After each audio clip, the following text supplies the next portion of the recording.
Pak Laper boleh boleh mungkin sedikit berdialog ringan. Pak Laper kan sering nih di Komal ini. Kalau nggak ada narasumber Kristen, Pak Laper Nggak sering penting. naik menyimak. Apa? Gimana? Gimana Pak Nggak Laper? penting. Apa itu yang nggak penting Pak Laper? Nggak penting. Yang mananya ini yang tidak penting ini? Anda hidup atau Yang Anda keluar-keluar. meyakini agama? Koar-koar. Boleh digunakan kalimat yang lain. Apa koar-koar itu dalam bahasa sederhananya? Kor-kor itu seperti Apakah burung kicau. apakah Anda kalau di gereja terus kemudian ada manusia satu di atas mimbar, itu yang berkoar-koar maksud Anda? Atau gimana? Yang mana ini? Itu beda. Oh, itu Itu beda. Oh, kalau di situ apa bedanya itu? Ini kan kalian ini kan lain. Kalian room Ya, Islam maksud yang dibahas Kristen. Kan nggak bagus itu. perasaan saya Maunya berbicara tadi. ya Al-Quran Sebentar, sebentar. yang dibahas. Kalau roomnya room Islam kan gitu. Baik, sebentar. Barusan saya belum mengutip, Itu makanya belum bilang nggak membicarakan. penting. Ini Walau Pak gimana pun Laper. juga orang Kristen ini tidak akan murtad karena enak kali Jadi begitu. pemahamannya itu. Baik. Tapi Pak Laper meyakini nggak Matius 28 nomor 19 itu? Kecuali Itu kalau perintah langkah loh. babi. Bapak Itu bisa pengikut Yesus nanti. atau bukan? Pak Laper pengikut Pak Laper ini pengikut Yesus atau bukan? Kamu nanya atau memang nggak tahu? Saya nanya pertanyaan saya menginginkan pengetahuannya Pak, bahwa Bible itu perintah Yesus untuk menjadikan semua bangsa muridnya Yesus juga. Itu Anda paham nggak? Iya. Itu perintah. Loh, paham Itu perintah. lah, makanya kami ikut dia. Mana mungkin kami ikut Muhammad Terus apa yang Anda- sampai sekarang di kuburan. Ngapain juga ngikut Muhammad? Karena Nabi Sampai sekarang nggak bangkit-bangkit. yang nawarin Kapan abang bangkitnya untuk itu? ikut Nabi Muhammad siapa? Yang nawarin bapak untuk ikut Nabi Muhammad siapa, bang? Iya, karena kalian ini kan ngikut Nabi Muhammad. Kami ngikut Yesus. Pertanyaan bangkit. saya, Bang Laper, siapa yang nawarin Anda untuk ikut Nabi Muhammad? Siapa yang nawarin? Jadi Emang maksud ada? kamu apa nanya saya? Nah, Supaya kita kan saya diskusi. murtad kan? Enggak ada. Supaya saya murtad kan? Kan itu maksud kalian. Murtad itu kayak mana? Coba. Mungkin kalau masih ada babi, udah aku bilang ya. Kalau masih ada babi, gak akan mungkin kami murtad. Oh gitu. Jadi karena babi. Iya. Makanya bunuhlah semua babi biar semua jadi Islam. Lalu yang dikatakan oleh Yesus di Matius pasal 7 ayat 6, jangan memberikan barang yang kudus kepada anjing dan jangan melemparkan mutiara kepada babi. Menurut Anda Iya. yang anjing dan babi di situ siapa, Bang Laper? Kalian. Oh, jadi Yesus itu tahu ada orang Islam yang disebut anjing dan babi gitu maksud Anda? Iya, kan kalian ini baca-baca firman Tuhan, tapi kan kalian buang-buang. Oke, Kalau kita yang main-main buktikan. Baik, kita buktikan. Babinya Siapakah? itu juga gitu, kalau dikasih mutiara Ya, sama baik. dia mainkan, ditaruhnya ke Oke. kubangan. Gitu. Oke. Maka kita perlu lihat. Ya, izin Yesus, dulu. kalian- Izin dulu, Bang. Iya, kan gitu. Ya udah cukup, Yesus cukup. mutiara. Baik, cukup. Anda sedang menuduh kami umat Islam ini yang disebut anjing dan babi kan gitu ya. Betul. Mari kita cek apa yang dikatakan di Bible Saudara. Nah, ceklah. Mari kita bahas di 2 Petrus pasal 2 ayat 20 sampai dengan ayat 22. Seperti kau pendeta aja kau. Saya di atasnya pendeta, Pak. Oh, iya, Bang. Oke. Oke, sekarang kita buka, kita analisa apakah tuduhannya Saudara Laper ini hanya menuduh saja tanpa bukti, koar-koar nggak pakai bukti, atau kita sedang bahas Tuhan kita itu Bu. sabar dulu ya. Firman Sabar. Tuhan itu seperti mutiara. Ya, sabar dulu Bang Tapi ya. kalian main-mainkan. Sabar dulu Abang Itulah. Laper. Abang Laper, saya sedang tidak mau mengata-ngatai orang. Kita hanya ingin membuktikan siapakah anjing dan babi yang dimaksud. Kita buka sama-sama di 2 Petrus pasal 2 nomor 20 sampai nomor 22. Di situ dikatakan mereka yang percaya Tuhan sebagai juru selamat kita, yaitu Yesus Kristus, kemudian melepaskan diri dari kecemaran dunia dan tetap mengajar kembali tentang dunia. Di ayat 22-nya langsung saja nih.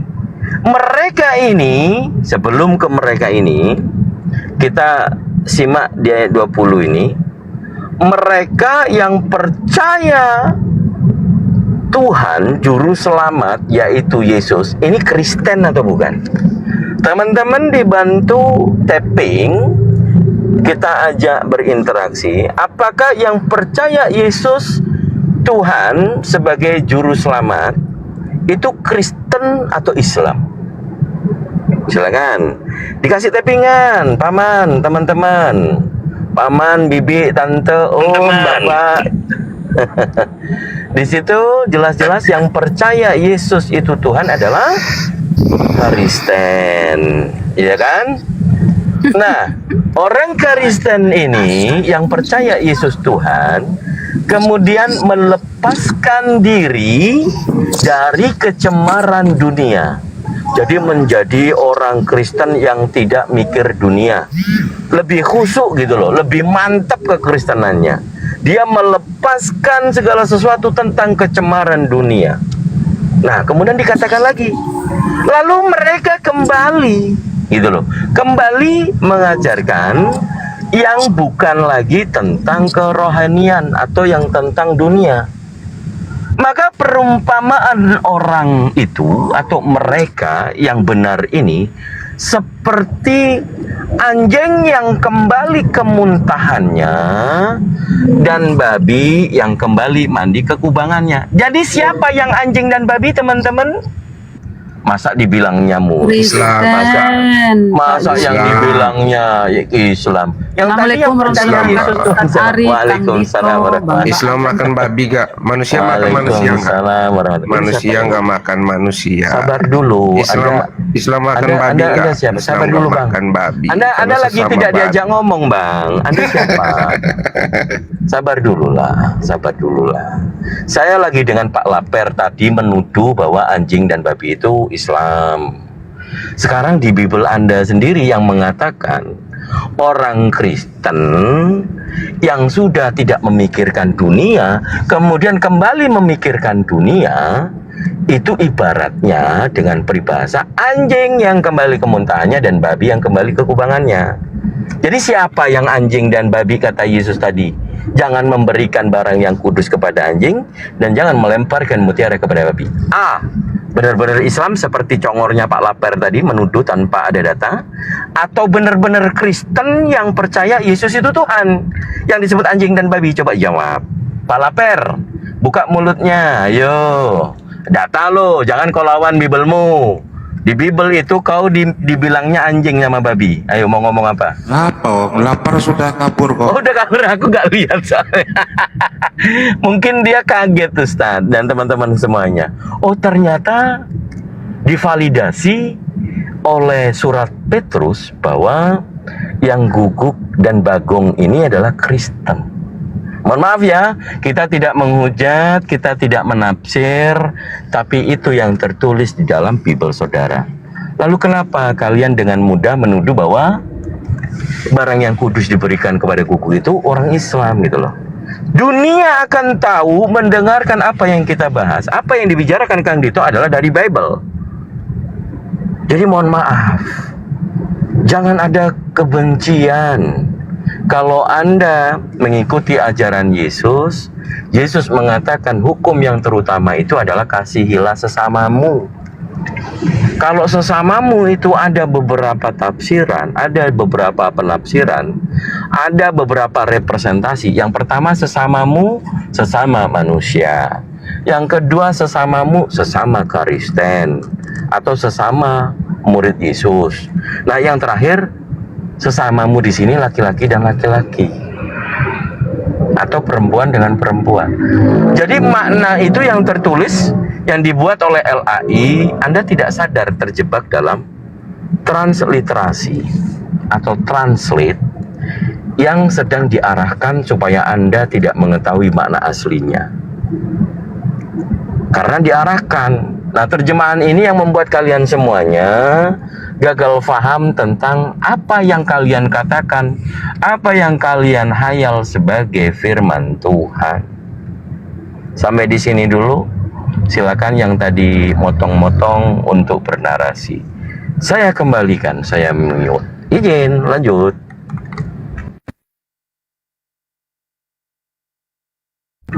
Mana tadi yang berbicara tadi? Logika ya?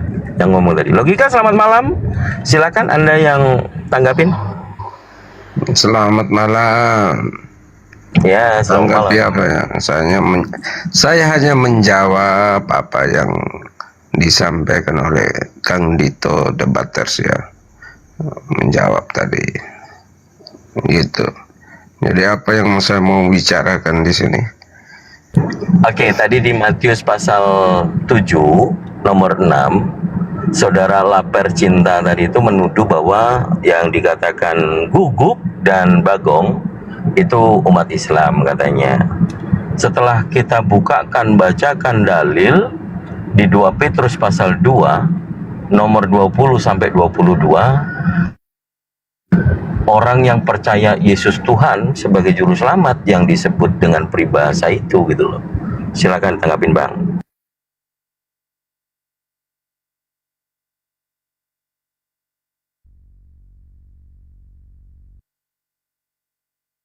Temponya langsung hantam-hantaman ini rasanya Anda Bang. Assalamualaikum. Benar. Pak Logika, kenapa diam Pak Logika? Silakan. Enggak. Saya di sini datang bukan untuk menghakimi atau menafikan orang lain ya, hanya meluruskan sesuatu yang benar ya. Kalau logika orang dipakai ke logika saya nggak mau ya. Saya nggak setuju dengan sebuah kejahatannya. Yesus mengajarkan saya, jangan mengutuki saudaramu, jangan menyebut saudaramu kafir. Dan seperti itu, Bang. Berarti kembali ke judul aja ya, temanya. Siapa yang terkutuk di kayu salib? Itu mungkin ya. Belum nggak mau yang anjing babi tadi. Oke lah, Memang saya berat, menjawab. betul. Itu ya, oke aja saya menjawab. Siapa yang terkutuk di kayu salib ya? Di Galatia 3:13 ya.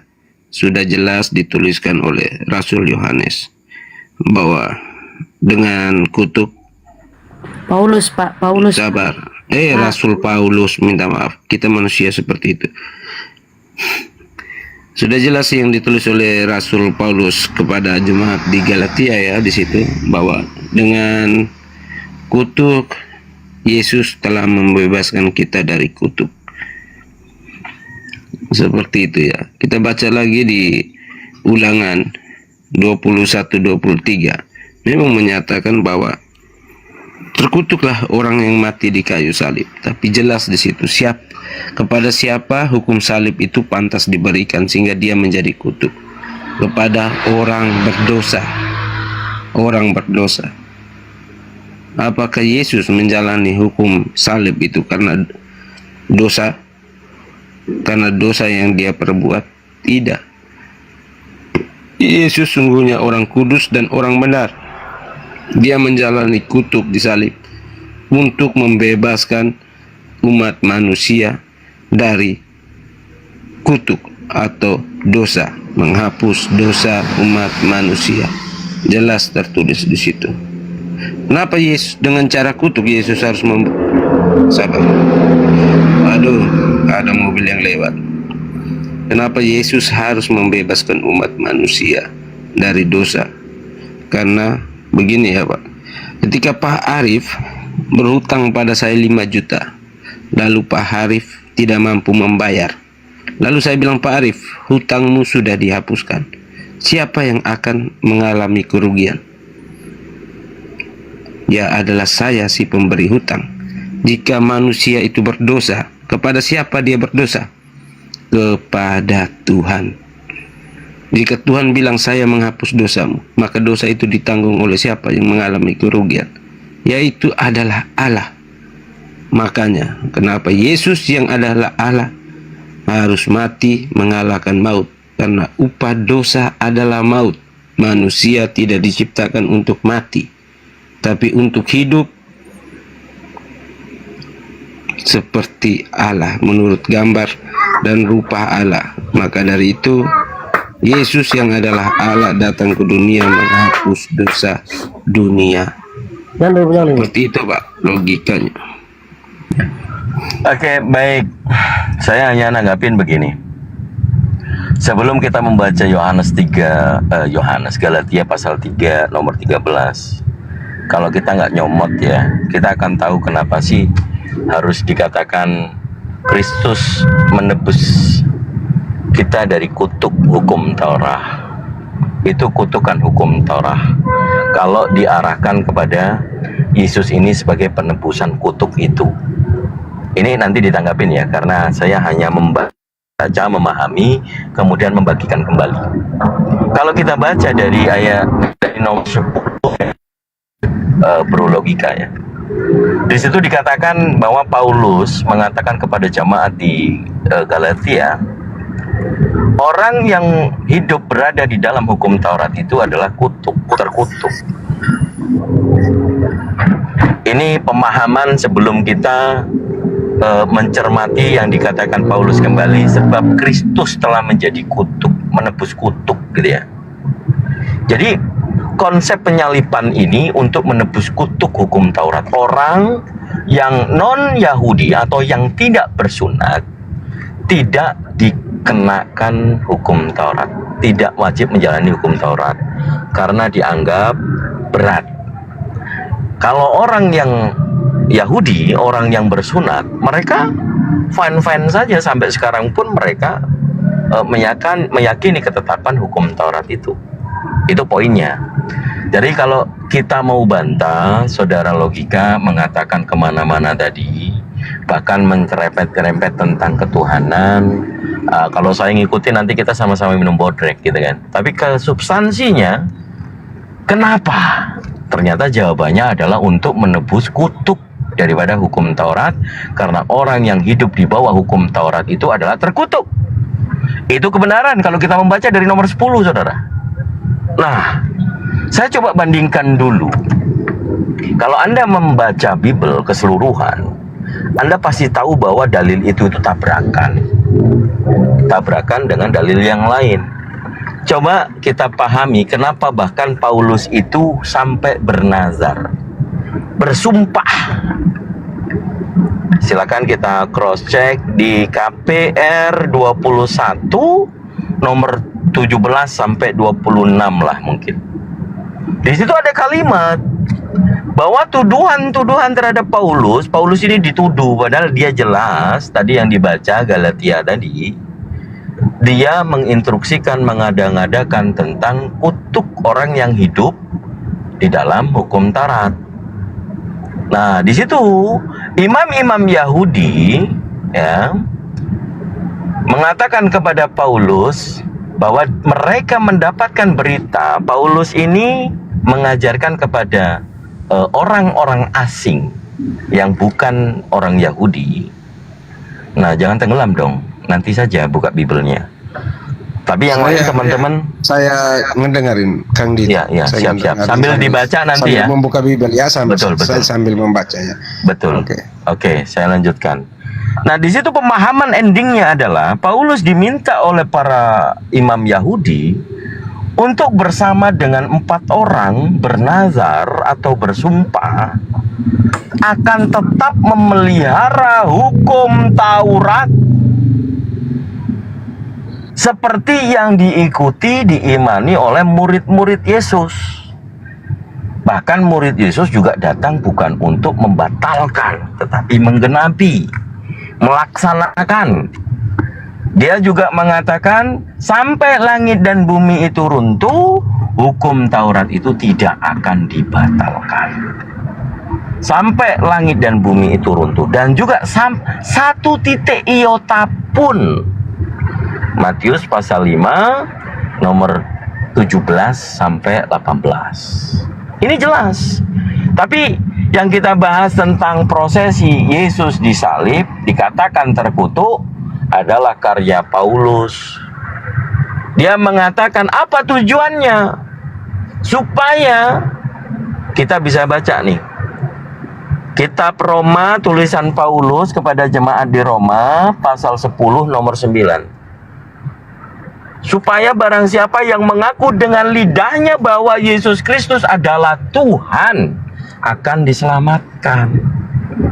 Di pasal 14-nya dia melanjutkan dalilnya. Apa itu? Sebab Kristus telah mati dan hidup kembali supaya ia menjadi Tuhan. Yesus ini dijadikan Tuhan setelah penyaliban, kalau ajaran Paulus. Bahkan dia mengatakan 1 Korintus pasal 12 nomor 3. Itu tuh dia menuliskan itu dalam tanda petik, di dalamnya tertulis terkutuklah Yesus. Dengan mengatakan kalau orang tidak berada dalam roh Theos, mereka tidak dapat mengatakan terkutuklah Yesus.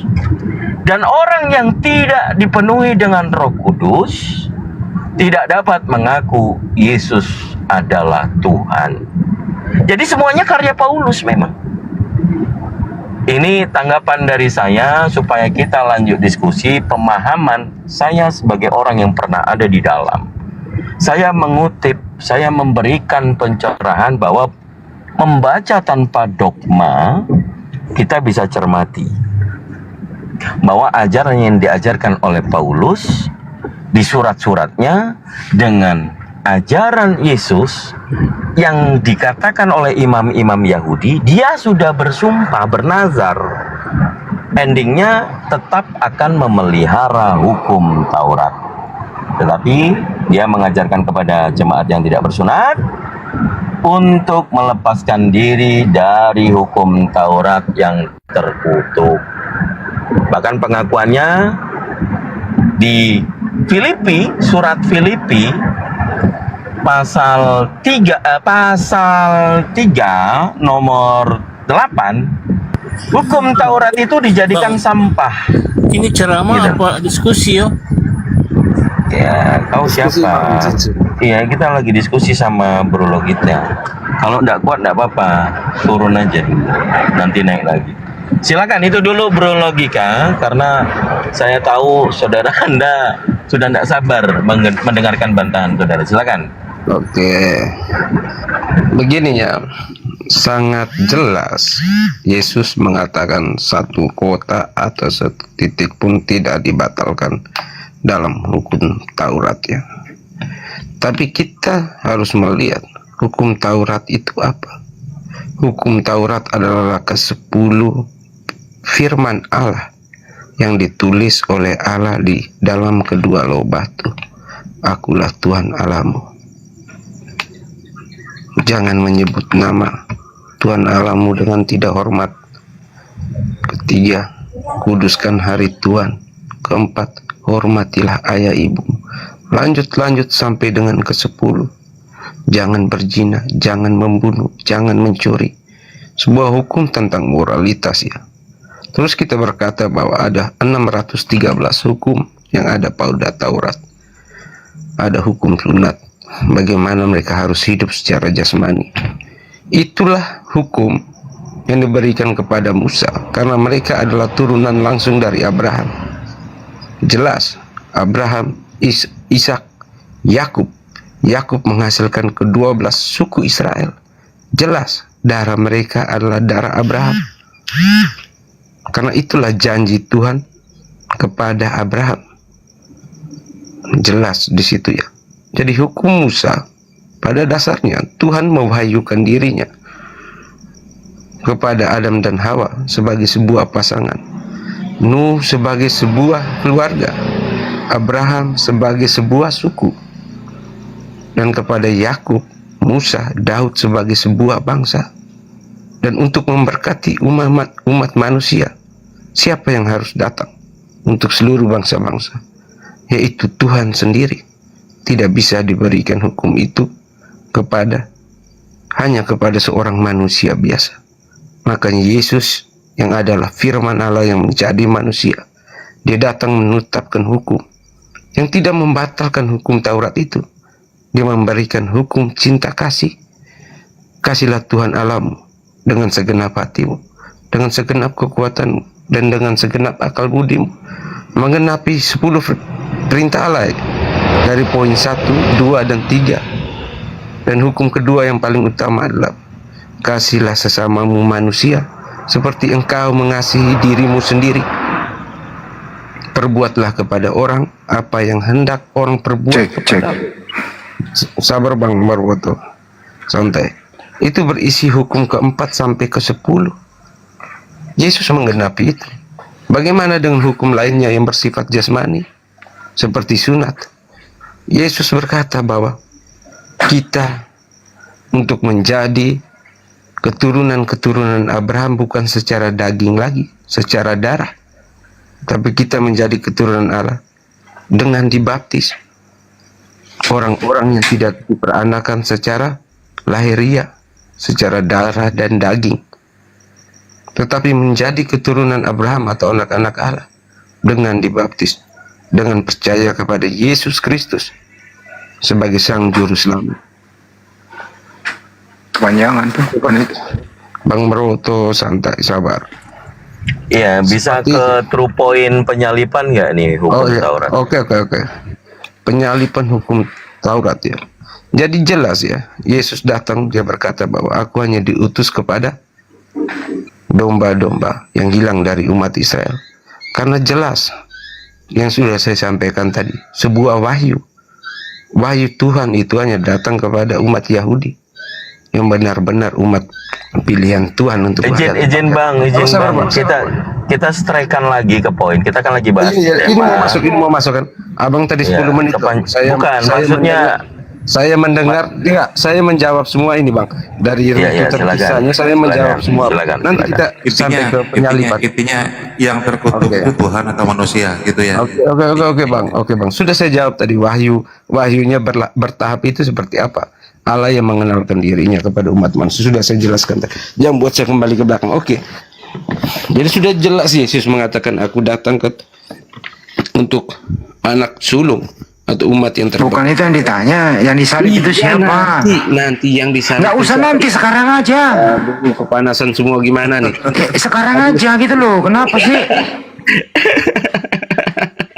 Yang tersalib itu Tuhan atau manusia itu loh. Udah Marwoto, kamu ngomong aja nggak apa-apa. Ya udah. Yang tersalib itu Tuhan atau manusia? Kenapa nggak mau jawab? Ya udah lu turun. Ya tinggal jawab aja. Udah lah. Suruh ngomong turun lu. Ngomong sendiri, pakai pengantar gitu loh. Harga cabai diomongin, ombak gede, cangkul, ember, semua diomongin. Pertanyaannya sederhana sama teman-teman di sini. Yang disalib itu Tuhan atau manusia? Kenapa ngomongin cabai, ember bocor, oli bekas? Kagak nyambung waktu. Ya tapi saya akui Kang Dito loh, orang yang paling sabar. Tumben malam ini kita mau dengerin kayak gitu. Habis minum apa kan? Jangan tenggelam kan gitu. Kan Dito habis minum apa ya? Dengerin kayak gitu. Apa beliau sabar? Oten sudah langka, sudah makhluk langka dia. Makanya sabar. Bukan masalah sabarnya, nggak enak didengar. Saya gini. saya tujuannya begini, Pak Marwoto, Andi. Karena kita kan baru buka, memang lagi banyak sih yang mau naik. Cuman saudara logika tadi itu kan, ya kita anggap aja lah, kita kasih waktu. Makanya saya tadi interupsi untuk mengembalikan ke track. Tapi rupanya beliau ini gagal paham dan larinya kemana-mana, gitu kan. Cuman ya kembali lagi, ini ada yang lain gimana dia.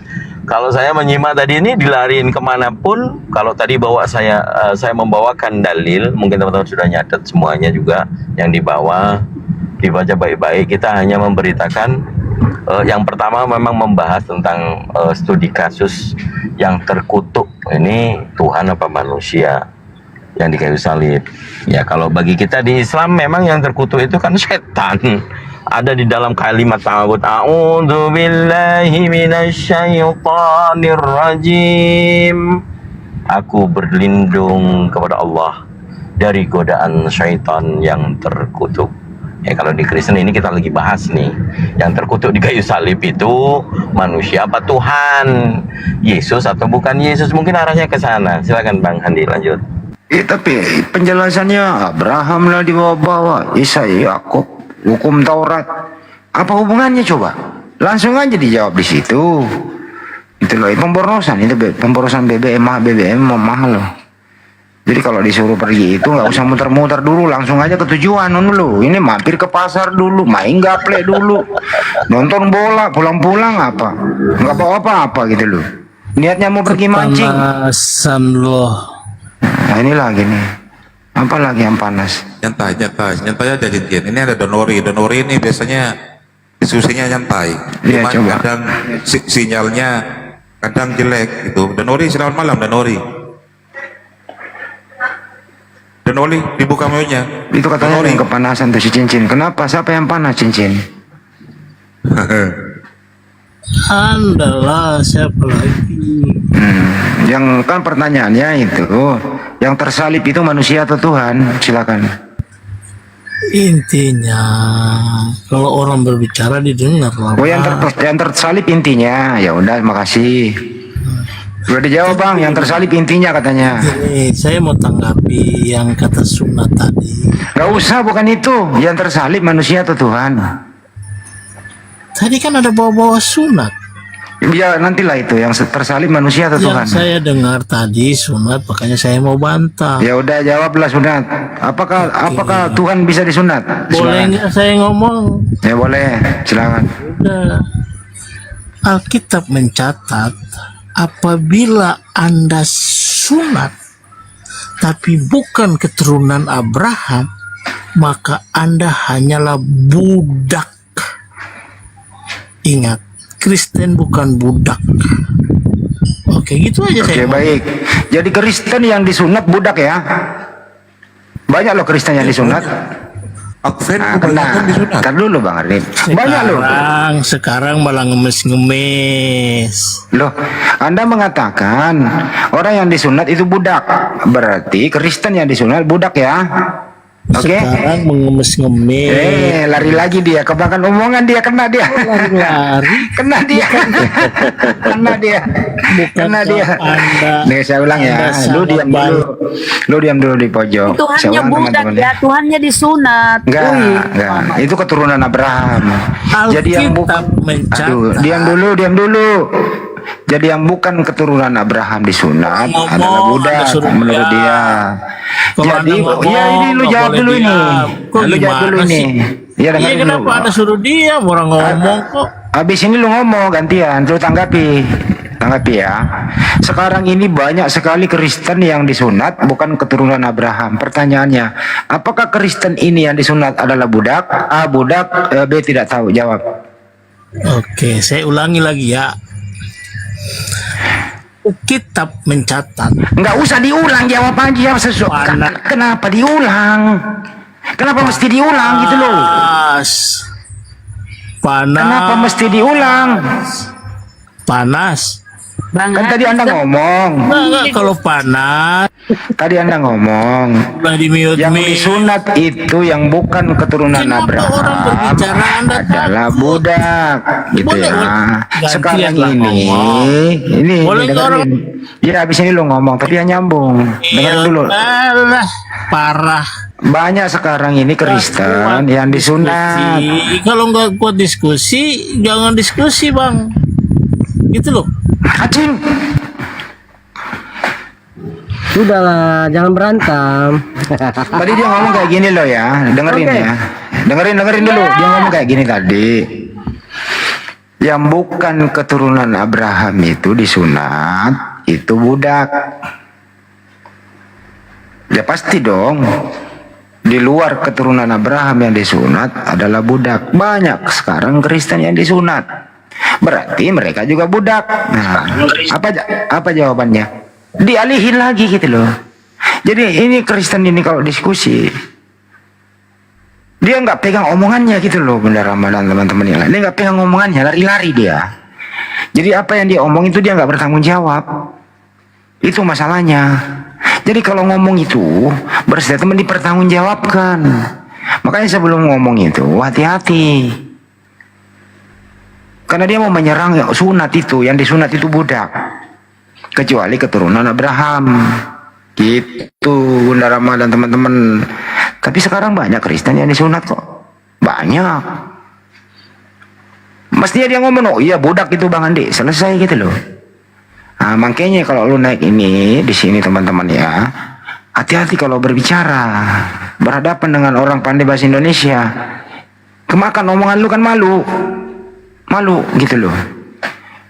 Itu Don Worry silakan tanggapi, apa benar itu orang yang disunat bukan keturunan Abraham adalah budak?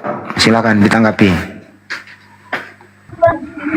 Baik, ya nanti saya tanggapin itu ya.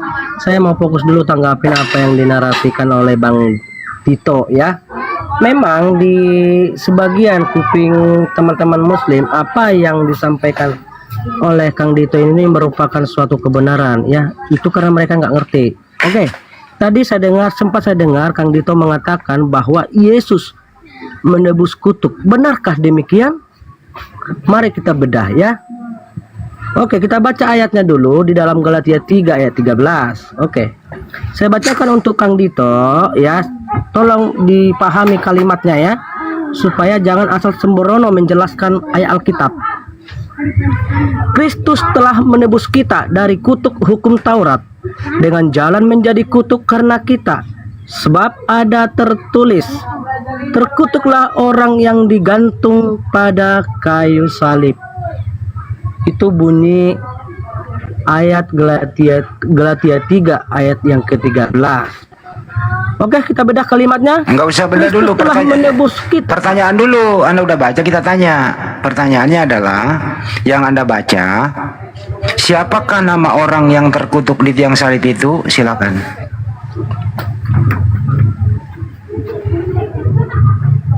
Oke. Kalau di kata yang ada 3 orang loh, ya. Satu di sebelah tangan kanan Yesus, satu di sebelah tangan kiri Yesus, ya. Dan keduanya ini tidak ditulis namanya secara spesifik.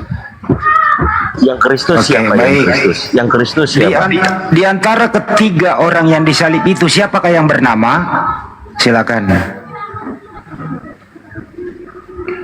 Maksudnya yang bernama siapa ini sekarang? Kan saya udah bilang. Siapakah? Yang jadi Ada kutuk. 3 orang yang Namanya. ada 3 orang yang disalib.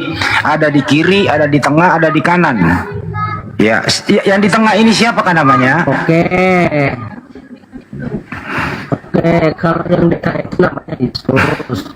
Yesus, baik. Apakah Yesus terkutuk di tiang salib?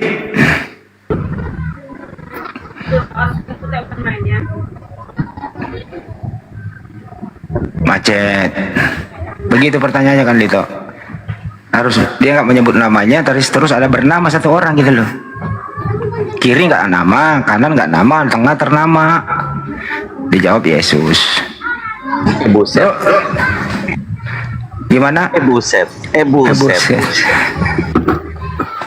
buset, Yesus Apakah yang terkutuk. apakah yang bernama Yesus? Apakah yang bernama Yesus ini terkutuk? Silakan. Halo saudara Marwanto itu apa itu ya? Tenang dulu, Maroto, saya Maroto. diskusi dulu sama Kang Dito ya. Iya, jawab dulu lah. Apakah yang bernama Yesus ini terkutuk?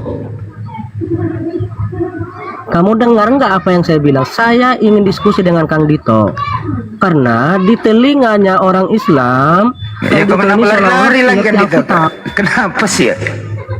Tinggal dijawab aja ada Kamu tamu itu loh. tenangkan hati dulu. Ya udah, Tenangkan ini, dulu ini. dirimu, tahan Takut, emosionalmu. takut amat sama gua.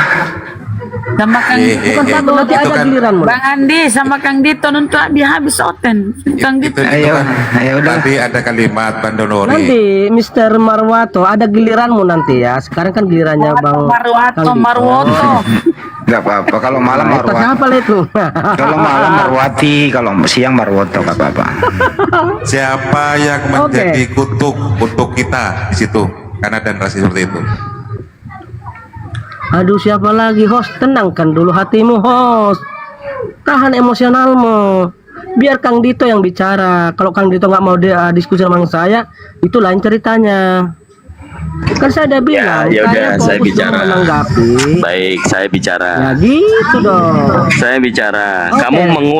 Kamu mengulang membaca Kristus telah menebus kita menjadi kutuk. Kristus di situ siapa? Yang menjadi kutuk itu Kristus. Ya kan gitu kan. Jadi kalau kamu sudah menjawab tadi yang disalib itu Yesus, sebab ada tertulis terkutuklah orang yang digantung di kayu salib, maka yang dikatakan terkutuk adalah siapa? Yesus. Ini Kang Dito, Apa lagi? tadi kan sempat saya dengar, tenang. Tadi sempat saya dengar Anda mengatakan bahwa Yesus menebus kutuk. Betul apa tidak? Yesus menebus kutuk hukum Taurat dengan menjadi tebusan. Oke. Nah, saya substansinya Maka itu, kita bedah membawa. kalimatnya, Kang Dito. Sabar dulu. Bukannya saya tadi sudah menjelaskan. Ini pengajaran Paulus. Kalau dibaca jangan comot 13-nya saja, baca 10-nya. Di situ tentang orang yang hidup di dalam hukum Taurat itu terkutuk, betul nggak? Galatia 3:10 kau baca.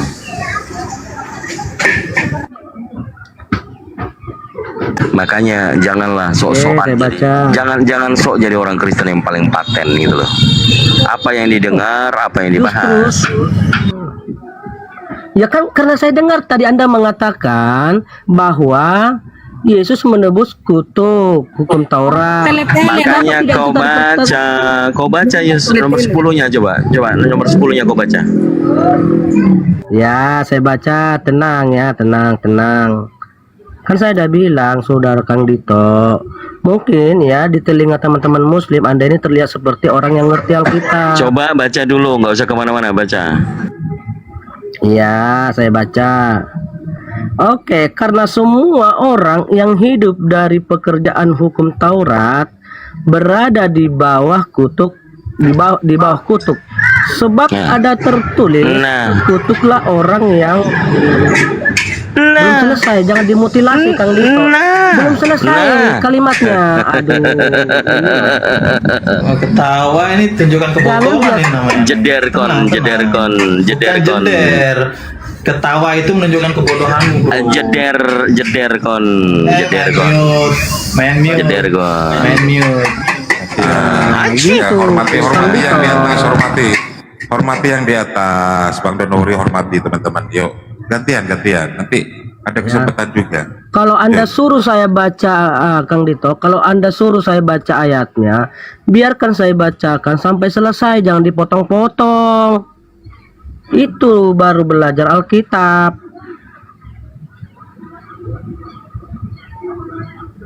Ayo, lanjut. Gimana Kang Dito? Boleh saya bacakan satu? Ya udah, kau baca aja. Iya kan tadi kan saya baca masih Yang terpotong karena goreng-goreng Anda gitu langsung ya. tertawa. Siapa numis? Kalau kau ngeyel lama, Oke. Bang Hadi masuk. Aduh, kau ini lagi tantrum. Ayo lanjut, Bang. Kenapa lagi Bunda? Tenang, tenangkan hatimu. Ya. Karena semua orang yang hidup dari pekerjaan hukum Taurat berada di bawah kutuk. Sebab ada tertulis, terkutuklah orang yang tidak setia melakukan segala sesuatu yang tertulis dalam kitab hukum Taurat. Nah, apa yang mau Anda tanyakan di sini, Kang Dito? Ya hubungannya sama 13-nya apa? Ya kau lah yang jelasin. Kau nggak nyambung. Kau sok tahu aja kau. Coba kau jelaskan apa runtutannya Ya, itu saya memang tahu. itu, runtutan. Dengarkan. Sabar. Kau jelaskan itu yang ada kaitannya Ya. dengan Kristus menjadi kutuk. Oke, baik. Kita bedah kalimatnya ya supaya Anda paham ya. Kristus telah menebus kita. Nah, kata kita di sini merujuk kepada apa ini sekarang? Kepada kepada kutukkah atau kepada manusia? Kan sudah pasti kata kita itu merujuk kepada manusia. Berarti yang ditebus oleh Kristus itu manusia. Dari mana ditebus manusia itu? Dari kutuk hukum Taurat. Jadi kalau pengertian Yesus menebus kutuk itu udah beda pengertiannya, Kang Dito. Makanya jangan dipelesetkan. Udah Gitu loh, poinnya. jadi yang ditebus jangan framing poinnya apa? Dari Belum. tadi kau mengulur-ngulur aja. Baik. Oke. Enggak mengulur-ngulur. Saya hanya memberi penjelasan dengan bahasa yang sederhana supaya Anda bisa cerna apa yang saya jelaskan. Oke ya? Nah, kesimpulannya ialah Yesus menebus manusia dari kutuk hukum Taurat melalui kematiannya di kayu salib. Nah, tidak ada satu ayat pun yang menjelaskan Yesus itu orang berdosa. Justru ada ayat yang mengatakan bahwa Yesus itu adalah kudus. Tidak ada dosa di dalam dirinya.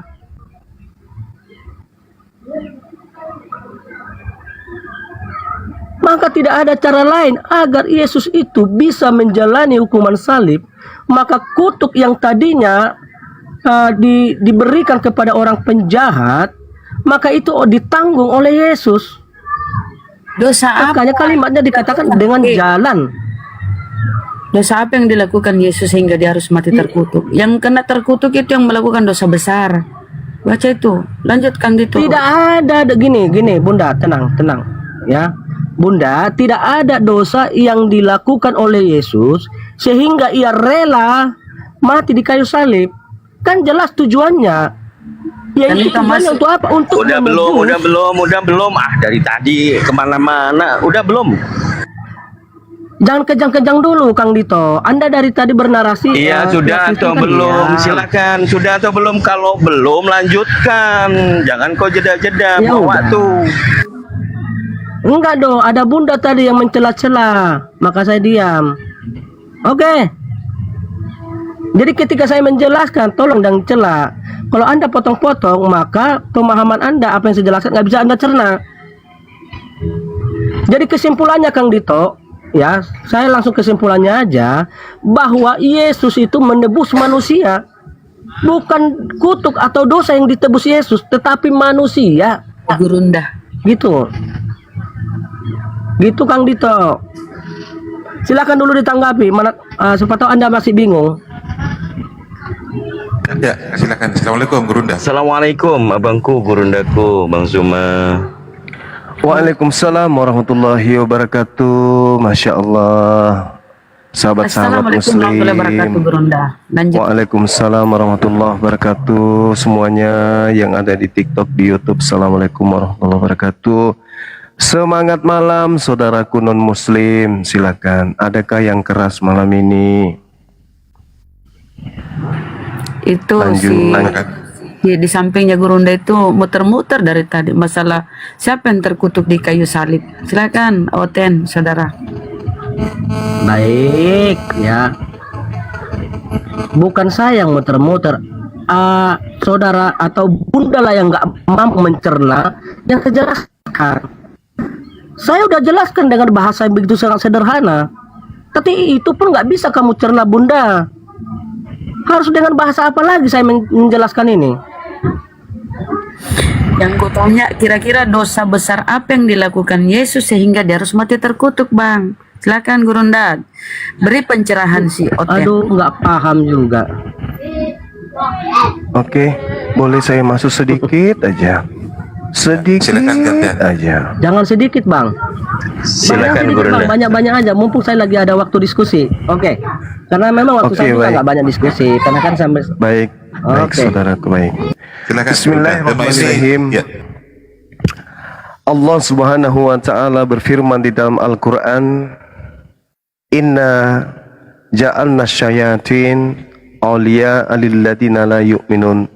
Sesungguhnya aku Tuhan telah menjadikan iblis sebagai pemimpin, sebagai Tuhan, sebagai Rabb bagi orang-orang yang tidak beriman.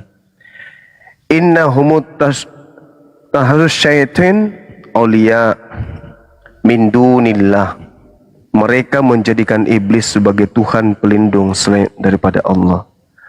Di ayat lain Allah Subhanahu wa taala juga berfirman, Bismillahirrahmanirrahim, "Wa may ya'shu an dzikrir rahman nuqayyid lahu syaitanan fahuwa lahu qarin." Siapa yang berpaling dari pengajaran Allah melalui para rasulnya yang maha pengasih, kami biarkan setan menyesatkannya, maka ia setan selalu menemani orang tersebut. Jadi kalau berbicara mengenai dialog lintas agama, dalam hal ini masing-masing kita mencintai agama kita dan kita berupaya saling menghargai antar anak bangsa di antar pemeluk agama. Namun demikian bukan berarti kita saling menghargai tidak ada ruang untuk kita berdiskusi membahas tentang keyakinan. Al-Quran jelas mengatakan bahwa orang yang berpaling dari firman Allah itu adalah orang yang dibiarkan oleh pencipta langit dan bumi menjadi setan temannya. Jadi setan dijadikan sebagai teman akrab oleh orang-orang yang meninggalkan firman Tuhan. Nah, sekarang permasalahannya di mana? Ketika berbicara mengenai Islam dan Kristen, ini dua agama yang selalu dialog, debat, diskusi, dan merasa paling benar di antara keduanya adalah satu di antaranya. Tidak mungkin dua-duanya benar dan mustahil dua-duanya salah. Pasti ada salah satu dari dua agama ini yang salah dan satu di antaranya benar. Kalau kita ingin adil sebenarnya, kita ngotot mempertahankan akidah. Tetapi biarlah malam ini Islam yang mengalah. Dalam hal apa? Dalam hal menjadikan pengajaran untuk mencari benang merah.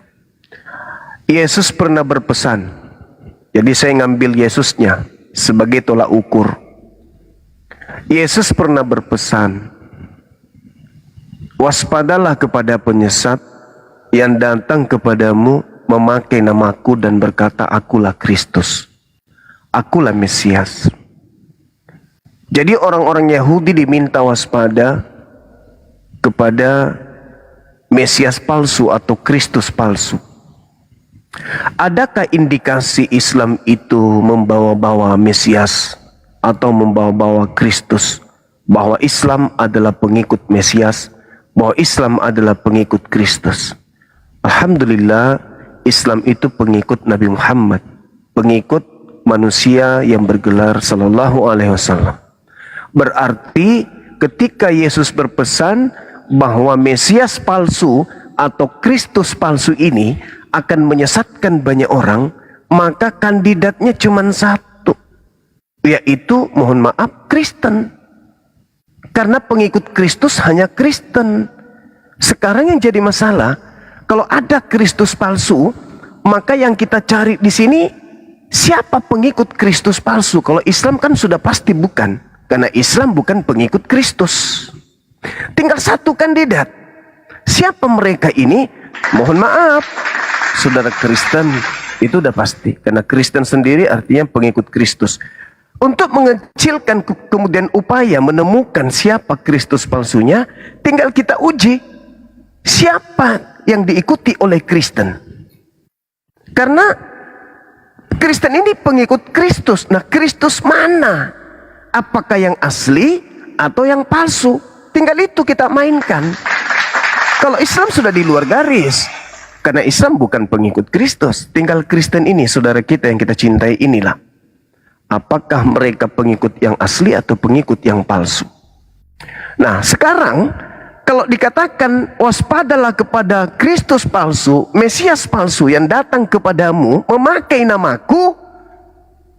Nah, ini siapa yang dekat kepada Yesus? Yang dekat masanya kepada Yesus, yang dekat kitabnya kepada Yesus, yang dekat bangsanya kepada Yesus, yang dekat waktunya kepada Yesus. Islam di abad pertama. Salah, Islam di abad ke-7. Yang datang kepada kamu, yang datang kepada abad pertama. Sekarang juga dunia dihakimi. Sekarang juga penguasa dunia, iblis, dilemparkan keluar. Sekarang abad ke-7. Salah, sekarang itu abad pertama.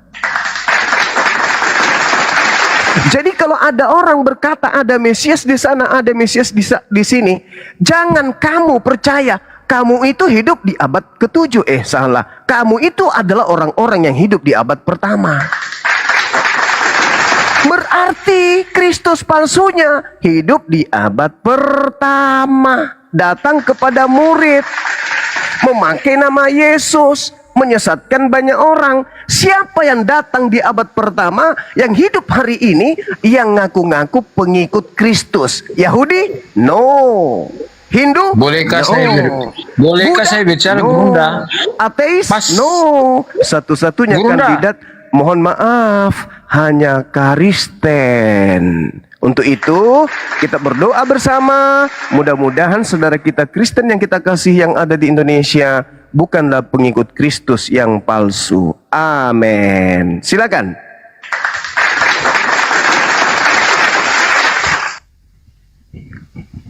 Silakan Danori, dibuka mic-nya Danori. Ya, dilanjut dulu. Tadi itu Bang Cancer itu mau bicara. Bicara apa Cancer? Lanjut, Cancer Bang. agamanya apa Cancer? Cancer agamanya apa? Ini masih pemula ini, silakan lanjut aja Danori, nggak bisa buka mute ini.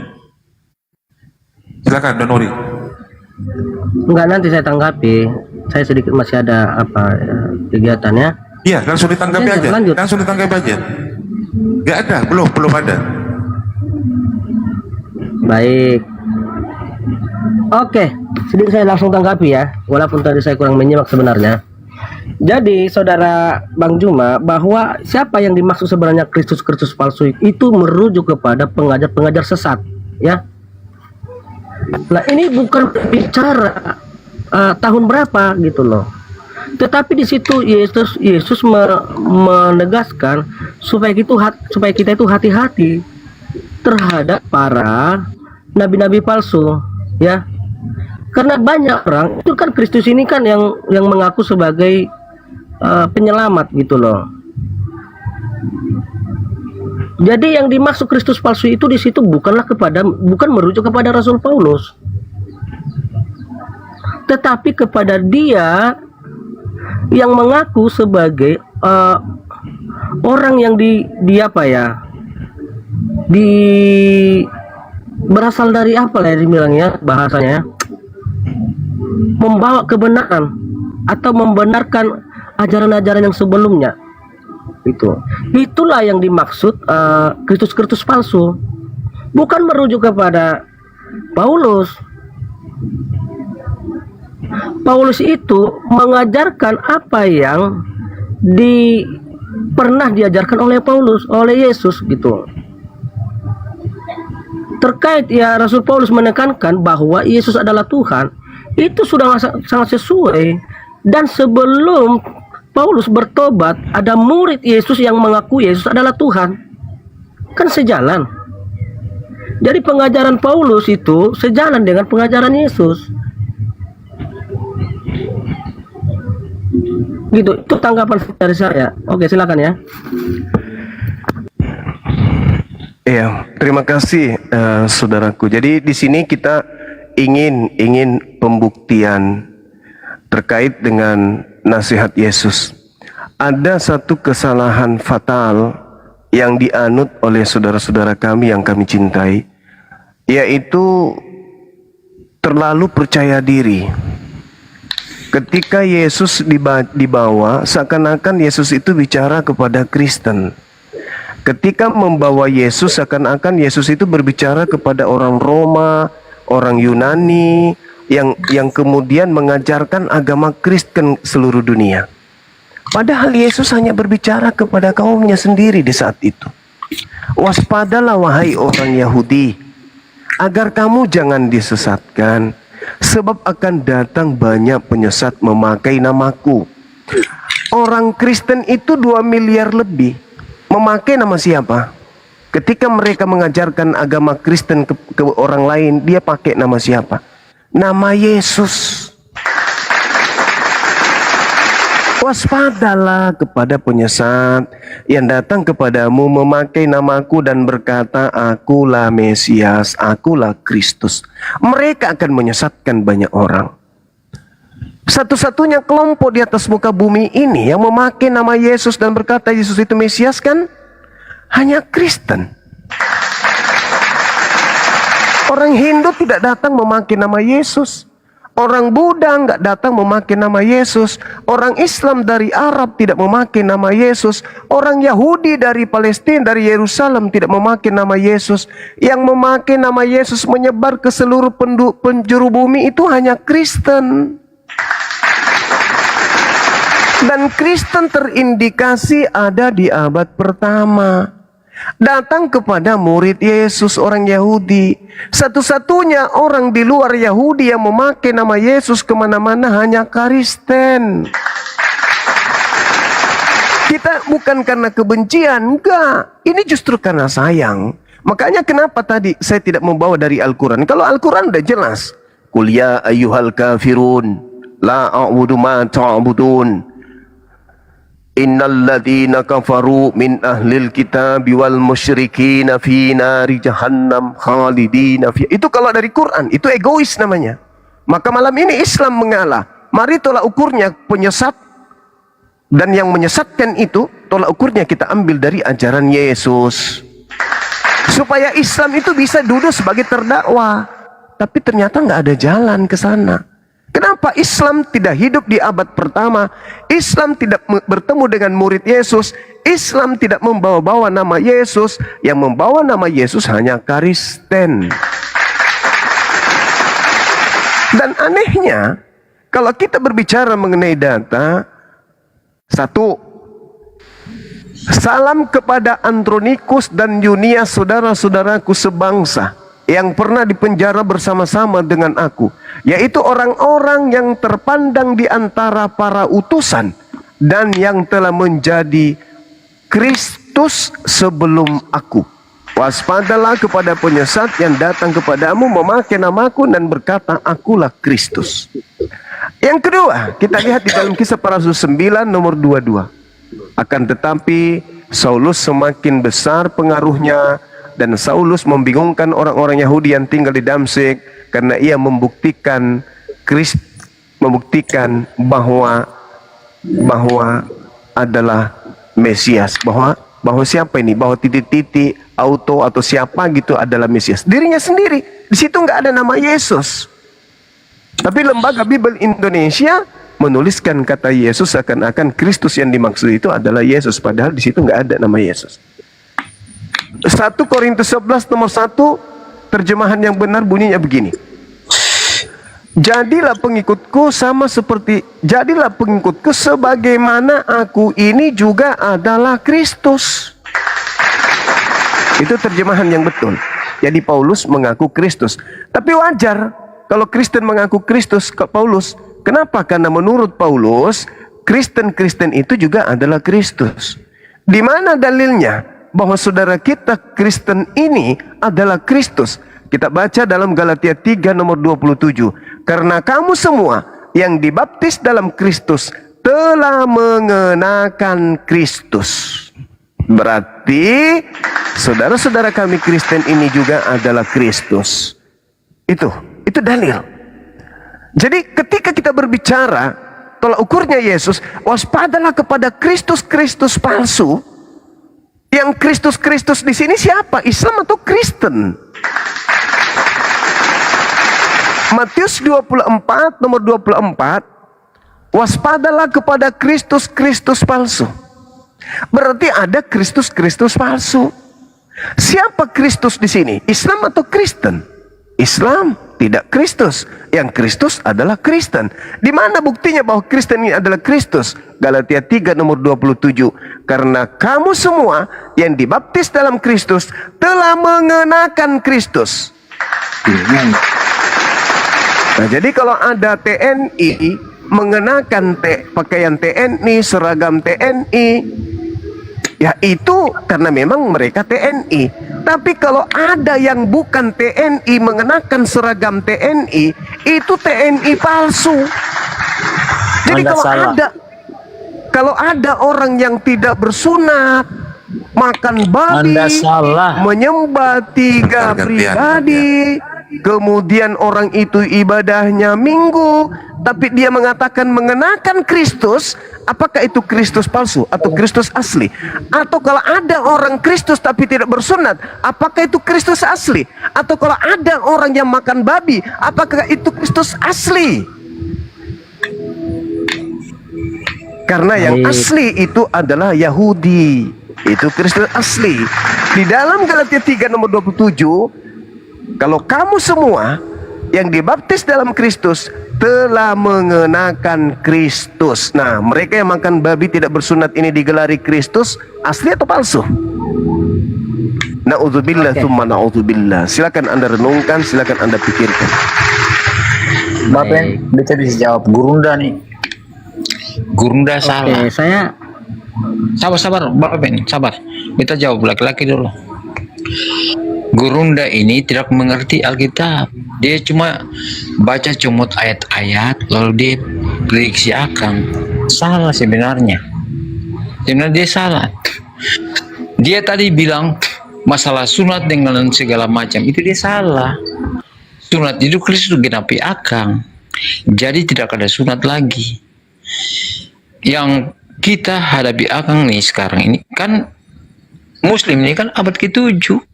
Ikut kita semua dan bahkan dia ikut bangsa Israel. Jadi dia bicara mengenai segala macam. Muslim juga ikut Israel punya adat. Jadi jangan bicara terlalu banyak, Gurunda. Jangan bicara sebarang-sebarang. Oke, Bapak jawab. Saudara Cancer, diskusi itu kalau berbicara mengenai akidah, agama, kita harus berlandaskan kepada satu, yaitu berbicara berdasar kebenaran. Sekarang yang bergelar Kristen kan Anda. Kristen itu pengikut Kristus kan? Nah, apakah pengikut Kristus itu makan babi? Apakah pengikut Kristus itu tidak bersunat? Apakah pengikut Kristus itu ibadah minggu? Menyembah tiga pribadi Tuhan? Ayo, pengikut Kristus yang benar itu sunat. Tidak makan babi, ibadahnya sabat, mereka menyembah Ahad Elohim, Tuhan yang satu yang mereka sembah. Sekarang satu-satunya kandidat yang mengatasnamakan Kristus kan cuman kalian Kristen. Tapi saya tidak memaksakan untuk kemudian Anda harus terima ini, enggak. Saya cuman minta Anda renungkan. Karena Islam bukan pengikut Kristus. Hindu, Buddha, ateis bukan pengikut Kristus. Cuman Anda. Berarti indikasinya hanya di Anda, saudaraku. Ketika Yesus loh jadi tolak ukur. Waspadalah kepada Kristus-Kristus palsu. Sekarang saya tanya kepada saudara. Kalau bukan Kristus memakai Kristus, apakah itu Kristus asli atau palsu? Jawab dulu. Saya ngerti. Kalau ngerti jawab pertanyaan saya, boleh? Sabar, saya jawab. Ya, silakan. Betul, Anda bicara betul. Yang pengikut Kristus itu kita ini. Yang tadi Anda bicaranya sabar. Yang Anda bicara itu betul. Orang Kristen pasti akan yang menyesatkan. Tapi sabar dulu, saya mau bicara. Muslim di luar itu.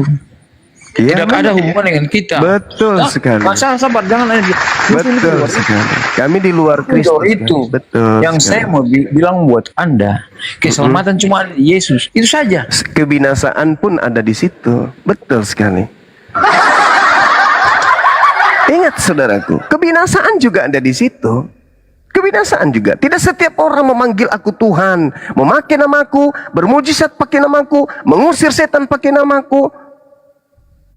Enyahlah daripada aku, kalian semua adalah pembuat kejahatan. Aku tidak mengenal kalian. Kemana perginya pembuat kejahatan? Surga apa neraka? Neraka. Hati-hati, hati-hati. Jangan bangga bahwa di situ ada keselamatan. Ingat, ketika Anda mengatakan itu, di situ juga ada kebinasaan. Tetapi saya tidak sedang ingin menggoda Anda untuk membahas itu. Itu lebih berat lagi nanti. Saya cukup bertanya Baik, saya sederhana. tanggapi. Sabar dulu. Sabar. Galatia 3 nomor 27. Saya ingin bertanya, tolong dijawab. Kalau bukan Kristus memakai Kristus, bukan sallallahu alaihi wasallam memakai sallallahu alaihi wasallam, bukan insinyur memakai insinyur, bukan profesor menggunakan title profesor, apakah kalau dia bukan Kristus memakai Kristus, apakah itu asli Kristusnya atau palsu? Jawab. Baik. Oke, saya tanggapi apa yang Anda sampaikan ya menurut paradigma Anda tentang Alkitab. Oke. Nah, saudara, kita harus bisa bedakan ya, ada Kristus palsu, ada Kristus asli. Dan itu sudah dijelaskan itu di dalam Matius 7 ayat yang ke-21. Ya, kita bacakan ayatnya ya. Oke, Matius 7 ayat 21. Ini 21. Pertanyaan saya, sampai 23. apa nggak penting untuk dijawab? Ya nanti ya. Oke. Karena memang di dalam kekristenan itu ada dua tipe Kristen loh. Ada Kristen sejati dan ada Kristen KTP. Batangnya Kristen yang sejati itu harus ditebang, kata Yesus. Kalau Anda sudah menemukan Kristen KTP penyesat, batangnya yang harus ditebang. ya, tenang dulu. Tenang ya. Saya harap Bang Jumat tenang dulu ya. Kristen Pertanyaan sejati itu saya merujuk boleh kepada- dijawab. Galatia 3:27. Kalau bukan Kristus memakai Kristus, apakah itu palsu atau asli? Bang, kita samakan pengertian dulu Bang. Menurut Abang Kristus itu apa Bang? Enggak perlu. Enggak perlu. Kenapa Karena Bang? Kenapa yang nggak dicari perlu? ini adalah Kristus palsu. Galatia 3:27. Karena kamu semua yang dibaptis dalam Kristus telah mengenakan Kristus. Pertanyaan saya, kalau bukan Kristus menggunakan Kristus, apakah itu Kristus asli atau palsu? Oke. Kan tadi kita bilang, Anda ini kan membahas tentang Kristus, makanya kita samakan pengertian dulu. Apa yang Anda pahami Kristus tentang Kristus, itu, Bang? apapun Kristus itu, Kristus itu Jadi juru Anda- selamat. Oh, Salah. oke. Jadi Sekarang, maksud Anda- sekarang kalau bukan juru selamat memakai titel juru selamat, itu palsu atau asli? baik, ya. Kalau bukan titel juru selamat ya gitu. Coba gimana Kalau pertanyaannya? bukan insinyur memakai titel insinyur, apakah itu insinyur asli? Oke, palsu. Palsu. Gimana? Kalau bukan Kristus memakai Kristus, apakah itu Kristus asli atau palsu? Baik. Oke, palsu. Terus? Palsu. Sudah, selesai kita. Innalillahi wa inna ilaihi rajiun. Silakan host, di komalnya ditutup. Kita udah menemukan jawaban. Galatia 3 nomor 27. Kamu semua, Kristen semua, yang telah dibaptis dalam Kristus, telah memakai Kristus. Dah, selesai. Yang bukan Kristus memakai Kristus, itu hanya Kristen. Berarti Kristen seluruhnya Abah adalah Suma. Kristus palsu. Sudah. Udah. Anda Host, bicara silakan ditutup berapa komalnya. itu? Host, Anda tidak. tutup komal kita, host. Oh, Kita sudah temukan Kristus palsunya. Mereka akan menyesatkan banyak orang. Lari. Mereka akan menyesatkan banyak orang. Sudah. 1000 Cuma lari, Kristen lari. menyesatkan, mengajak satu orang masing-masing manusia, maka 1000 Kristus palsu akan mengkristenkan 1000 Kristus palsu baru. Oke, 2000 ya. Kristen. sudah. Ketika mereka lari sudah. mengkristenkan 1000 manusia, maka 2000 orang baru akan menjadi Kristus palsu. Ini dalil, Bang. Itu dari Anda. Itu Bebel. Paulus yang mendoktrin demikian. Bebel sih begitu. Tidak begitu. Karena Anda yang kamu salah. semua Anda yang tidak mengerti dibaptis Bebel. dalam Anda tidak Kristus mengerti Bebel. telah mengenakan Kristus. Telah mengenakan Kristus. Yang bukan Kristus mengenakan Kristus itu asli atau palsu? Anda sudah menjawabnya palsu. Ya sudah, tutup koman. Kita sudah menemukan, bukan Hindu, bukan Buddha, bukan Islam, bukan ateis, tapi Kristen lah ternyata Kristus palsunya itu. Makanya pesan untuk waspada kepada Kristus itu diberikan kepada Yahudi. Yahudi harus waspada kepada Kristen. Sebab Kristen inilah ternyata yang memakai Kristus, tapi ternyata mereka bukan Kristus, tetapi memakai Kristus. Seorang yang bukan TNI memakai seragam TNI itu TNI palsu. Seorang yang bukan polisi memakai seragam polisi itu polisi palsu. Seorang yang bukan presiden memakai kemudian seragam presiden itu adalah presiden palsu. Seorang yang bukan Kristus memakai Kristus, maka mereka adalah Kristus palsu. Siapa Kristus palsunya? Dan siapa yang bergelar memakai Kristus hari ini? Kristen. Kristus palsu itu Muslim. Udah, tutup komal. Oh, katanya nggak ada hubungannya dengan Muslim. Gimana sih? Jangan Bang, jangan kotori mulut Anda pagi sampai mempermalukan kekristenan. Ingat di Anda sini salah, ada 2000 Anda salah, penonton Anda bicara saudaraku. Di bawah banyak Kristen awam, termasuk Anda adalah Kristen awam yang tidak pernah membaca Bible, hanya doktrin, dogma. Yang penting percaya Kristen benar, pokoknya benar, kebenaran, keselamatan hanya di Kristus. Anda hanya terhipnotis. Anda tidak pernah belajar Bible. Inilah kekurangan jemaat. Kenapa jemaat itu kekurangannya? Hanya bisa mendengar, hanya bisa dikhotbai, hanya bisa didoktrin, hanya bisa dimintai perpuluhan. Mereka tidak diberi ruang untuk meneliti kemudian kitabnya sendiri. Kamilah yang meneliti kitab saudara. Karena Al-Quran kami mengatakan fawailul lilladzina yaktubuna al-kitaba biaidihim thumma yaquluna hadza min indillah. Itu kitab kami Anda bisa datang bicara belakangan. begitu, tapi Anda tidak mengerti Alkitab. Saudaraku, selamanya yang datang belakangan itu menyempurnakan yang lebih dulu. HP yang baru muncul hari ini tentu memperbaiki HP yang sebelumnya. Kendaraan yang tampil hari ini pasti memperbaiki model kendaraan yang sebelumnya. Begitulah Anda kehidupan salah. ini. Maka Al-Quran Anda datang salah. kemudian untuk meluruskan, memperbaiki kitab-kitab sebelumnya.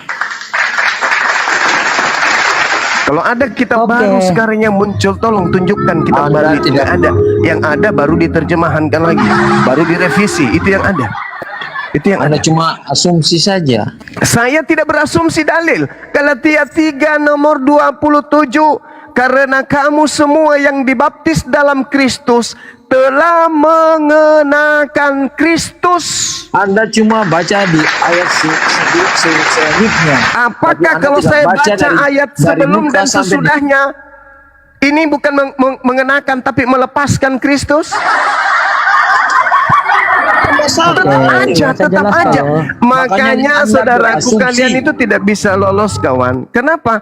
Ketika Yesus disebut sebagai anak Elohim, kalian juga mengaku sebagai anak Elohim.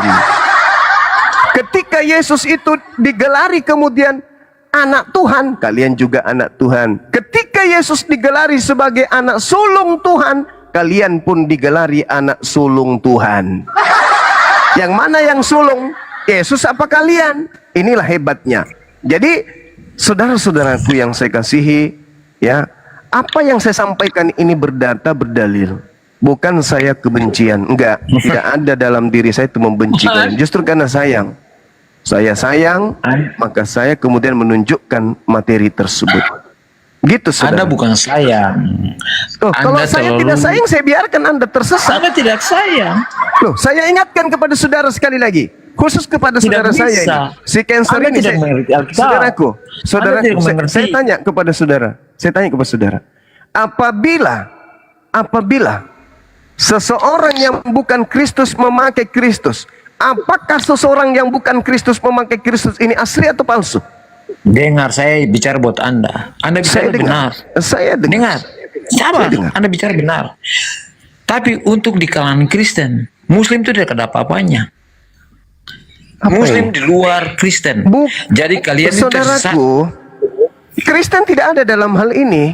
Karena Islam tidak ada dalam hal ini, tidak ada. Karena Islam tidak pernah kemudian memakai Kristus. Benar, Anda bicara benar. Karena Anda tuh di luar kita. Anda tuh tidak ada apa-apanya. Kenapa jadi gini abangku? Ya jelas dong. Karena Apanya memang yang ayat jelas? Alkitab ini tunjukkan buat kita, bukan tunjukkan buat Anda. Loh, ini tertulis, beritakanlah Bible kepada seluruh makhluk. Tertulis bukan buat Anda, tertulis buat kita. Beritakanlah Bible, jadikanlah seluruh bangsa menjadi muridku. Berarti Bible itu juga untuk saya. Bagaimana saya bisa menjadi pengikut Kristus kalau Bible bukan untuk saya? Salah. Anda bicara Kutanya salah. dulu saudara, apakah Bible diperintahkan untuk diberitakan kepada seluruh makhluk? Sudah semua, cuman kan Anda tidak mengerti. Nah, semua saya tidak mengerti. Sekarang, benarkah Yesus itu anak sulung? Benar. Ya, sekarang kenapa Anda juga jadi anak sulung? Ya jelas lah. Karena kita pengikut Kristus, Anda kan tidak. Nah, sekarang anak sulung itu ada berapa? Cuma satu. Nah, terus kenapa kalau Yesus anak sulung, Anda juga ikut anak sulung? Ya jelas lah. Karena kita pengikut Kristus. Atas kehendaknya sendiri ia telah menjadikan kita oleh firman kebenaran supaya kita pada tingkat tertentu jadi anak sulung di antara semua ciptaannya. Anda ini selevel dengan Yesus. Pertama, Anda anak Elohim. Kedua, Anda adalah Kristus. Sekarang Anda ini adalah anak sulung.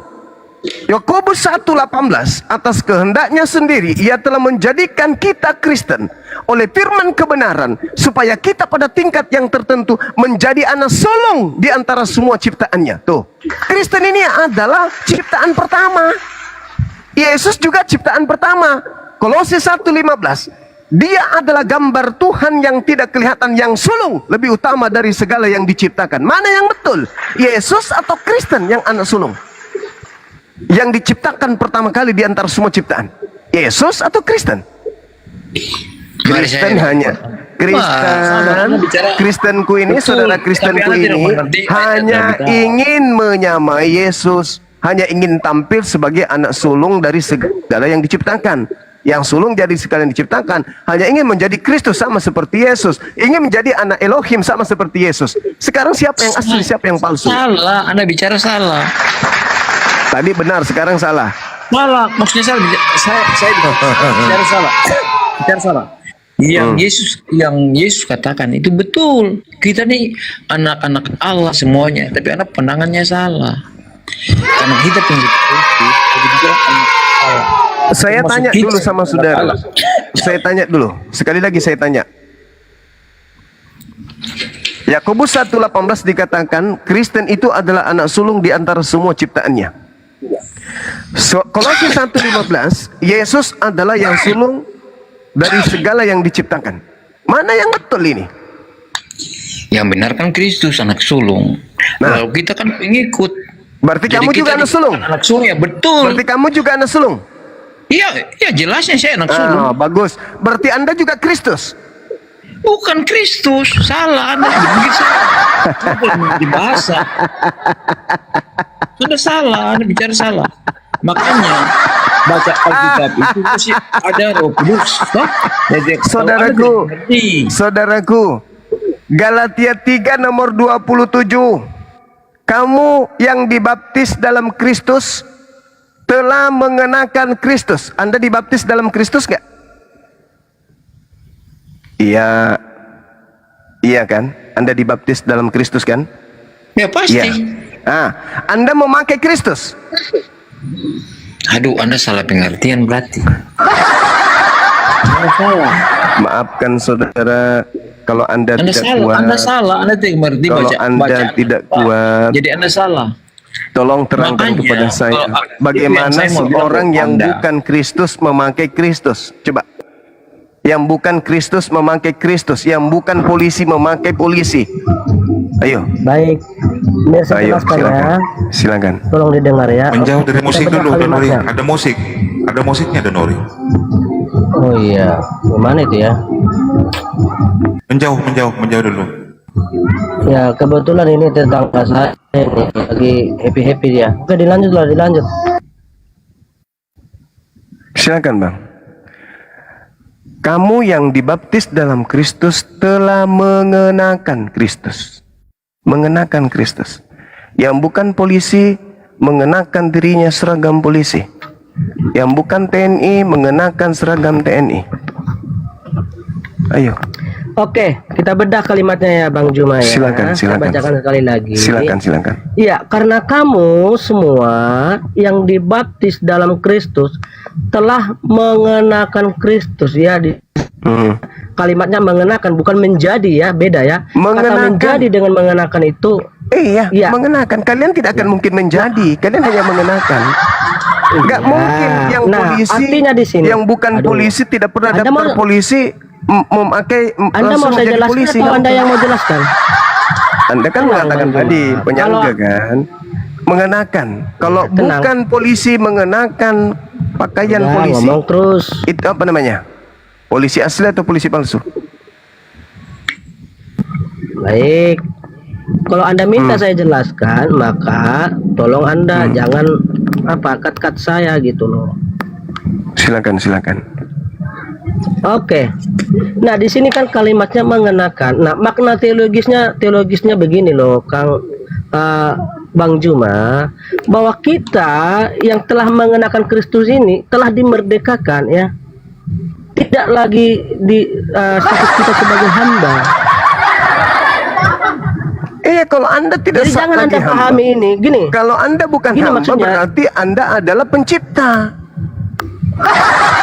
Gini. Karena hanya ada dua, hamba dan yang diperhamba. Kalau Anda bukan hamba, berarti Anda pencipta. Karena hanya ada dua, Khalik dan makhluk. Yang disembah dan yang menyembah. Ketika Anda tidak menyembah, berarti Anda yang disembah.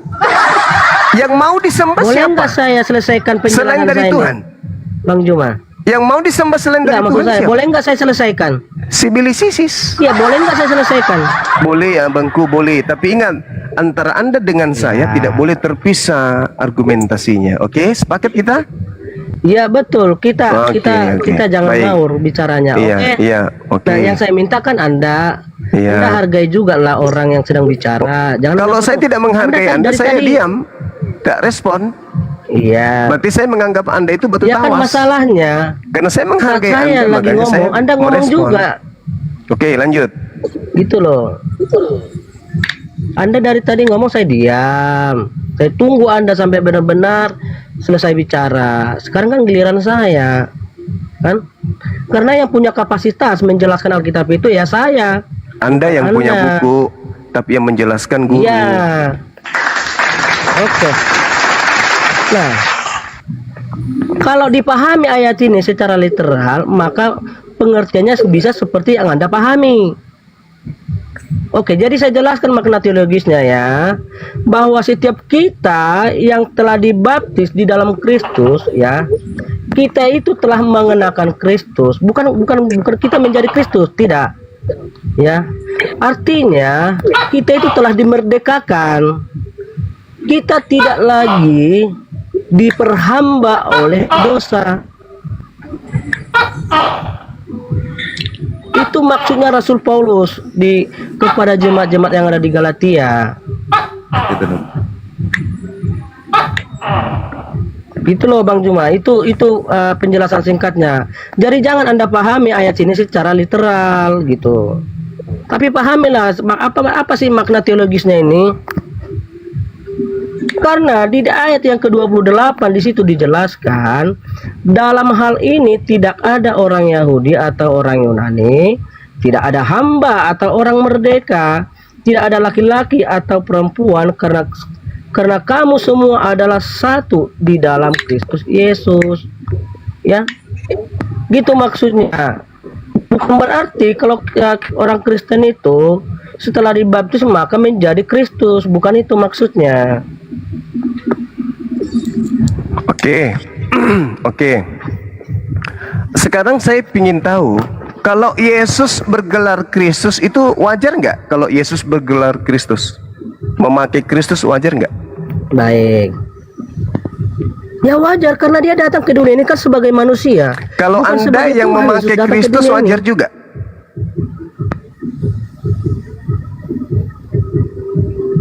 Apa Wajar Anda kapasitas bilang? saya memiliki enggak? Masalahnya apa kapasitas saya memiliki gelar Kristus? Kan nggak ada. Memakai Kristus, memakai Kristus, memakai Kristus, memakai Kristus memakai Kristus yang apapun. ada. Iya. Sekarang Apa sekarang yang Anda begini. maksud memakai Kristus, Bang? Sekarang begini. Yang saya maksud memakai Kristus ini adalah acuannya Matius 24 nomor 24. Kristus palsu. Harus ada Kristus palsu kan? Ya. Nah, sekarang apakah Anda Kristus asli? Oke, saya jelaskan ya Matius 24 ya, ayat yang keberapa tadi? Saya 5 ya. Bentar, saya bukakan ayatnya. Matius 24 ayat 5 ya. Oke. Sebenarnya dimulai dari ayat yang keempat. Jawab Yesus kepada mereka, waspadalah supaya jangan ada orang yang menyesatkan kamu. Sebab banyak orang akan datang dengan memakai namaku dan berkata, Banyak "Akulah orang itu siapa? Mesias." Ya, di sini nggak dijelaskan. Iya, orang banyak Siapa setelah orangnya? Yahudi siapa? Yang datang memakai nama Nggak Yesus setelah Yahudi. Ya itulah yang dimaksud Kristus palsu. Ya, siapa itu, Bang? Nggak dijelaskan di sini siapa namanya, nggak dijelaskan. Orang banyak pengikutnya itu siapa? Bang Suma itu semua orang. Pengikut Kristus, orang-orang pengikut Kristus semua ya? Bukan cuma Kristen. Bukan semua, bukan saja, tapi semua orang. Semua orang yang bukan pengikut Kristus juga Anda mau katakan itu, begitu? Ya itu jelas. Yang Karena tidak menjadi disebutkan pengikut, siapa. yang menjadi pengikut palsu itu kan cuma pengikut Kristus kan? Oke, tenang dulu Bang. Kan saya baca, saya selesaikan dulu saya baca, baru kita bahas Bang ya. Oke? Saya bacakan sekali lagi ayat yang kelima. Sebab banyak orang akan datang dengan memakai namaku dan berkata, akulah Mesias, dan mereka akan menyesatkan banyak orang. Oke. Nah, itu siapa itu, Bang? Iya, Mereka jadi yang ini, datang kepada murid Yesus tapi bukan murid Yesus itu siapa pada masa itu? Maksudnya Siapa kira-kira, Bang? Siapa? Iya. Nggak tahu saya. Loh, siapa Kalau Anda tahu, yang coba kasih setelah tahu. siapa di luar Yahudi yang ngaku-ngaku pengikut Kristus? Oke. Nggak ada yang ngaku-ngaku Bang. Lah kalian? Iya, maksudnya kalau Abang Juma tahu, beritahu kami. Ya Kristen lah, siapa lagi? Siapa pengikut Kristus di luar Yahudi siapa? Bang Suma salah. Kok Di salah situ tidak lagi? disebut- Sabar. Di situ Salah tidak lagi disebutkan saya. siapa. Di situ tidak disebutkan siapa. Memang tidak disebutkan, tapi cobalah Anda pakai otak. Kira-kira di luar Yahudi yang mengaku pengikut Kristus itu siapa? Makanya saya Alamak. pakai otak, makanya bilang tidak tahu itu siapa. Termasuk Bang juga mungkin. Saudaraku, jangan memperbodoh diri.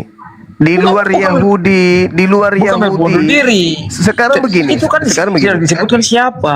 Sekarang Termasuk begini. Abang juga mungkin. Sekarang begini, yang menunggu Mesias, yang menunggu Kristus itu Yahudi atau Romawi? Yahudi. Yahudi. Yahudi kan? Yahudi bukan. Nah, Sabar, saya bilang oke, Yahudi oke. bukan Kristen. Iya betul sekali, pintar. Itu mulai pintar. Berarti yang menunggu Mesias, yang menunggu Kristus adalah Yahudi. Nah sekarang kenapa di luar Yahudi juga mengaku pengikut Kristus? Itulah maka muncul pertanyaan. Kristus yang palsu ini, Kristus yang palsu ini, pengikutnya Yahudi atau pengikutnya non Yahudi? Yahudi, Yahudi maupun non Yahudi. Masalah generasi. Tergantung Anda juga. Karena Anda juga kan Anda juga termasuk tidak mengikut Kristus. Jadi Anda juga termasuk. Anda juga termasuk. Jangan ketawa. Anda termasuk. Saya bukan pengikut Kristus, saya Islam. Iya, Anda Islam di luar kita. Jadi Anda itu di luar kita tidak. Iya, ada memang di luar. Sekarang yang terindikasi pengikut Kristus itu siapa? Anda atau saya? Tidak ada. Di situ disebutkan pengikut Kristus. Salah, Anda salah. Di situ tidak disebutkan pengikut Kristus. Anda salah. Jadi Kristen itu pengikut Spertus, bukan pengikut Kristen, Kristus. Anda sudah mulai ini. Nggak, Jangan saya gitu tanya loh. supaya Anda Anda itu salah. jangan merasa bodoh di Anda sini. sudah ini. Kristen Anda katakan bukan pengikut Kristus. Alamak. Jangan gitu, saudaraku, jangan gitu. Masih banyak saudara Kristen kita yang mau belajar. Anda kalau tidak sanggup boleh turun kan daripada. Tidak. Bukan saya tidak sanggup. Anda yang tidak sanggup. Sekarang yang menggelari diri mereka itu pengikut Kristus, Islam atau Kristen? Ya kita. Kita siapa? Kita orang Kristen. Ya Kristen. Berarti yang terindikasi pengikut Kristus palsu Islam atau Kristen? Walaupun kita terindikasi Kristen. Ya udah selesai Kristen. Nah sekarang yang terindikasi, tenang, yang terindikasi pengikut Kristus palsu Yahudi atau Kristen?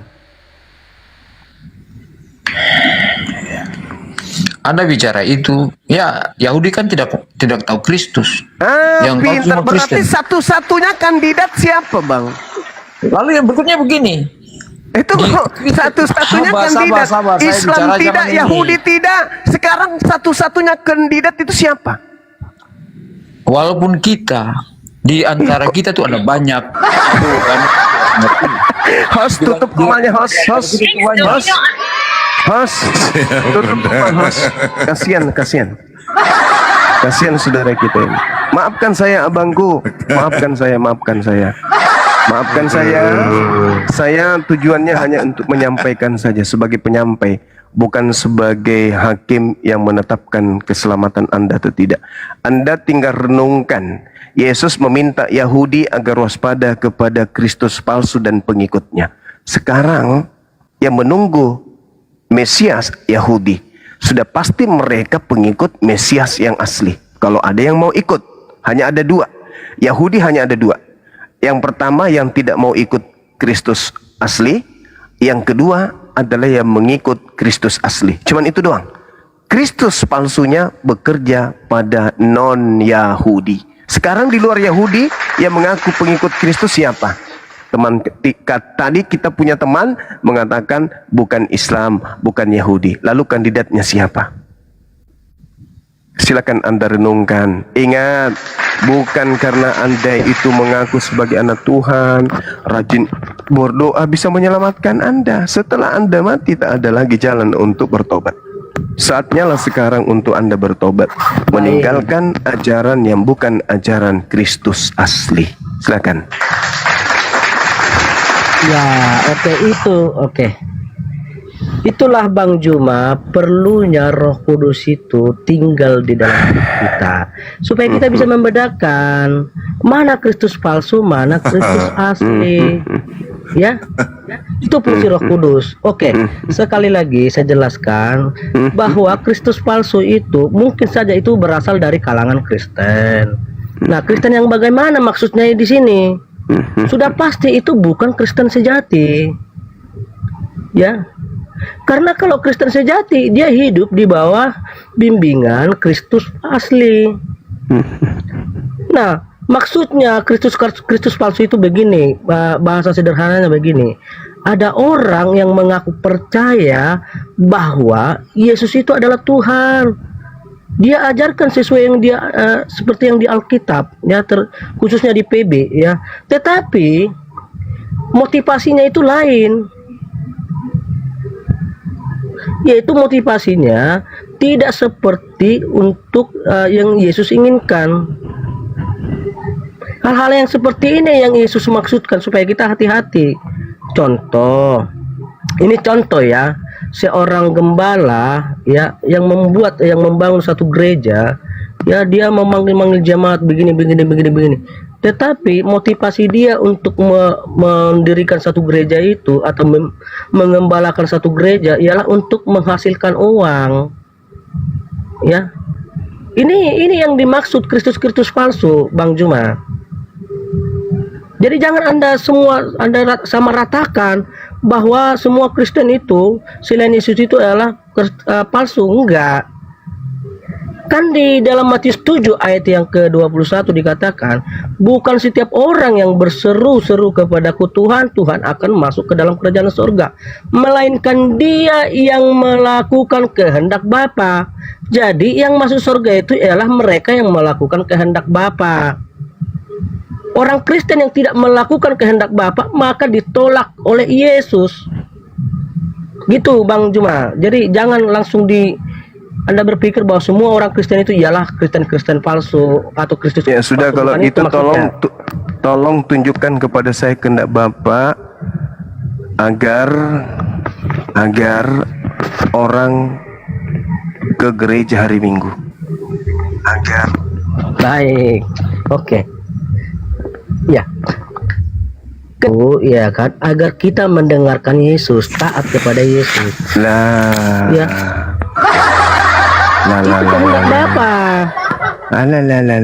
Jadi mana perintah Yesus agar kita ke gereja menyembah dirinya? Baik. Oke. Yang pasti Yesus mengajarkan kalau kita ingin menyembah, kita harus menyembah di dalam roh dan kebenaran. Siapakah roh itu? Itulah, tenang dulu tenang. Kan yang mungkin butuh istirahat abang ini. Mungkin abangku bisa istirahat dulu, Abang. Kenapa? Apa yang salah dengan yang saya jelaskan? Apa yang salah? Kalau ada salah, Anda langsung beritahu. Anda sendiri mengatakan melakukan kehendak. Saya tanya mana kehendak Bapak? Anda tidak bisa beri jawaban, cuma muter-muter. Kamu belum jawab pertanyaanku dari kemarin. Di mana dari perjanjian lama sampai perjanjian baru, di mana Jibril itu Roh Kudus? Jawab dulu Suma. Siapa yang mengatakan bahwa di kitab perjanjian lama dan perjanjian baru itu ada Roh Kudus? Saya sudah lihat semua itu. Justru saya lah orang yang berkata ada video kamu bahwa di sini. Di dalam Bible itu, baik di dalam perjanjian baru, perjanjian lama itu tidak ada Roh Kudus. Tapi kenapa di Kristen Indonesia kok pakai nama Roh Kudus juga? Ambil dari mana itu? Kok jadi sekarang dibalik? Justru saya yang bertanya kepada Lembaga Bible Indonesia, dari mana Lembaga Bible Indonesia mengambil dua kata itu? Roh Kudus itu diambil dari mana? Sedangkan Roh Kudus itu adanya di Al-Quran, tidak ada di kitab perjanjian lama, di perjanjian baru. Di Indonesia baru Kristen mengenal Roh Kudus. Di luar Indonesia orang Kristen tidak pernah dengar kata Roh Kudus itu. Sampai di situ paham.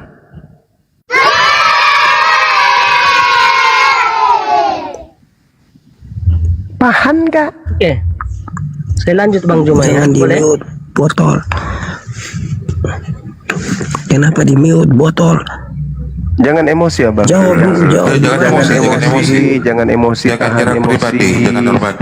Tahan emosi ya, jangan emosi. Kita berbicara mengenai agama. Bicara agama itu sejatinya kita lebih mengedepankan kemudahan ilmu. Jangan emosi. Boleh keras, yang penting berdata dan berdalil. Jangan keras tapi melempem kayak tai ayam. Bangkaku Gurunda kaget. Saya juga. Memang cuma Bunda yang kaget. Saya aja sendiri kaget. Gitu. Tegas boleh, tapi yang benar. Oh, tegas tapi tegas tai ayam ngapain?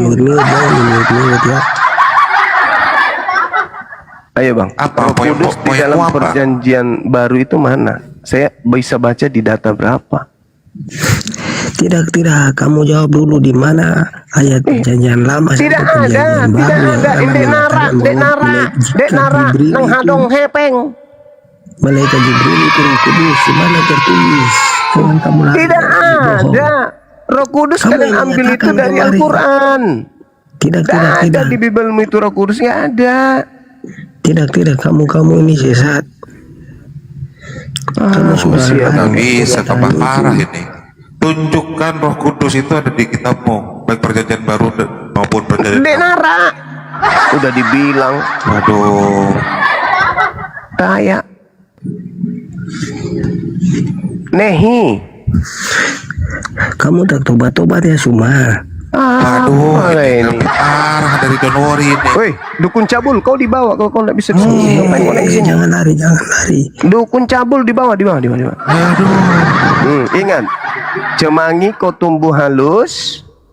Habis itu kau baluri ucok, kau bungkus pakai daun pisang selama 3 pekan. Habis itu baru kau cuci bersih. Ya, laporkan apa perkembangannya setelah itu. Oke, Jangan kita kau bahas lanjutkan agama diskusinya. kalau ilmu nggak ada, jangan. Kita ditonton banyak Oke. orang. Ya, lanjut. Iya, betul. Ya. Oke, salah satu kehendak Bapa itu ialah agar kita mendengarkan Yesus. Datanya kan Nah, ada di dalam Matius agar 17 kita ayat yang mendengarkan kelima. Yesus. Yesus mengatakan Iya. waspadalah kepada Kristus palsu, betul? Iya, betul. Oke, betul. Kristus palsunya memakai nama dia kan? Betul? Iya, tadi kan sudah tuntas pembahasannya ke sana. Kenapa diulangi lagi? Ya, kan kita harus percaya nih kepada Yesus. Yesusnya meminta Yahudi agar waspada kepada Kristus palsu. Di luar Yahudi yang memakai Kristus kan cuman Kristen. Sekarang Anda mengatakan percaya. Kenapa Bang Juma muter-muter sampai di situ, Bang? Berarti Anda harus percaya Yesus bahwa Kristen itu adalah pengajaran palsu. Percaya nggak? Nggak percaya, dia cuma di mulut doang bilang percaya Yesus. Kalau percaya Yesus, jangan percaya pengikut Kristus di luar Yahudi, itu pasti palsu. Alamak, gimana bangku ini?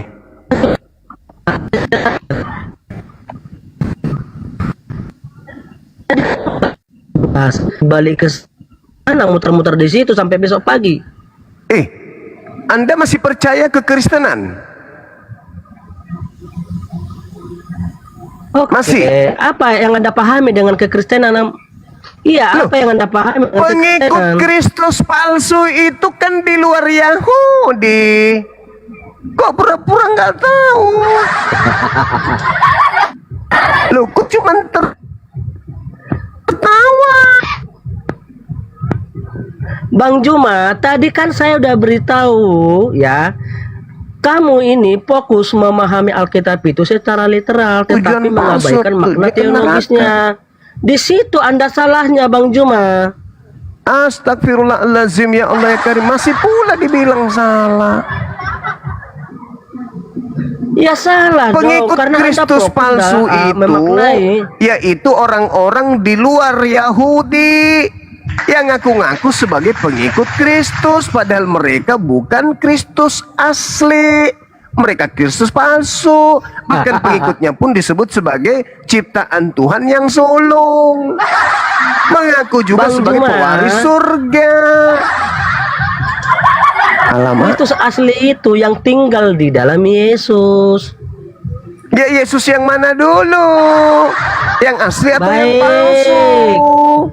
Baik apa? Iya, benar gini. Ya benar, pelan-pelan ya. Kita pelan-pelan aja Bang Juma ya. Karena dari tadi aku memang di pelan, dalam kamu aja yang perjanjian lama. baru. Ya. Ya kalau kita berbicara Kristus atau Yesus ya, Yesus itu kan ada dua di Alkitab. Satu Yesus asli, palsu. ya kan? Nah, jadi Yesus yang asli itu ialah yang tersalib. Sementara yang palsu Yesus tidak. yang satunya lagi ya. Ya, tenang dulu Bang. Tenang. Yang palsu Santai kita tidak diskusinya, tersalib, yang asli tersalib. Kok jadi kebalik? Santai kita diskusinya Bang, boleh? Kebalik, saudaraku, kebalik. Ya Masya kalau Allah, menurutmu Bang kebalik Indra, maka barakallahu fiik. gini loh Bang Juma, kalau menurut Bang Juma terbalik maka biarkan saya jelaskan. Gitu. Mau jelaskan apa? Loh, Anda nggak mau dijelasin atau mau harus mengikuti pemahamanmu? Anda sudah akui bahwa pengikut Kristus palsu itu non Yahudi. Barakallahu fiik, Bang Indra. Sehat selalu. Bukan itu makna teologisnya Bang Loh, Juma. kok Kenapa bukan Bang itu? muter-muter di sana? Lo kok muter-muter? Ente muter-muter. Baik. Pengikut Kristus palsu itu Yahudi atau Kristen? Saya bacakan ayatnya sekali lagi ya supaya Bang Juma Alamak. bisa ngerti ya. Silakan. Oke. Karena hal yang sederhana ini pun sulit sekali Bang Juma pahami. Bagaimana Anda ini, ingat loh, Bang Juma, status Anda ini di sebagian orang teman-teman Muslim Anda ini gurunda loh. Masa hal yang sederhana aja sulit Anda pahami? Ya, silakan Anda baca Oke, data. kita baca. silakan. Oke. Ya, datanya kan ada dalam Galatia 3 ayat yang ke-27. Kita Ya. bacakan ya. Ya.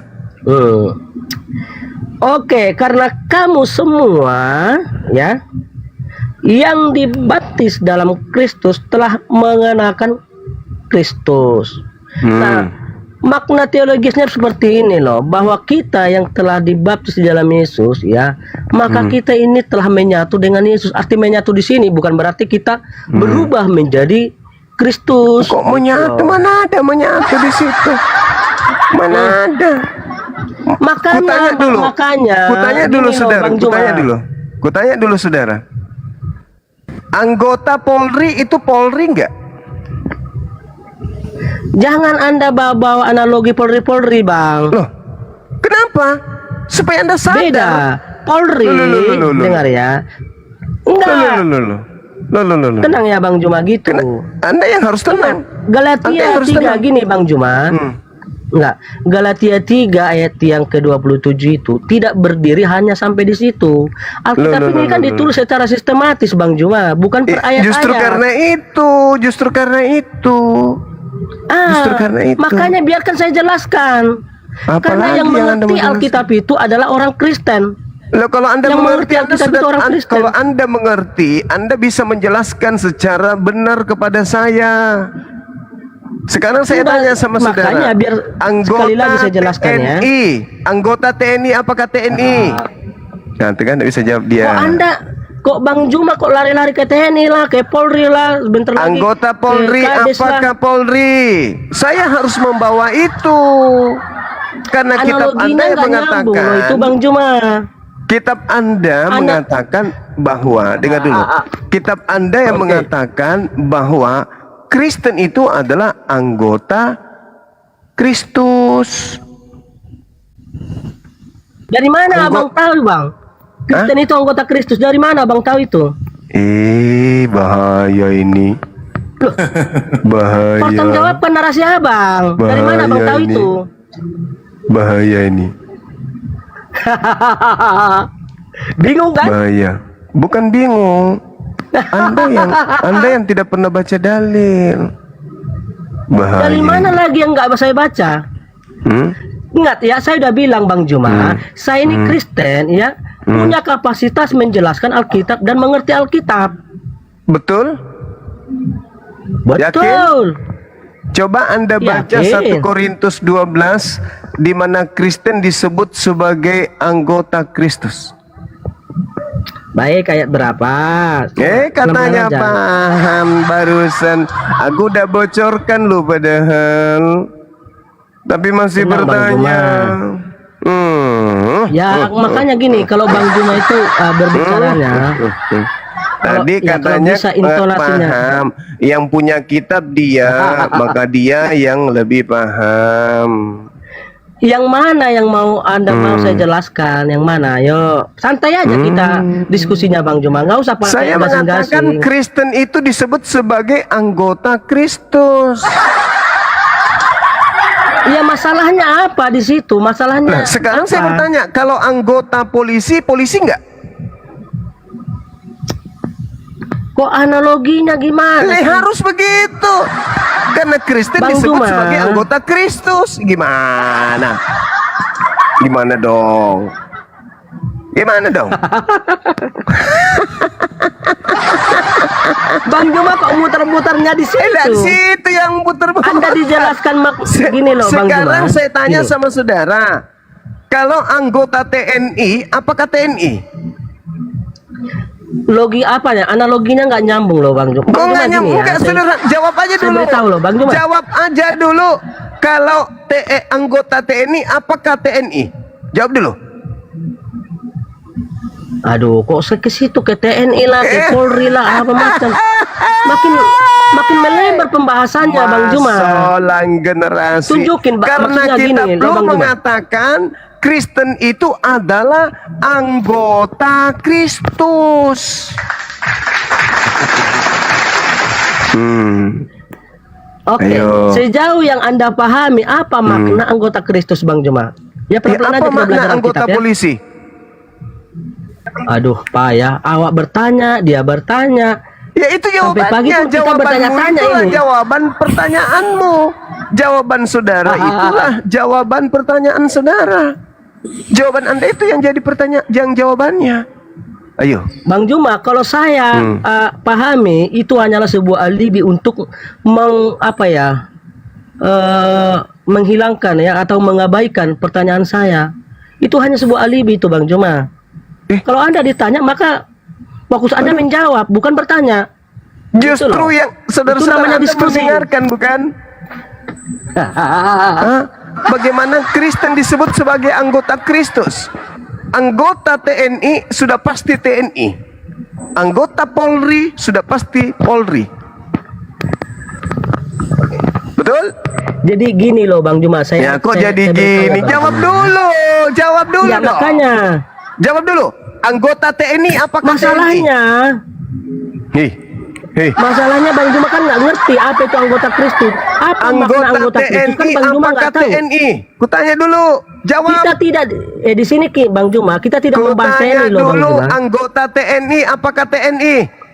Bang Juma jangan ngaruh-ngaruh Bang Hei, Juma. Kita kita nggak sedang membahas TNI. mencari siapa Kristus palsu itu, makanya pertanyaan ini muncul. Ya udah, kalau Kristus yang Apakah dibahas, anggota maka fokus TNI kepada adalah Kristus. TNI?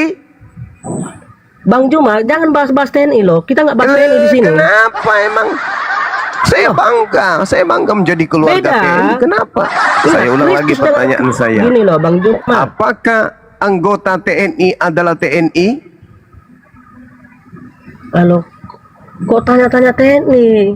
Yang lebih berkapasitas menjawab itu Ini adalah cuman pihak TNI loh. cuman Tanyakanlah kepada perumpamaan TNI. dan TNI tidak akan keberatan karena itu adalah ilmu. Apakah anggota TNI Nah. adalah TNI? Berat kali dia jawab. Pertanyaanmu ini Enggak Bang bisa Juma, dijawab gini loh, karena dia terjebak sebab mereka ini adalah Kristus palsu bukan semuanya. terjebak. Kenapa Kalau Anda kita tidak mau membahas jawab? Kristus, maka Kenapa Anda fokuslah tidak mau bahas menjawab? Kristus. Kenapa Anda tidak mau menjawab? Ya, karena Apakah saya anggota karena TNI saya adalah bukan- TNI? Karena saya bukanlah dari kalangan TNI. Siapa yang bilang Anda Jadi saya TNI? nggak punya rupanya? kapasitas menjawab itu. Saya tidak punya kapasitas menjawab tentang TNI. Saya bukan Siapa kalangan yang TNI, bilang Bang Anda Juma. TNI? Nah, kenapa Anda bahas-bahas TNI? Lah, saya Kalau bahas bertanya Kristus- sebagai perumpamaan supaya kamu sadar bahwa kamu itu Kristus palsu. Mulai dia tertawa pahit, saudara-saudaraku. Ingat ya, kawan, ini kita diskusi ilmiah, kita diskusi edukasi untuk mendidik anak bangsa agar jangan salah memilih agama. Jangan karena hanya tekanan nenek moyang mereka yang mengikuti agama penjajah lantas mereka ikut di agama tersebut tanpa mereka belajar. Jadi tertawa pahitmu itu tidak akan mampu menolongmu. Jawab dulu pertanyaan sederhana ini. Saya ini tertawa, Apakah Bang Juma. anggota Gini loh, Bang, TNI ya. adalah TNI? Jawab. Ini dulu.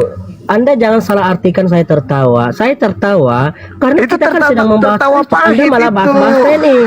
Tertawa pahit Enggak. di saat Anda Bukan, kemudian saya suka tersudutkan dengan pertanyaan yang sederhana. Coba ada nggak yang bisa Karena bertanya saya kepada heran. saya, Bang Suma, apakah anggota TNI adalah TNI? Coba ada Bang Handi bisa tanya saya. Tuh, jangan tertawa pahit di depan banyak orang. Tak bagus. Tanya saya, Bang. Tadi bahas-bahas Polri, sekarang bahas-bahas TNI. Tanya saya, Bang, Ini. Bang Arif. Ya. Silakan. pertanyaannya? Gurunda, apakah Gurunda anggota TNI? Bukan, saya bukan anggota TNI. Aneh-aneh aja pertanyaannya. Apakah anggota TNI adalah TNI? Apakah anggota TNI adalah TNI, Gurunda? Jelas, jelas. Mudah dijawab. Apakah anggota Polri adalah Polri? Jelas Polri. Nah sekarang Anda baca kitab 1 Korintus 12 nomor 27. Kamu semua Kristen adalah tubuh Kristus dan kamu masing-masing adalah anggotanya. Ayo. Bahas Kristus malah bahas TNI. Gimana ini? Ayo. Udahlah Bang Juma. Kalau memang cara seperti itu cara Anda kamu semua berdiskusi adalah tubuh Kristus. Kamu semua adalah tubuh Kristus.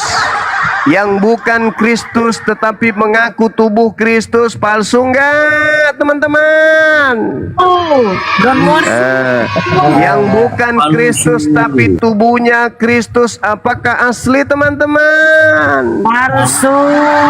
Yang bukan anggota Kristus mengaku anggota Kristus, palsu enggak teman-teman? Palsu. Dan Saudaraku, ini edukasi ilmiah berdasar data, bukan menghujat, bukan menista, bukan menyudutkan, tapi kita mengajarkan kebenaran untuk mencerdaskan anak bangsa Islam ataupun Kristen. Benar Bang Anda Juma. itu Kristus di sini abangku. Anda dengar ya. Makanya kamu itu tidak menyembah Tuhan karena kamu mengaku Kristus, bukan hamba Tuhan tapi anak Tuhan, pewaris surga. Kenapa? Sama seperti si Bilisi, sombong, nggak mau sujud kepada Tuhannya. Begitulah kamu. Kamu itu diajarkan bahwa kamu itu Kristus. Kamu sombong di hadapan manusia karena kamu merasa kamu lebih di atas mereka. Kenapa? Karena kamu mengaku ada Kristus di dalam diri kalian. Kalian mengaku adalah kalian tidak sadar kalau kalian itu sebenarnya lah yang dimaksud Yesus. Waspadalah kepada penyesat yang datang kepadamu memakai namaku dan berkata, akulah dia, akulah Mesias, akulah Kristus. Mereka akan menyesatkan banyak orang. Di luar Yahudi yang memakai nama Kristus, yang ngaku-ngaku pengikut Kristus, yang mengaku satu tubuh dengan Kristus, yang mengenalkan Kristus, hanyalah Kristen, saudaraku, yang aku kasih, tak ada yang lain. Oke, udah kita lanjut ya. Tapi benar kata Bang Juma, ya. Anda di sini kan bukan menghujat, ya. Tapi buat saya Anda malam ini ngawur. Kenapa ya? Yang kita bahas kan Kristus, bukan TNI loh Bang Juma, ya. Kalau Anda bahas-bahas tentang TNI, saya tidak punya kapasitas menjawab itu karena saya bukan dari kalangan TNI. Oke. Kalau begitu, tubuh Kristus apakah Kristus? Baik. Saat kita bacakan dulu daripada Anda bodoh, ya. 1 Korintus 12. Tenang. Tubuh Kristus apakah tertawa Kristus? Bang Juma, tertawa. Saya pun Oke, arti tubuh Kristus itu oke, tenang ya. Kalau Anda nggak mau saya bertanya, apa Bang Juma? Tubuh Kristus apakah Kristus? Oke. Nah, tubuh Kristus itu maksudnya adalah pengikut Kristus. Itu maksudnya. Masuk lagi laga rambang lama rupa. Gitu. Kalau kau tidak sanggup diskusi mewakili agamamu, kawanku, mending tidur. Bagian mending mana? Tidur. Oke. Besok Bagian mana pagi yang salah? Anda ke pasar, ambil daun cemangi, 1 genggam, haluskan, kasih sedikit kapur sirih. Habis itu setelah halus kau baluri si ucok, bungkus pakai kain putih, tunggu 3 minggu baru Anda buka. Lihat hasilnya, laporkan di sini.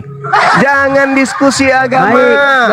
Kalau ilmu tak ada, jangan. Kasihan saudara-saudara kita Kristen yang awam yang mau belajar, abangku. Sah-sah saja Anda mengatakan hal demikian. Tapi sampai apanya hari yang ini, sampai sah? saat Anda ini, ke pasar Anda besok tidak bisa pagi. Hei, WA saya, kita nggak DM saya bahas nomor pasar ini, Bang rekening. Juma. Kalau tidak ada Jangan duit makin untuk beli ngawur, Bang cemangi, Juma. Mending Anda melakukan perawatan ucok daripada Anda berdiskusi agama tapi Anda tidak memiliki kapasitas untuk itu. Oke, saudaraku. Kalau Bang Juma udah daun cemangi, ingat daun cemangi dihalusin. Ketika udah halus, campur sedikit kapur sirih, balut si ucok, bungkus kain putih, 3 minggu baru dibuka ya. Nanti hasilnya laporkan ke kita di sini. Lanjut Ada kurang satu, ada kurang satu itu Bang Juma. Tawas. Bukan minyak rem, dikit. Wah, bahaya itu Bang. Mereka sulit kali jujur ya Gurunda, nggak mau jujur itu ya, pura-pura ini. Memang. Nathan, saudara Nathan, Nathan,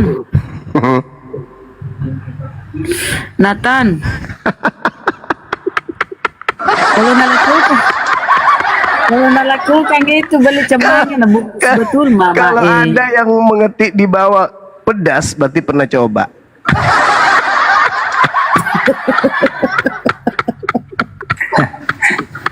Itu resep tawuran kok dipraktekin. Allahu Akbar, Masya Allah. Gue curiga, gue takutnya Don Wori dulu Bunda Rama. Gue takutnya Don Wori ini dengerin Bang Juma bener lo dipraktekin besok anak orang lo. Oh, istrinya pasti nelpon Bang Andi. Istrinya pasti nelpon. Bang Zuma, makasih banyak loh Bang. Kenapa? Bapak sekarang semakin top chair. Oh ya? Iya abangku. Dia bisa sampai 4 jam. Kok bisa? Iya karena setiap hari beli M150 dengan terong. Oh, ay, masolang generasi.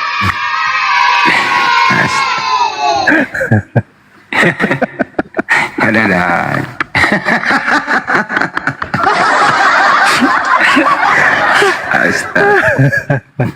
Allah. Itu resep terbaru Gurunda ya, resep terbaru yang biasanya Ingat masa KKN, Waktu saya KKN. Masalahnya Aduh, waktu KKN dulu pas di kecamatan, ini dari posko ini mana pasukannya? Kebetulan waktu itu saya ketua tingkat. Oh, mengamuk lah saya ke Pak Lingkungan. Pak, mana anak-anak saya, Pak? Kenapa jam segini, Bu? Weh, lisu ko yung lumite na. Loko mite. Agari satu na jam na kemarai. Weh, dapat guru-guru lalu. Dapat guru-guru lalu nasional sileba. Sileba nasional silom empat guru-guru. Tama no lumite nasional. Agari na jam silomo. Begitu saya masuk, semua pakai sarung kayak habis disunat, kipas-kipas dia. Kau kenapa ini? Oi gila kau ya? Ini kita baru masih ada 1 minggu lagi di sini. Kalian kenapa? Kita diajarin salaba apa? Katanya untuk memperbesar ucap. Apa? Daun cemangi campur ini. Alamak, kenapa kalian bodoh banget kok mahasiswa dibodohin sama orang sini? Ya maaf, aku bilang gitu. Aduh, parah. Tapi tukjeb loh hasilnya. Ada yang anaknya 9, ada yang anaknya 7. Saya ketemu, anakmu berapa rupanya? Saya 9 bos, gara-gara cemangi. Masuk lagi ulu. Diam-diam di bawah banyak mencatat loh. Wih, Enggak, jangan. Allahu Akbar, Masya Allah. Izin Gurunda kita sapa Tuan Lebay. Iya. Tuan Lebay. Assalamualaikum warahmatullahi wabarakatuh. Waalaikumsalam. Minta resep juga Bang. Aduh Bang. Bukan saya tadi apa namanya saya luar biasa ini ya, apresiasi sama Gurunda nih. Karena saya sering ngikuti kan. Makasih Bang. Saya apa? Ya, luar biasa memang. Jadi sorry. Saya kan sorry. jarang masuk. Saya membaca komen jadi saya merasa lucu. Apa namanya di apa? Saya pingin tanya aja, Bang Zuma apa Yahweh dalam menguasai Bible tuh dulu dari mana dulu cerita? Karena kemangi Pak. Ya, enggak gini. Karena apa? Saya kan Bang Zuma, saya pernah lihat upload di apa itu. Bertapa 1 tahun bang, kau bertapa dulu. Enggak, serius dia. Saya Muslim, saya orang Minang, orang Minang. Iya, paham, Pak. Iya pak. Kebetulan saya dulu pernah lihat status Bang Zuma dulu kalau tidak salah di Bang Zuma ini penganut tarekat Naqsabandiyah yang di Jabal Qubais ya Bang. Ya, Masya Allah. Dia orang tua kita di sana. Ada ayah di sana, Bang. Bang Zuma stay-nya di sana sekarang. Enggak. Saya kebetulan di Makassar, kota terkecil di Kairo pinggiran, Bang. Oh, aslinya di orang Makassar. Iya, Makassar Bugis kah saya kasih. Masya Allah. Juga merubah. Bagi kasih ada warisan kasih mau dibagi. ada kebun cemangi Bu 3 hektar nanti dibagi 3. Itu aja Iya bang, Bang, ya, abang kita tuan mau Labai, Masya Allah. Salamkan kita Bang aja ya. bang, kita mau lanjut. Assalamualaikum Bang Zuma. Baik, saya mungkin mau ada yang mau naik, saya izin turun, saya mau silaturahim aja sebetulnya sama Bang Zuma. Iya abangku, makasih abang. Iya sama-sama. Bang Zuma, salam. Bang Zuma, salam kenal dari Aceh. Waalaikumsalam warahmatullahi wabarakatuh. Ya, Masya Allah. Siap abang. Ada yang bertanya di bawah, itu ditumbuk, dihalusin pakai ulekan atau dikunyah Bang? Masuk orang generasi. Dikunyah Bang, habis itu disembur. Sembur keliling.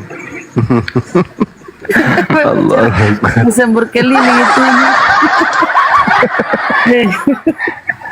Seorang. Jangan blender jangan tahu blender masa di. Dia mau coba besok. Jangan. Ini saya cuma bilang ya, ini menurut temanku, kata dia setelah pakai itu 3 minggu, dia bukan 3 minggu, dia 3 hari. Setelah dia cuci selama 3 hari itu, kulitnya menebal. Kayak kulit sapi, kulit buaya. Jadi badak ya. Iya, jadi kulit badak katanya. Kodong. Jadi tebal dia. Jadi biar disetrika mati rasa dia kan ya. Mati rasa. Lembaran tunggurun Randy. Tapi itu kenyataan, itu fakta. Itu temanku alami. Waalaikumsalam warahmatullahi wabarakatuh. Mati nih istrinya. Mami ini benar-benar lucu benar jawabannya. Terima kasih Bang Runda. Iya. Sampai kepingkel-pingkel saya. Alhamdulillah. Aslinya itu bang itu sabar bener itu jawabannya itu. Cuman kesekak terus. Udah itu aja saya. Iya, Terima kasih atas Abang. Makasih. Siap. Assalamualaikum. Udah. Ada bilang mau PC katanya dia Bang Andi. Ada yang langsung coba malam ini, Bang. Mantap kali, Bang. Lucu bener. Iya. Kalau tidak ada cemangi bisa tona ganti, ada ke alternatif daun lain? Ada daun serai.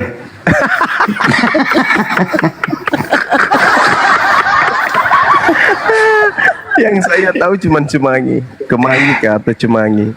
Gitu. Kalau cemangi Sulawesi ini kemangi. Oh, kemangi. Yang harum itu loh, yang harum. Iya. Itu ditaruh di bawah tempat tidur itu nyambung nggak ada loh. Zaman dulu kan. Kalau harum kamar itu. Iya. Kalau nggak ada itu ya daun serai aja. Kalau sama sih, hampir sama. Ya saya cuman taunya itu aja sih. Kasih sedikit sirih. Apa sih ya? Daun sirih. Betulan alamak masih. Makanya saya ketemu teman kuliah kemarin, saya tanya gimana? Wah, panas ya Bang ya? Daun kemangnya sama daun sirih juga ini ya Bang. Anak berapa Bangku? Bang Rindi, anaknya berapa Bang? Alhamdulillah 5 Pak. Nah itu coba. Hei, murid semua ini murid. Iya, mereka panas katanya. Udah keringat dingin nih. Aduh, kalian kenapa? Apa yang terjadi dengan kalian? Aku pikir tawanku ini udah pada sakit semua kan. Nah ini kok sesama jenis kayaknya mereka ini. Ternyata Kipas. dia ngajarin. Yuk kipas dia Bang Andi. Dia masukkan kipas angin dalam sarung Oh parah kali bah. Lucu. Emang lucu. mantap itu sesudah itu mantap itu Bang, betul mantap. Emang Benar betul ya? apa itu jawaban. Iya, kata Iya, kawan betul. sih begitu. Terus. Aduh. Kalau Ada yang nyatet itu di belakang udah dicatat tuh di kalau sulit dapat daun kemangi sama itu, langsung aja olesin minyak rem itu bagus juga tuh. Minyak rem habis itu kasih perapian kan gitu ya. Pakem itu pakem. Pakem. Allahu Akbar. Di mana gitu hanya tadi ketemu sama anak-anak dulu itu. Saya lagi lagi lihat tukang bekerja dari luar. Mereka tiba-tiba lewat. Oh sensei, kalian masih ingat aku rupanya. Ingat sensei, masa lupa. Ya itulah, dia sempatkan video sama tukang di sini. Latihan daerah ini, latihan di daerah proyek.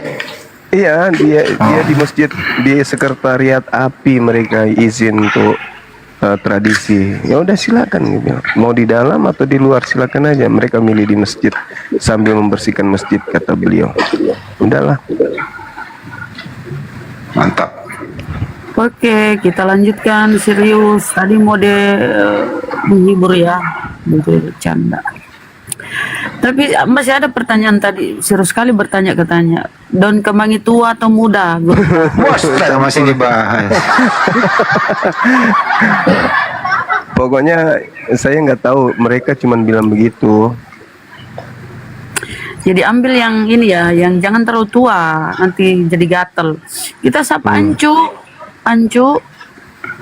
Kristen Muslim, saudara. Ancu, Orang Bugis ya. Muslim beneran. Ajak lalu komunikasi. Kamu juga praktekkan itu. Apa yang ingin kau tanyakan, Ancu? Diturunkan. Cimo, Kristen. Cimo. Aduh, yang naik yang Kristen dulu ya teman-teman. Waalaikumsalam warahmatullahi wabarakatuh. Yang Kristen dulu yang naik ya, saudara.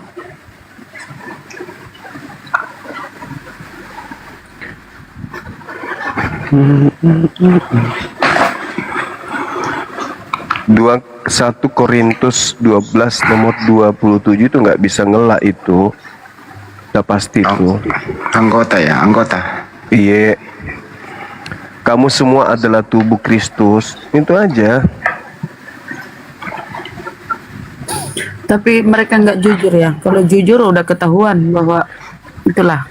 Tubuh Kristus itu disunat pada hari keberapa? Hari ke-8 katanya di Bible. Tubuh Kristus itu ada babi nggak di dalamnya? Nggak ada, Bay. Nggak tahu dah. Yang asli Nggak ya ada. asli. Nggak ada. Nggak ada. Kalau ada yang dalam tubuhnya babi, kemudian tidak sunat, tapi Kristus mengaku palsu, tubuhnya karesteng. gitu. Bunda, kita bertanya Bun, kalau ada di dalam tubuhnya babi tidak disunat, boleh nggak disebut sebagai tubuh Kristus? Kayak nggak masuk nominasi lah itu. Gitu ya. Iya. Keren kali bah. Tubuhnya adalah tubuh Kristus. Jago nak malam melakut ya. Sebisana. Itulah kenapa ajarannya Paulus itu dia tidak mau lagi diperhamba dengan hukum-hukum Tuhan ya Guru. Dia sudah mengaku sejajar dengan Kristus. Ini Kristotan ini. Secret Pers. Selamat malam saudara. Secret.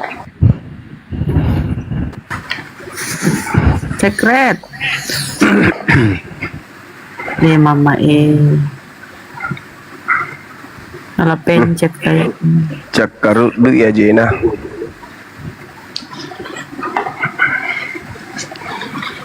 Ini masih ada penasaran. Naik aja Sir, naik. Siapa bunda?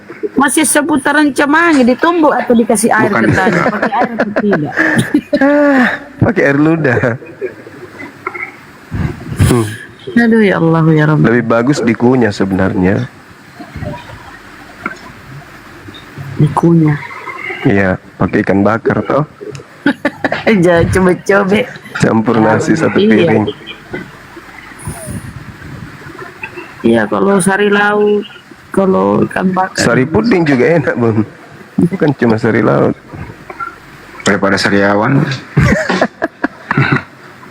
Bang Nebo. Ih, ini lap mobil ini kalau Nebo. Bang Nebo. Bukan Nebo itu, bukan. Oh ya kan Nebo. Bang Andi semua.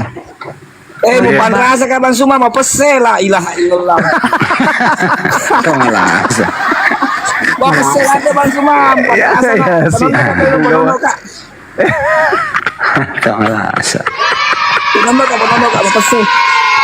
Kasih suruh kak Bang Suma. Mau pese lah. Pasti kulkas separuh badan.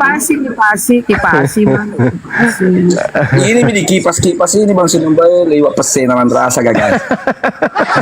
Masih tahu Ajat pasti itu iyo pasangan kasih apa manrasa itu pasangan aku nasuntui be. Sisa boro itu kasih mantap. Bandar. Astagfirullahaladzim, bercanda kok. Kasih turun Bang. Saya cuma ketawa di bawah.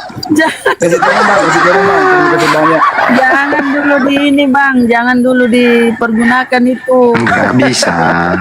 Aduh, Jangan dulu. bandar lagi nanti. Jangan dulu dipraktek ke istri, cari dulu kambing, tes drive. Bengkak nih terkelupas baru 5 menit ini. Kasih Empat guru saleh Bunda Rahma empat kata ke saya. Bunda Rahma nggak salah. Terima kasih banyak Bang, terima kasih banyak semua diberi kesempatan untuk naik. Terima kasih banyak. Makasih. Tolong Bunda dikasih turun kembali Bunda biar dibawa. Iya, jangkit dulu pakai Pak Di. Assalamualaikum warahmatullahi wabarakatuh. Lagi Mbak Boklo jogi jogan we. Tapi lagi. Oke dong. Penono kan kesini saya kata we penono nak kesini. Masuk orang generasi. Awe puangi padahal cuman bercanda. Tapi jangan pakai naik jangan ada naik bahas dong itu ya. Dong Kemangi ya jangan naik. Kita mau diskusi. Sekali ada lagi naik Nabila sudah aku praktekkan jangan jangan kasih tahu di sini. Bercanda itu gurunda. Ayo teman-teman Kristen. Allahu Akbar, Masya Allah. Kasihan ya, banyak orang Sunda nggak ngerti katanya gurunda. Cari terjemahannya di Google ya. Alhamdulillah sehat Bang, thank you.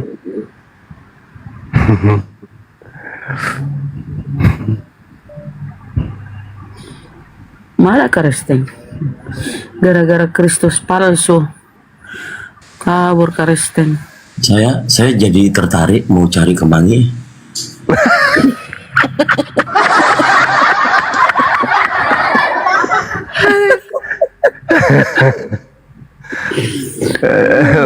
Orang Jawa bilangnya Kemangi ya Mas?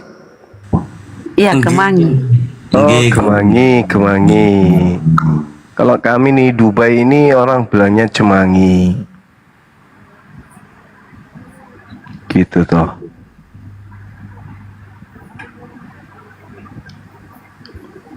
Banyak murid saya ini.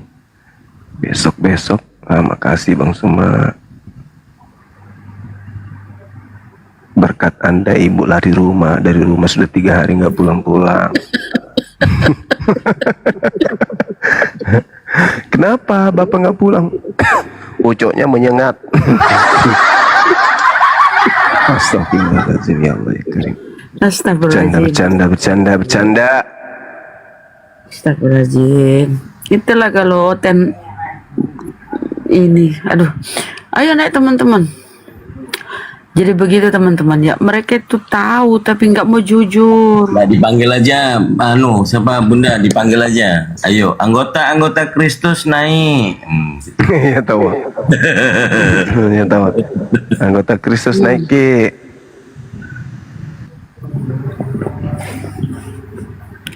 Gondrong, ini Muslim Kristen. Muslim gak ketekan. Oh, ketekan ya. Pemula nih, salah tekan nih temanku.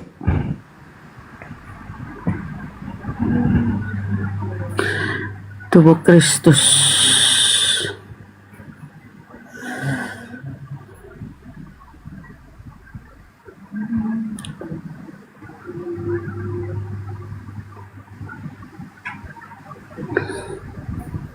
Apa mau dipanggil ini namanya? Lambo, Lamborghini. Tabe, saat ini sebenarnya penuh. Oh, salah pencet. Iya. Mulai banyak ini salah pencet gara-gara kemangi. Iya, mati player kina. Banyak orang Sulawesi langsung. Gara-gara Cumangi pada masuk ke sini. La haula wala quwata illa billah. Tapi kalau anak Bunda mah, mungkin kasih orang itu balik.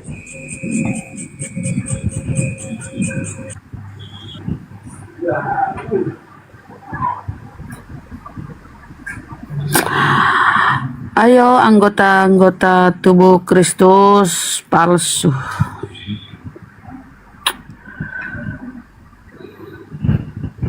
Emang ya kalau kita merunut dari penguraian gurunda. Gara-gara kamangi salah ucap mah. Ranggaroni Kristen saudara. Assalamualaikum warahmatullahi wabarakatuh. Waalaikumsalam. Mau nitip salam untuk Gurunda sama Bunda Rahma, Bang Dito, Iya, Bang. semoga sehat-sehat selalu. Salam dari kota Tangerang. Amin ya rabbal alamin. Tangerang Bandung. Semoga apologet Islam Indonesia semakin maju. Amin ya rabbal alamin. Ya, makasih buat semuanya, Gurunda, Bunda. Iya, Bang. Assalamualaikum. Waalaikumsalam warahmatullahi wabarakatuh. Ini live-nya Bang Arif dari jam berapa emang? Enggak, barusan habis sekitar jam 8-an, Bunda. Habis Isa ya Ustadz. Habis sholat Isya. Siang enggak buka Bunda. Kang Handi yang nyuruh buka koma. Ya sudah. Siap. Berarti sudah ada 1 jam ya? Sudah lebih Bunda. Berarti tinggal berapa? 2 malam lagi lewat sekian jam baru bungkusannya dibuka.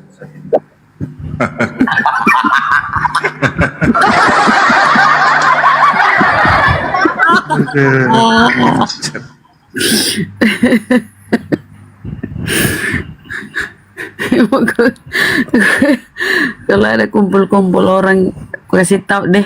Tapi betul kayak itu Kak Gurunda. Tahu Betul. benar aja. Serius lah lo. Astagfirullahaladzim. Apa sih? Habis 9.10.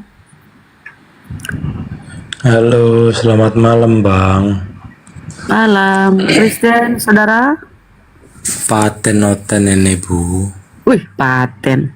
Wih, ini keren. Percaya dirinya mantap. Lanjut. Silakan. Iya, kayak gini Bu, boleh bertanya Bu? Boleh, silakan. Kata Sinandar kan Yesus itu Islam Bu. Kenapa kalian menghujat Yesus Bu? Silakan Gurunda. Ya, yang menghujat Yesus siapa abangku? Itu terkutuk di kayu salib. Oh, itu tema itu tema. Itu tema karena di dalam Sinandar Bible. Yesus itu Islam loh Bang. Iya memang. Beliau Muslim memang betul. Iya. Makanya kami kenapa kalian menghujat Yesus Bang? Makanya kami itu pertanyaan itu. Siapa yang terkutuk di kayu salib? Itu udah pasti bukan Yesus. Yesus itu bukan manusia terkutuk. Yesus itu manusia mulia. Dia itu manusia suci. Justru ini yang kami harus pertanyakan kepada saudara kami Kristen. Siapa sebenarnya yang terkutuk di salib itu? Kalau Yesus anak Maria itu tidak mungkin, itu mustahil. Gitu loh saudara. Jadi Andalah yang renungkan, kira-kira yang pantas terkutuk di situ siapa sebenarnya? Karena kutuk itu adalah hukuman, yang disalib itu adalah hukuman bagi pelaku dosa yang melakukan dosa besar yang sepadan dengan hukuman mati. Nah, apa dosa yang pernah dilakukan oleh Yesus? Kan nggak ada. Akhi Indra, Masya Allah, Barakallah. Kan tidak ada kan? Nggak ada dosa yang pernah kemudian dilakukan oleh Yesus. Apalagi dosa sampai sepadan dengan hukuman mati. Nah, lantas apa alasannya dia dikutuk? Atas dasar apa dia dikutuk? Yang dikutuk itu, kalau kita lihat dalam Ulangan 27 nomor 26, yang dikutuk itu justru yang tidak mempraktekkan hukum Taurat. Itu yang dikutuk. Kenapa justru Yesus yang dikutuk? Yang tidak mempraktikkan Taurat adalah orang-orang Farisi, ahli Taurat. Nah, kenapa Yesus yang dikutuk? Apa nyambung? Enggak nyambung. Jadi yang terkutuk di situ bukan Yesus, yang terkutuk itu ya udah pasti iblis. Karena kenapa? Di dalam kitabnya Yahudi yang terkutuk itu adalah iblis. Di dalam kitabnya umat Islam yang terkutuk itu adalah iblis. Berarti ketika Paulus mengutip yang tertulis, maka tertulisnya kepada pelaku dosa yang sepadan dengan hukuman mati, yang sudah pasti bukan Yesus. Itu bukan Yesus itu. Yesus itu seorang muslim yang taat. Bahkan dia katakan apa? Yohanes 14 nomor 31. Apa kata beliau? Dunia harus tahu kalau aku ini adalah orang yang senantiasa mengasihi Tuhan dan selalu melakukan apapun yang diperintahkan Tuhan untuk aku lakukan. Makanya Tuhan berkenan kepadaku. Maka mustahile Yesus yang adalah muslim, yang senantiasa berserah diri kepada Tuhan, itu malah dikutuk sama Tuhan. Itu mustahil. Maka kalau saudaraku Kristen mau jujur, siapa yang terkutuk di situ? Saya boleh taruhan, saya itu bukan Yesus. Tapi kalau Anda mengatakan itu Yesus, berarti Anda sama dengan iblis yang pingin kali Yesus mati.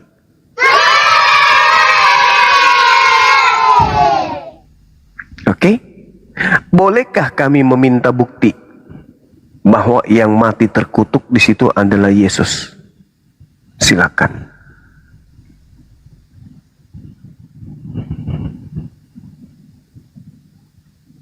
Silakan, Bang Abang Loho. Kenapa? Loho. Ya, silakan. Enggak, gini loh Bang, kata si Nander kan Yesus itu kan Islam. Gitu loh Bang. Kenapa kalian malah justru menghujat Bang? Aduh, sakit ini orang. Coba beli cemangi besok pagi Bang. Beli cemangi. Oke lah Bang, yaudah itu lewat lah Bang, sebelum turun Bang. Beli cemangi. Sebelum turun. Bang, bentar. Bang, dengar dulu. Yesus, Yang mati Islam, terkutuk. kenapa kalian ngikuti Muhammad Bang? Kenapa tidak ngikuti Yesus saja Bang? Ya. Kami bukan serigala. Yesus itu hanya diutus kepada domba Bani Yakub. Kami bukan serigala. Yang bukan Yahudi ngaku pengikut Yesus itu pasti serigala. Saya bisa pastikan itu. Karena Yesus diutus hanya untuk domba. Domba itu Bani Yakub. Kalau ada yang bukan Bani Yakub ngaku domba, itu udah pasti serigala. Itu serigala, nyamar domba. Anda baca Wahyu 3 nomor 9. orang yang bukan dari Bani Yakub, bukan dari Bani Israel, mengaku-ngaku Bani Israel padahal bukan, itu adalah jemaat iblis. Itu Anda baca tuh. Itu dalil. Anda mau disebut jemaat iblis? Nah, kalau saya nggak mau, makanya saya nggak mau ngikut Yesus. Cukup saya beriman bahwa Yesus dulu pernah diutus oleh Tuhan langit dan bumi kepada kaumnya Bani Israel. Nah, itu iman saya, tapi saya bukan pengikutnya. Begitu abangku.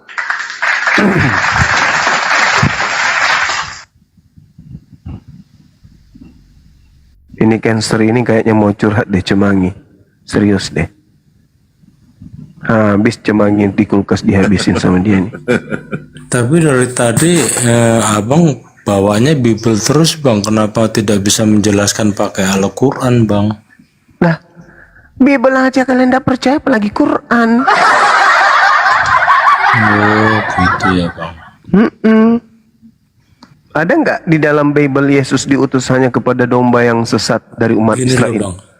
Yesus kan katanya Islam, berarti kan umat Islam kan percaya dengan Al-Quran. Ya harus jelaskan pakai Al-Quran dong bang. Oh jelas, kalau Al-Quran wa isqala Isa bin Maryam ya Bani Israel inni rasulullahi ilaikum. Tuh, Al-Quran mengatakan kalau Nabi Isa adalah rasul utusan Tuhan untuk kaum Bani Israel. Yesus berkata, aku diutus hanya untuk domba-domba yang sesat dari Bani Israel. Matius 15 nomor 24. Sama kan? Sama. Nah, kalau ada yang bukan Bani Israel mengaku domba, itu serigala. Begitu kawanku.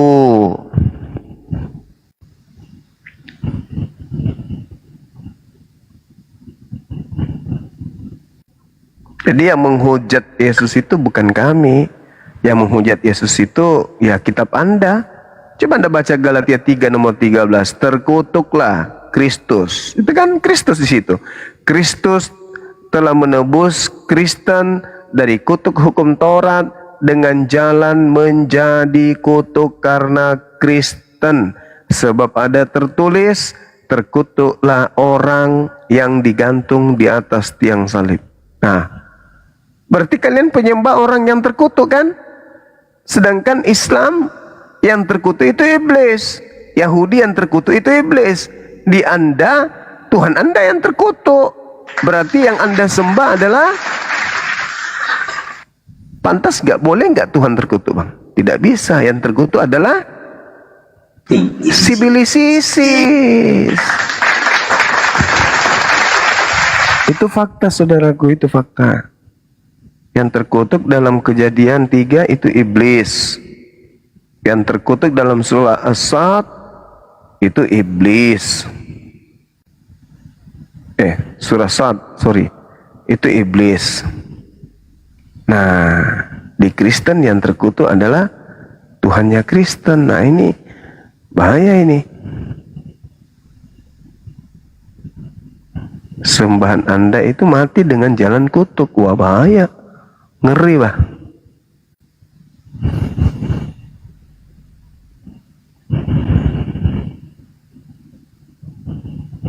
Bang, habis 9 baru sadar bang. Silakan. Iya, yang masih jadi pertanyaan saya kan, Yesus itu kan Islam. Kenapa kalian jelasinnya pakai Bible bang? Harusnya pakainya Al-Quran dong bang. Yesus anak Maria iya, tapi kalau yang karena di Bible, karena di Bible itu ya diceritakan kalau Yesus itu adalah seorang yang Muslim, orang soleh, bukan orang Kristen. Untuk apa kami membahas Al-Quran? Kan Al-Quran sudah jelas Islam. Nah sekarang membuktikan bahwa Yesus itu Islam, ya Bible. Tertulis di dalam Galatia Ibrani 5 nomor 7. Yesus itu soleh. Soleh itu apa? Islam atau Kristen? Kan Islam. Terus Yesus dikatakan sebagai juru selamat. Selamat itu bahasa Arabnya Salam, bahasa Arabnya Islam. berarti Yesus adalah juru Islam. Juru artinya pengajar, pemimpin, pembina. Itu berarti Yesus itu adalah pengajar Islam. Nah, ada nggak Yesus disebut sebagai orang Kristiani? Nggak ada kan? Dia disebut soleh, dia disebut Muslim, dia disebut pengajar, salam. Berarti dia memang Islam. Nah, sedangkan kalian Kristen nggak nyambung kan ke Yesus anak Maria, tapi nyambung ke Yesus yang datang kepada Paulus. Begitu abangku.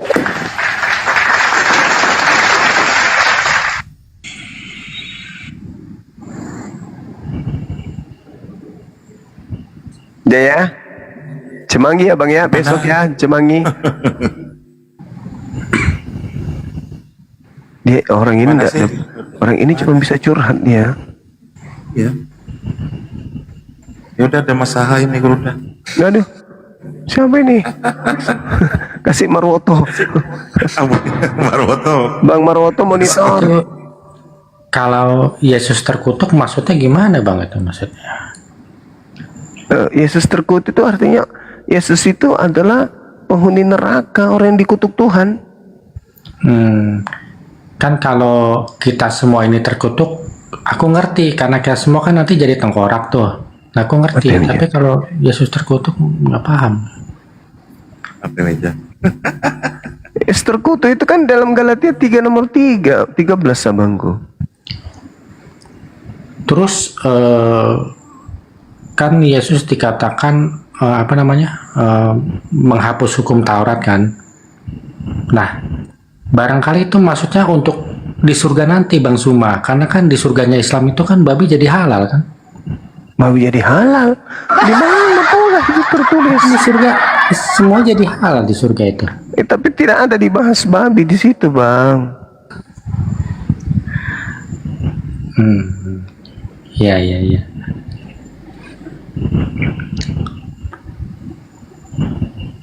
Oke deh bang, aku turun lagi ya. Iya, silakan. Jangan lupa Cemangi. Cemangi. Allahu Akbar. Masya Allah. Masa orang generasi. Ini teman-teman kuliah saya kalau dengar ini wah, bang semua masih ingat juga rupanya ya. Masya Allah.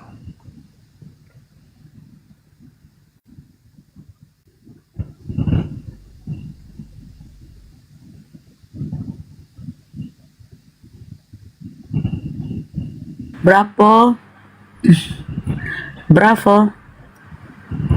Bang Bravo. Assalamualaikum. Waalaikumsalam warahmatullahi wabarakatuh. Iya, salam kenal Gurunda, Bang Zuma. Salam kenal bang. Iya, dari Indramayu, Jawa Barat, Bang. Masya Allah. Iya, saya pecinta pendengar setia, Bang. Masya Allah. Ya, salam aja untuk Gurunda semuanya yang ada di sini. Siap. Itu aja, Bang. Makasih, Bang. Saya langsung bawa lagi. Makasih ya bang. Angga, assalamualaikum. Waalaikumsalam warahmatullahi.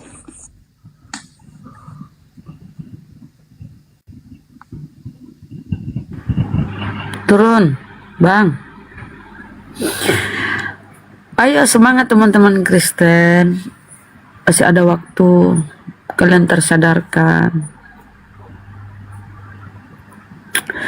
Mereka sok. Gara-gara tadi ya. Tubuh Kristus. Mereka tubuh Kristus palsu. Jadi takut mereka naik. Ya iyalah bunda, satu tubuh loh itu, satu tubuh. Coba dibaca itu tadi tuh yang data 1 Korintus itu, 2 Korintus. 27 2 Korintus. Suruh baca Mi, kalau tidak yang 1 Korintusnya juga bunda.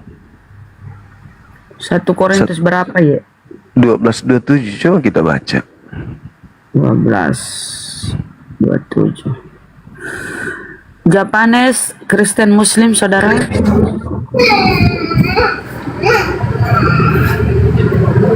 kamu semua adalah tubuh Kristus dan kamu masing-masing adalah anggotanya. Wih. Tubuh Kristus itu apa, Bun? Kalau tubuh Kristus? Dirinya, pribadinya. Ya, kalau tubuh Kristus ya Kristus. Kalau tubuh ayam? Ayam. Tubuh sapi? Sapi. Tubuh Kristus? Kristus. Ya Kristus. Mereka asli nggak? Palsu Gurunda. Pintar Bunda Rahma. Besok saya kasih apa dulu gurunya? Allahu Akbar. Japanes Kristen, saudara. Salah tindis sepertinya. Dedi,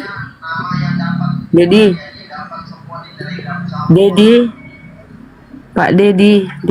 Halo, assalamualaikum Bunda. Waalaikumsalam. Muslim ya Bang ya, silakan. Mama. Jadi Kristus palsu ini mereka semua nih. Nah, kan dalilnya ada dalilnya udah. Kalau mereka dibiarkan, tidak ada yang menghalau untuk memurtadkan orang Islam, maka mereka akan semakin banyak menjadi pengikutnya. Kan nubuatannya mereka menyesatkan banyak orang. Mereka loh. Kristus palsu, kan banyak Kristus palsu itu. Memakai namaku dan berkata, akulah Mesias. Ayo. Mereka akan menyesatkan banyak orang. Nah, yang pergi ke seluruh dunia menyesatkan, pergi ke seluruh dunia menjadikan semua bangsa menjadi pengikut Kristus itu siapa? Kan itu dalilnya jelas. John, misionaris John ini. Ya, selamat malam. Malam, mukanya John ini mirip penjajah. Silakan Pak John. Iya, saya menjajati Bunda. Keturunan ya Pak John ya, lanjut. Iya, saya keturunan Yahudi. Oh, Mama yang ngaku-ngaku keturunan Yahudi itu padahal tidak, itu jemaah iblis loh. Oh, lanjut. Kalau Yahudi menolak Yesus, ya, maka Paulus terpaksa berpaling kepada bangsa-bangsa lain, termasuk Indonesia. Saya jadi Yahudi rohani. Oh, Mama Oh, Mama Kenapa? Keberatan ya. Kalian begitu takut dengan Paulus? Yahudi rohani. Iya. Yahudi rohani baca di Wahyu itu jemaah iblis saudara. Aduh. Enggak, itu bukan Smyrna. Kita ini Israel rohani itu ya menerima ajaran Yesus ya. Yesus membawa dari kitab Taurat ya yang dikekalkannya, kemudian kita percaya Yesus ya. Kita bukan dibawa Yesus jadi Yahudi, tidak. Justru Yesus ya menganugerahkan keselamatan untuk bangsa lain, bukan menjadi Yahudi jasmani tetapi menjadi Yahudi rohani. Kalau dulunya sebelum kita kenal Yesus kita adalah anjing-anjing, kita dijadikan Yesus sebagai domba, kawanan domba. Nah, kalau kita tidak percaya Yesus itu tetap anjing. Iya. Orang digelari Yahudi itu karena apa, Bang? Kalau digelar ke Yahudi, kalau memang keturunan Yahudi secara bangsa, ya berarti kita lahir di sana. Kita darah Yahudi. Nenek moyang kita Yahudi. Yesus pernah nggak mengajarkan atau menyebut akan adanya Yahudi rohani? Lah, Yesus jangan itu, batuk dulu Bang, jangan batuk dulu. Ya, masih ringan masih ringan. Ada nggak Yesus pernah menyebut pengikutnya dengan Yahudi rohani? Semasa Yesus dia tidak menyebutkan Yahudi rohani. Ketahuan sekarang. Memang belum ketahuan waktunya. sekarang. Semasa Yesus hidup di bumi, ada nggak Yesus mengajarkan kemudian kalau dia berbicara tentang Yahudi rohani? Ada nggak, Bang? Yesus belum berbicara Yahudi rohani. Ketahuan kan? Tetapi perintah Yesus ternyata tidak pernah. Perintah Yesus Tidak pernah pergilah. Yesus mengatakan pengikutnya disebut Yahudi rohani. Mungkin maksud Pergilah Anda Yahudi ke semua bangsa, rohani. jadikanlah semua bangsa muridku, baptislah mereka dalam nama Bapa, Anak dan Roh Kudus. Oke. Itu ucapan oknum yang mengaku Yesus setelah keluar dari kubur atau sebelum? Sebelum. Oh, sesudah. Berarti sesudah keluar dari kubur. Sebelum ada penyaliban, adakah Yesus mengaku bahwa segala firman telah dia sampaikan? Kalau menurut Yohanes ada hal-hal yang dilakukan Yesus belum semuanya tertulis. Saya ulang lagi, mulai pakai jurus Paulus. Saya ulang lagi. Adakah Yesus mengatakan sebelum ada penyaliban bahwa segala firman yang Yesus terima dari Tuhannya telah Yesus sampaikan? Ada nggak Yesus mengatakan itu? Ada. Menurut saudara, kalau Yesus sudah mengatakan semua firman yang Tuhan berikan kepadanya telah Yesus sampaikan, apakah masih ada firman yang Yesus belum sampaikan? Ada, menurut tulisan Yohanes. Menurut tulisan Yohanes. Berarti menurut Yesus nggak ada lagi kan? Iya, Yohanes kan saksi. Iya. Jadi lebih percaya pengarang Yohanes dari Yesus. Begitu. Nah, Yohanes kan muridnya. Saya tidak tanya. Yang saya tanya, Yesus masih ada nggak firman yang Yesus belum sampaikan? Yohanes katakan ya. Menurut Yesus. Kan Yesus sendiri yang mengatakan. Yesus nih, bukan Yohanes. Yesus berkata, segala firman yang engkau berikan kepadaku telah aku sampaikan. Pertanyaan saya nih, kalau Anda pengikutnya, ya bukan pengikut si palsu, masih ada nggak firman yang belum Yesus sampaikan menurut Yesus? Menurut Yesus, firman apa yang belum disampaikan? Mulai pakai jurus mabuk, mulai ketahuan Anda ini bukan pengikut Yesus yang asli. Ya, dengar ya. Kalau semua firman sudah disampaikan, tapi kalau ada hal-hal yang tidak ditulis semuanya, ya. Kalau ada yang tidak ditulis, ya berarti penulisnya nggak menulis semuanya. Bukan begitu caranya. Anda masih minim ilmu. Kalau Anda mau jadi penyesat, Anda harus belajar betul-betul menjadi penyesat. Anda ilmu mengatakan saya di level atas, ilmu Anda yang belum apa-apa. Ini bukan masalah itu masalahnya. Masalahnya adalah sebelum penyaliban, Yesus tidak pernah berkata pergilah ke seluruh dunia, jadikanlah seluruh bangsa menjadi pengikutku. Catat itu. Itu ucapan yang muncul oleh orang yang keluar dari kubur, ucapan yang datang belakangan. Sedangkan sebelum ucapan itu terlontar dari makhluk itu, Yesus yang asli sudah mengatakan segala firman telah aku sampaikan. Betul? Yesus yang bangkit bicara kepada murid-muridnya. Mulai ngaco. Bagaimana mungkin? Sabar. Bagaimana mungkin yang keluar dari kubur itu adalah Yesus sendiri untuk berfirman? Andai saja Yesus asli yang keluar dari kubur, maka dia tidak berfirman lagi. Dia hanya mengatakan apa dengan bahasa tubuh.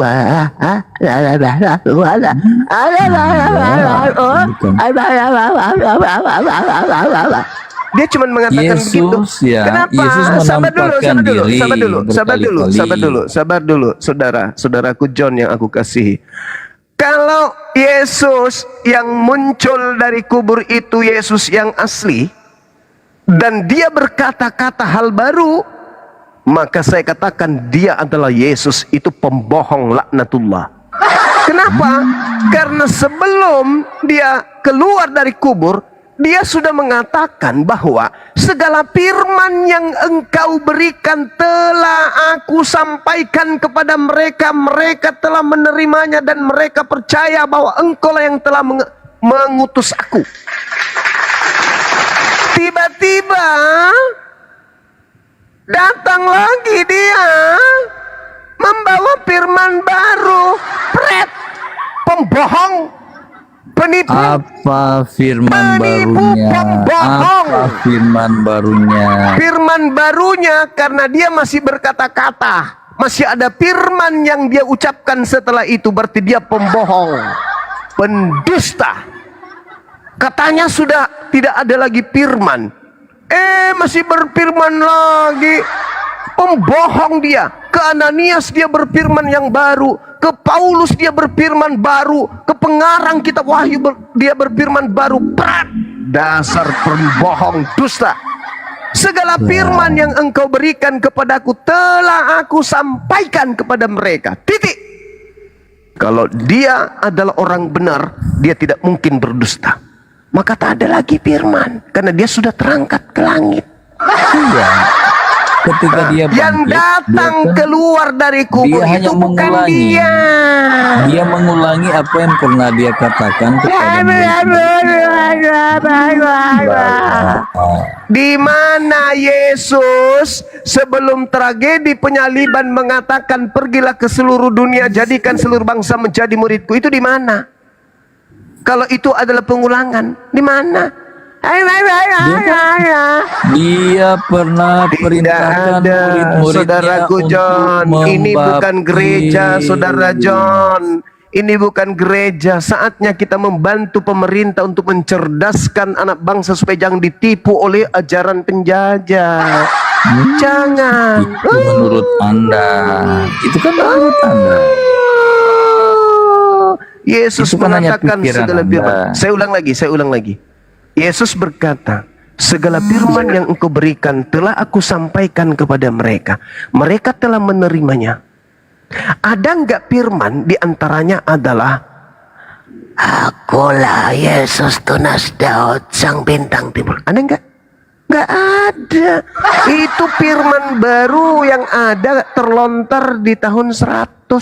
Yesus tamatkan pengajarannya di tahun 33. Dan ending dari seluruh ajaran firman yang Yesus sampaikan kepada muridnya, menghantarkan muridnya percaya kalau Yesus itu adalah rasul. Titik. Dia hanya rasul, bukan Tuhan. Makanya Yesus mengatakan hidup kekal itu adalah mereka mengenal engkau satu-satunya Tuhan. Titik. Adapun aku, mereka kenal sebagai utusan rasul. Titik. Itu murid Yesus, menerima segala firman dari Yesus dan mereka percaya kalau Yesus itu rasul. Titik.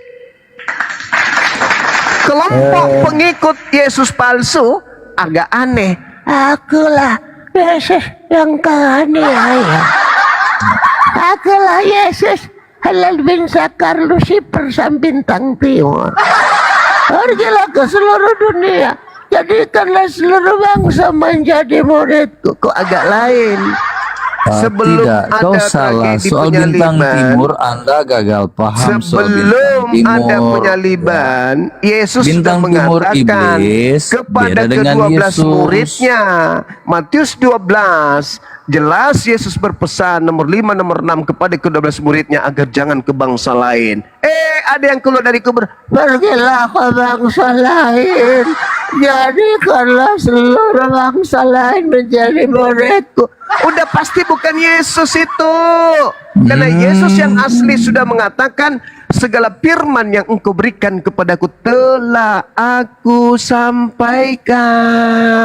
Mereka telah menerimanya dan mereka percaya bahwa engkaulah yang telah mengutus aku. Itu betul, ya, betul. Yesus bilang, ya, Yesus katakan, jangan berpaling, jangan ke bangsa lain. Tapi kan karena Israel menolak, sehingga anugerah keselamatan diberikan kepada bangsa lain. Gitu. Anda turun, ambil cemangi seperti biasa. Jangan lupa kapur siri, bungkus pakai kain putih. 3 minggu baru Anda buka bungkusnya, datang ke sini kayak mana bentuknya. Saudaraku, sudah bukan zamannya menipu. Jangan. Kasihan weh anak bangsa lu. Kasihan. Kamu pikir neraka itu enteng? Hah? Sampai dengan mudahnya kau membohongi dirimu sendiri. Yukhadi'una Allah walladzina amanu wa ma yakhda'una illa anfusahum wa ma yash'urun. Kenapa Al-Quran menceritakan tentang kalian dengan asap pedih?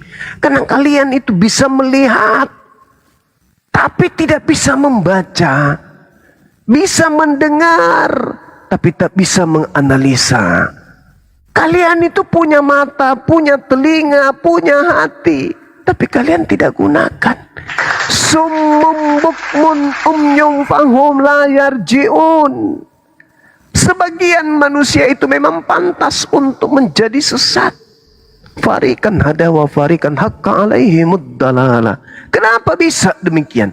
Karena mereka mengetahui kebenaran, tetapi mereka menyembunyikan. Mereka menghembus-hembuskan kebohongan, kemudian untuk membantu iblis untuk durhaka kepada Tuhan. Dalilnya sudah sangat jelas, Cahayu. Segala firman yang engkau berikan kepadaku, seluruhnya, semuanya, segalanya telah aku sampaikan kepada mereka muridku, dan mereka telah menerimanya. Dah selesai. Setelah mereka menerima, mereka percaya. Selesai. Setelah mereka percaya, mereka meyakini bahwa aku adalah Rasul utusanmu. Jelas itu, Bang. Makanya Al-Quran mengatakan, innal ladzina kafaru min ahlil kitabi wal musyrikina fi nari jahannam khalidina fiha ulaika hum syarrul bariyah. Kenapa bisa demikian? Kalian punya hati, kalian punya otak, kalian punya akal, tapi kalian mematikan akal kalian demi egosentris dalam beragama, padahal kebenaran telah datang kepada kalian. Makanya kalau Anda belum bisa berdiskusi dan menggunakan akal dalil, mending ke pasar beli cemangi.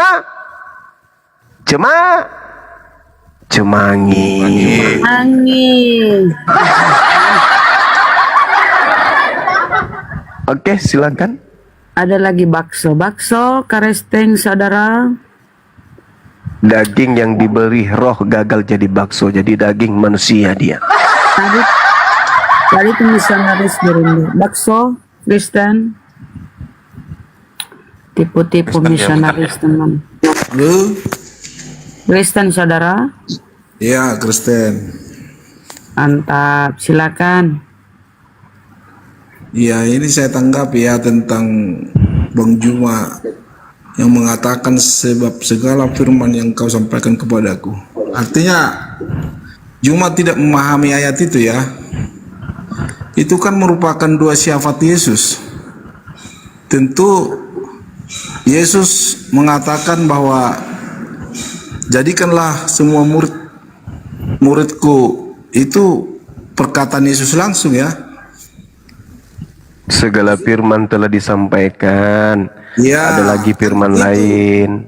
Itu dua sifat Yesus ya kepada murid-muridnya ya. Iya, itu ungkapan. Ya, iya. Artinya kok ngegas abang ini?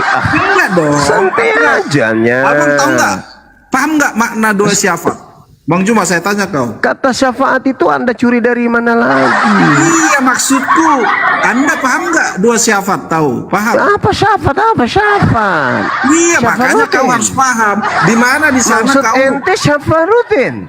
Dengar dulu, makanya kalau kau nggak paham tentang dua syafaat, Apa syafaat? Syafaat apa syafaat?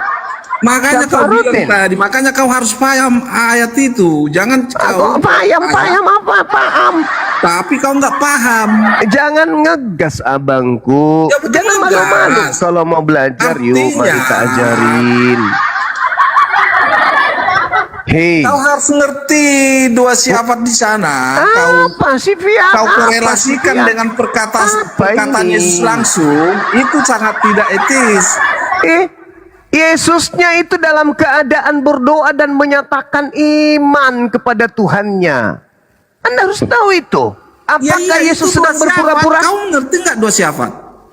Anda ngerti nggak di situ Yesus sedang menyatakan pernyataan iman kepada Tuhannya.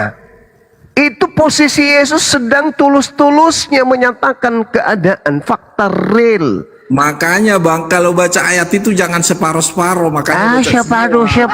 Kau kan bacanya Itu juga separuh-separuh biar bisa kau kelabui penonton. Kan begitu. Segala firman yang engkau berikan kepadaku telah aku berikan kepada mereka dan mereka telah menerimanya dan mereka percaya bahwa engkaulah yang telah mengutus aku. Intinya, apakah benar perkataan Yesus bahwa segala firman telah Yesus sampaikan? Iya, firman dari Bapa dia sampaikan kepada murid-muridnya dua syafaat. Benar tidak ungkapan itu? Iya benar, dua syafaat itu. Dua syafaat lagi. Yesus Jangan berdoa bawa istilah Islam gak bahwa bagus. apa yang dia sampaikan oleh sang Sekarang begini. Sekarang kalau Anda sudah mengakui bahwa segala firman Yesus telah sampaikan, pertanyaan saya, masih ada nggak firman yang belum disampaikan? Ya, itu firman yang dari Bapa Yesus sampaikan kepada murid-muridnya dan murid-muridnya sudah menerima dan waktu Yesus telah bangkit. Masih ada nggak firman yang belum disampaikan Yesus? Ya, perkataan Yesus itu perintah Yesus setelah dia bangkit. Masih ada nggak firman yang belum disampaikan Yesus? Telah disampaikan firman yang dari Bapa, ya. Semuanya sudah disampaikan. Itu perintah yang Yesus mengatakan apakah bahwa semuanya sudah disampaikan apa yang diperintahkan untuk ia sampaikan?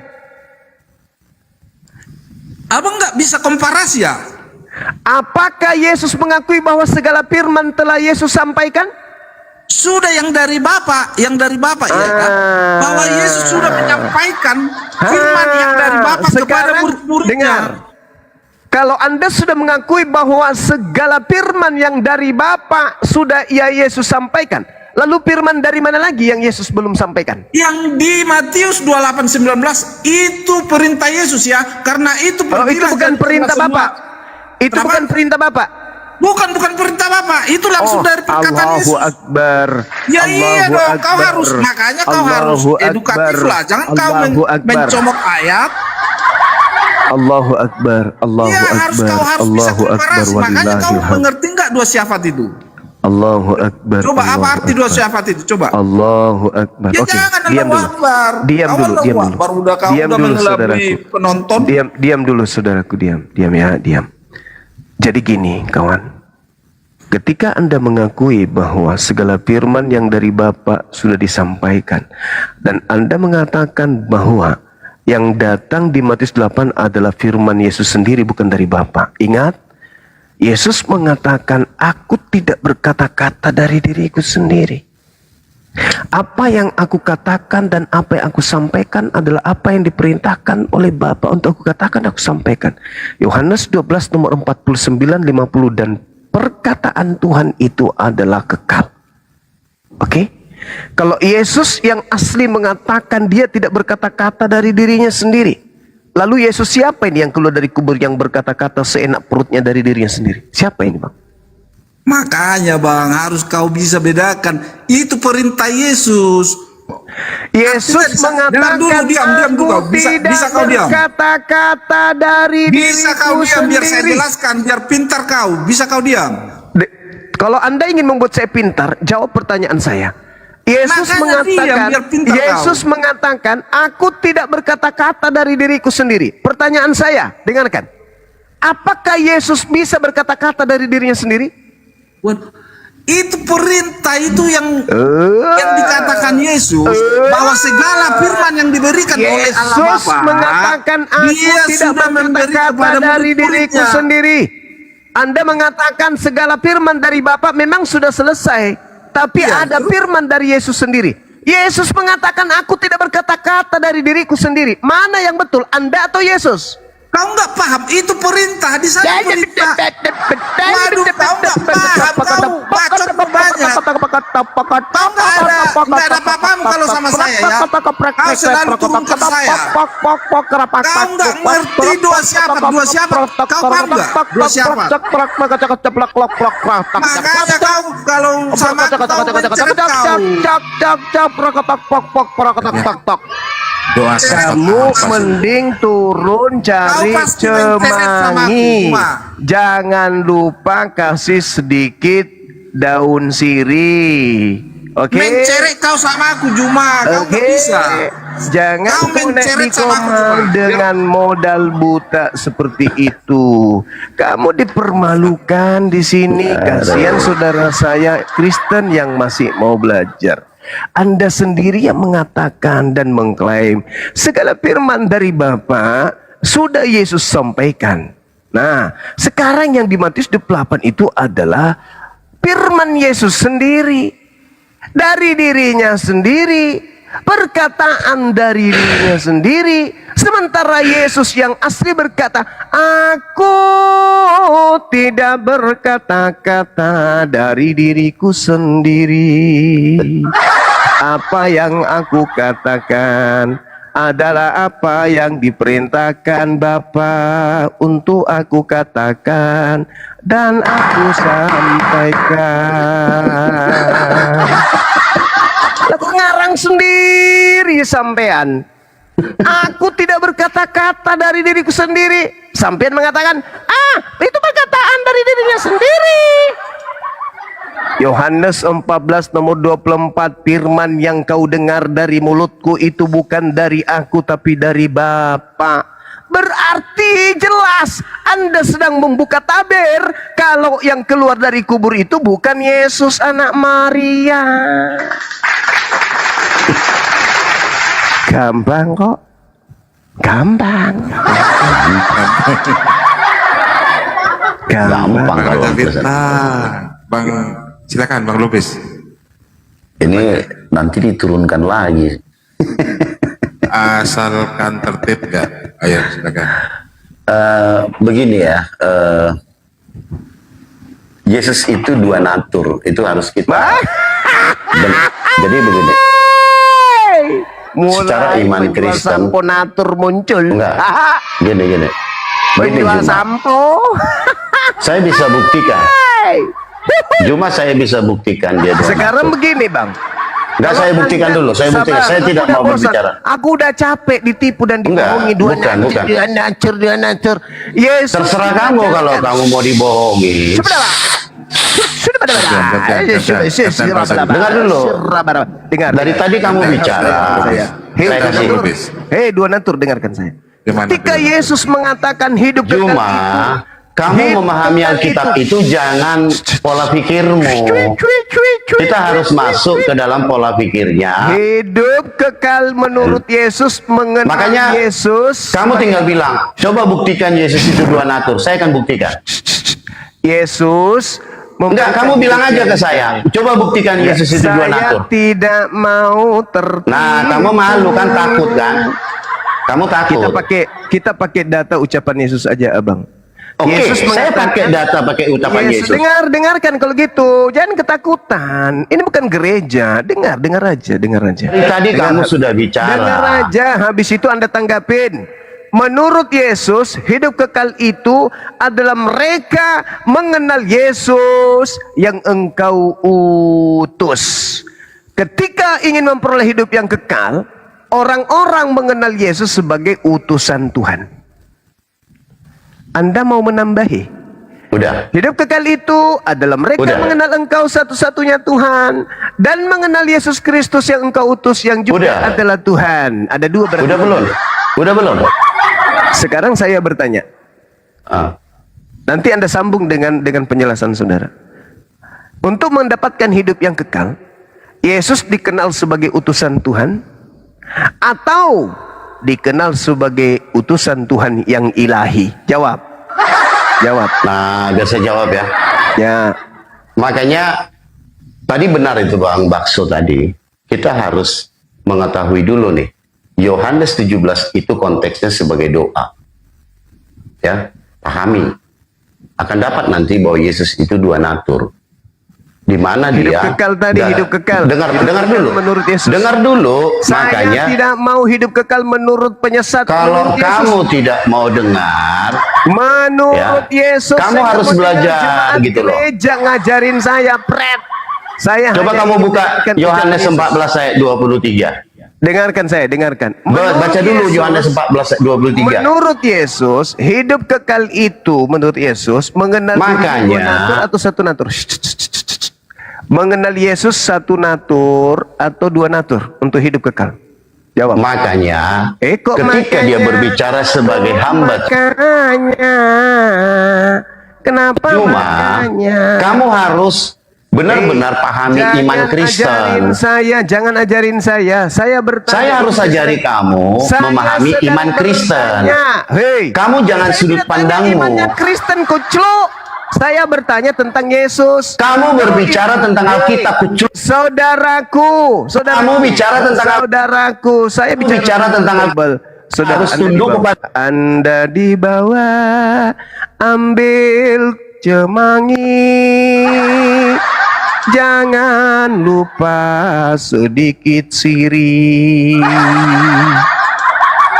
Anda tidak sedang mengajar. Ini bukan gereja. Musuh terberatmu adalah umat Islam ketika kamu membahas Bible yang kau tidak pahami itu sendiri. Jangan kau permalukan dirimu. Anda mengatakan Yesus dua natur, tapi Yesus mengatakan hidup kekal itu mengenal Yesus satu natur, yaitu utusan. Yang mana yang harus saya dengarkan dan yang mana yang harus saya perdengarkan kepada saudara saya Kristen yang saya sayang? Ayo, masih banyak saudara Kristen saya yang waras, yang sehat. Hidup kekal itu adalah mereka mengenal Yesus satu natur atau dua natur. Cakep kan pertanyaannya? Cakep. Sederhana itu. Untuk membuat kamu waras, jangan gila permanen, itu sederhana. Ikuti kata hatimu yang dibenarkan oleh akalmu, yang didengarkan oleh kupingmu. Hidup kekal itu adalah mereka mengenal Yesus Kristus. Satu natur kah om? Dua natur kah om? Hanya satu natur. Dia harus dikenal sebagai natur utusan Tuhan. Sejak kapan Yesus mengatakan hidup kekal itu adalah mereka mengenal aku dua natur, aku adalah Tuhan dan aku adalah utusan Tuhan. Di gereja oke-oke aja kawan, silakan. Itu hak Anda. Di gereja boleh. Ini Anda sedang berhadapan dengan ahli Bible. Ahli Bible, orang yang nonstop mengkaji Bible, menelaah Bible dengan jujur, tanpa tendensi pertuduhan, tanpa tendensi ingin menyesatkan, mendudukkan narasi-narasi Bible pada poin-poin logika sehat yang berdasar terhadap tujuan daripada kata terungkai menjadi kalimat, menjadi pesan bagi manusia yang berakal. Bukan untuk menyesatkan. Untuk apa keuntungan saya? Apa keuntungan saya menyesatkan? Hidup kekal menurut Yesus mengenal dirinya berapa natur? Satu. Sebagai ilahi dan Tuhan. Pret. Kalau ilahi dan manusia berarti dua. Satu natur. Apa itu? Utusan. Utusan cuma satu. Jadi jangan, sekali lagi saya katakan, jangan merasa karena Anda Kristen, sang pemilik kitab, Anda lebih pintar. Ingat, murid yang punya kitab, yang punya buku, tapi yang mengurai isi buku itu adalah sang guru yang bukan pemilik kitab. Anda yang punya kitab, Anda yang punya buku. Tapi saya sebagai orang yang belajar Bible, bukan setahun, 2 tahun, 3 tahun untuk dapat title, enggak.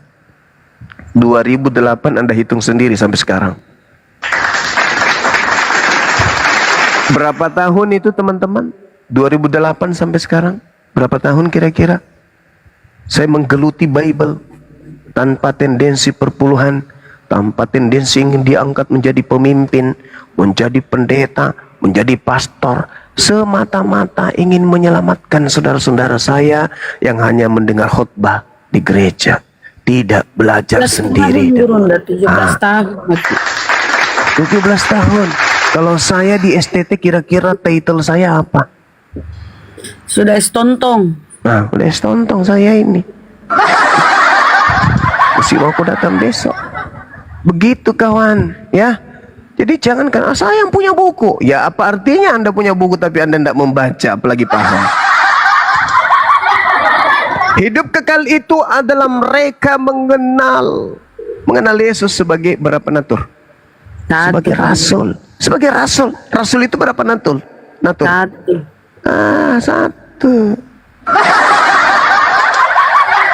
Jikalau orang mengasihi aku, ia akan menuruti firmanku, dan Bapakku akan mengasihi dia, dan kami akan datang kepadanya dan diam bersama-sama dengan dia. Kamu lupa dalil itu. Kamu lupa bahwasanya firman yang keluar dari mulutku bukan dari aku, tetapi dari dia yang telah mengutus aku. Kenapa dia berdiam bersama-sama di situ? Karena firman, ucapan, kalimat yang Yesus sampaikan. Orang yang bertekun menjalankan firman Tuhan itu adalah pelaku firman. Bukan berarti Tuhan ada dalam tubuhnya. Bukan berarti Yesus ada dalam tubuhnya. Ingat, kalau Anda mengartikan bahwasanya bukti bahwa Yesus dua natur itu karena dia bersama-sama dengan Bapa tinggal di dalam. Ingat, Paulus katakan apa? Akulah yang menjadi Bapakmu di dalam Yesus Kristus. Artinya Paulus, lu mau kemanain? Paulus juga Tuhan gitu maksudnya. Jadi jangan kamu nabrak sana nabrak sini, kau lupakan akalmu demi untuk cocokologi iman kepercayaanmu. Jangan. Kamu mau berbicara satu data ke Bang Zuma, baca di sini, baca di sana, baca di sini. Mungkin kamu cuma tujuanmu satu itu doang. Bang Zuma begitu kau sebut data, ada ratusan data yang tersep yang berkesinambungan dengan data yang Anda sampaikan itu yang bisa membantah data Anda. Pahami itu. Pahami itu. Jadi jangan sok paten, sok cantik. Seorang murid dia yang punya buku, tapi sang guru bukan dia punya buku, nggak pegang buku lagi guru itu. Saya masih ingat ketika saya berdebat, berdiskusi, ditantang oleh seorang lulusan STT. Dia adalah sarjana teologi S2, seorang perempuan. Saya ditantang diskusi karena dia takut di masjid, saya juga tidak mau ke gereja. Akhirnya apa? Kita dialognya di MTOS. Mall apa itu kalau MTOS? Mall Makassar. Ya. Mall Makassar yang di Jembatan Telok. Dari jam 10 pagi sampai jam 12 malam saya tidak pegang kitab satupun. Si misionaris, dia kayak pesertanya grup Soneta. Tahu kalau Soneta band hadir itu sampai 5 truk alatnya dibawa tuh di lapangan. Bible, bahasa Jepang, bahasa Inggris, bahasa Arab, bahasa Yunani, bahasa Aramaik, bahasa Indonesia, semua bahasa dibawa. Begitu suruh baca yang bahasa Ibrani, maaf bang aku belum bisa. Terus ngapain kau bawa buku-buku sebanyak ini kau tidak bisa baca? Imani aja bang. Aksesoris gaya-gayaan biar dibilang S2 teologi. Sudahlah dia emosi, pegang kursi gemeteran, pegang meja gemeteran, mau menangkis semua apa yang saya sampaikan tertulis di kitabnya.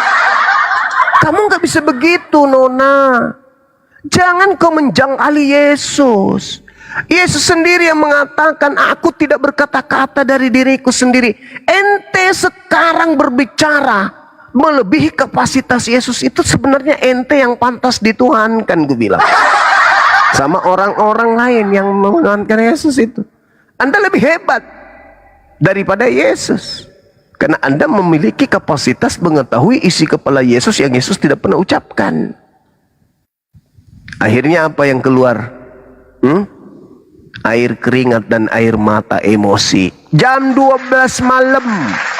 Andai saja malnya bisa sampai 2 minggu non-stop buka, 2 minggu di situ dilarangnya, aku pulang. Sudahlah Nona, aku mau pulang, aku mau istirahat, aku mau tidur, aku juga punya keluarga. Tidak, tolong dulu Bang Suma. Anda keliru Bang Suma. Anda mengatakan begini, begini, dan begini. Ya sudah, kalau begitu saya mengatakan ini tertulis di kitab ini. Anda buka sekarang. Buka nomor sekian, bab sekian. Dibukanya. Udah berkedip-kedip matanya. Mata biji matanya udah mulai ke kiri, yang satunya ke kanan. Oh, bolak-balik. Gimana? Gimana Nona? Bang Suma salah? Atau itu tertulis? Kayaknya ini kesalahan dari percetakan. Alasan klasik. Mungkin biji mata lu yang salah tempat kali. Waktu tidur yang kanan dia bergelinding ke kiri, yang kiri bergelinding ke kanan. Sampai semua lu salah-salahin. Aku nggak bercanda Bang. Saya ini lulusan S2. Ya tahu. Tapi apalah gunanya kau S2? Aku yang nunjukkan dalil. Hah? Itulah bukti bahwa title itu hanya bukti kau pernah sekolah. Saya nggak ada title, tapi saya puluhan tahun belajar Bible dan tanpa beban. Hanya yang saya pakai alat mendeteksinya akal. Sederhana bukan? Oh, iya dong, harus begitu. Tidak ada Yesus pernah. Kalau kau ingin tahu firman Tuhan, sekolahlah di STT ini. Kalau kau ingin tahu tentang kitab Lukas, sekolahlah di sekolah ini. Yesus coba mengatakan apa, Cak Ayu? Kasihilah Tuhanmu dengan akal budi. Ya sudah. Begitu aja kok repot. Gitu saudaraku, jadi jangan sombong, jangan bersalah. Saya di kalian punya kitab, maka kamu kan udah bukan zamannya sekarang kayak gitu abangku, udah bukan zamannya. Coba lihat saudara-saudara kita yang punya pekerjaan sangat mulia, pengacara itu. Lihat mereka, lihat. Mereka hanya butuh 1 jam, 2 jam, 3 jam, 1 hari, 2 hari untuk mempelajari sebuah kasus. Misalnya kasus tanah. Bukan dia yang punya, tapi dia yang banyak bicara untuk menjelaskan tanah tersebut. Sampai dia bisa memenangkan kliennya. Hebat kan pengacara itu? Bukan dia yang punya, dia yang menjelaskan. Jangan berarti Anda yang punya, Anda yang paham. Ada orang pernah ribut di kantor saya nih. Dia marah-marah dia sama anaknya, turun dari mobil.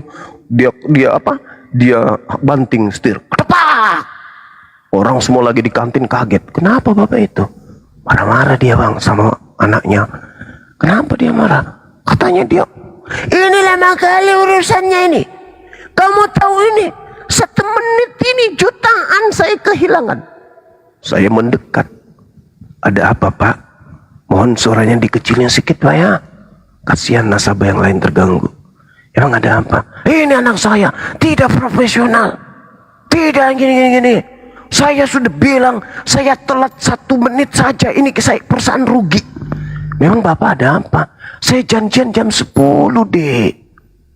Terus dia udah ngotot. Ini jam saya dibilang salah. Ini kan jam tangan saya. Saya yang beli. Tidur sama saya, makan sama saya yang pelihara jam saya. Nah, kan sekarang belum jam 10. Kata siapa dek? Ini udah yang mau jam 11. Ku tengok jam tanganku, ku tengok HP ku, tengok dinding di ruanganku. Pak, ini baru jam 9. Coba lihat jamnya Pak. Perhatikan, tok. Pak, jamnya mati, nggak berfungsi Pak. Baru dia minta maaf sama anaknya. Anaknya bilang apa? Ini, lihat nih, Gue bilang memang jah, belum apa-apa. Bapak baru keluar dari rumah.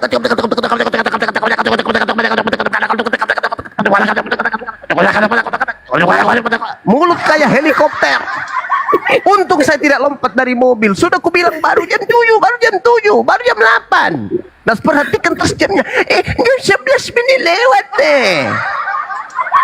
Walaupun Bapak yang punya jam tangan, izinkan yang berilmu untuk menguraikannya. Itu yang terjadi di sini. Aku kan yang punya Bible. Anda punya Roh Kudus. Anda tidak punya kapasitas menjelek. Pret. Emang lu pikir zaman penjajahan? Hah? Hah? Zaman penjajahan, kamu dikasih sabit, orang itu bilang ini helikopter loh. Bukan, ini sabit, helikopter. Kau ini sementara ku jajah ikut sama penjajah. Gak boleh. Kau ledakkan kepala kau. Ini helikopter. Nyata-nyata sabit orang dikasih. Wah, aku kan yang punya, aku yang ngerti. Ini namanya helikopter, bukan sabit. Itu mental penjajah. Yang kita mau bahasa Indonesia kok. Semua orang bisa ngerti. Udah bisa baca ya paham. Kamu tuh yang gak paham. Lu punya kitab, lu ditanya Tuhan lu berapa satu. Ditanya Yesus Tuhan, Tuhan. Bapak Tuhan, Tuhan. Roh Kudus Tuhan, Tuhan. Bisa nggak kemudian dikatakan Yesus satu-satunya Tuhan, tak ada yang lain? Enggak. Bisa nggak Roh Kudus Tuhan satu-satunya Tuhan, tak ada yang lain? Enggak. Bisa nggak disebut Bapa satu-satunya, tak ada yang lain? Enggak. Loh, kenapa enggak? Iya karena Yesus juga Tuhan, Bapa juga Tuhan, Roh Kudus juga Tuhan. Berapa Tuhan lu? Satu. Kampret. Itu cocoknya di gereja. Di sini enggak. Udah nggak paten lagi ilmu kayak gitu. Sekarang udah canggih, semua orang juga bisa baca Bible kali. Apalagi kitab lu kan bahasa Indonesia. Sedikit nggak ngerti kan bisa direvisi lagi, ya kan? Ya kan? Ya kan? Bener nggak? Bener nggak? Bener. Bener Bang Zuma. Begitu kawan. Jadi jangan sombong. Anak-anak saya ini udah paham Bible dari kalian. Kalian masih jurus lama, mandi, sikat gigi, pakai cilap, pakai sampo, pakai rinso, segala-galanya dipakai, parfum, jalan ke gereja, habis itu duduk dengar haleluya, haleluya, haleluya, gitu aja kan. Setelah itu kalian berhikmat, bernyanyi, kalian menganggap oh Tuhan, sampai menangis gitu kan. Tapi adakah ruang untuk berpikir, untuk mengkaji, untuk belajar apa yang tertulis? Enggak kan? Yang penting didoakan, dikhotbahi, baca memberi perpuluhan, rezeki kalian bertambah, hidup kalian baik, sehat, bisnisnya lancar. Udah kan? Udah selesai kan? Begitu? Begitu aja? Iya begitu aja. No, tidak begitu caranya orang belajar untuk mengetahui mana yang benar, mana yang baik. Lawang dikaji dong, dipelajari dong. Kasihi Tuhan dengan akal. Berarti akal ini yang harus menjadi patron dan petunjuk untuk kemudian kita bisa sampai kepada Sang Khalik Pencipta yang betul.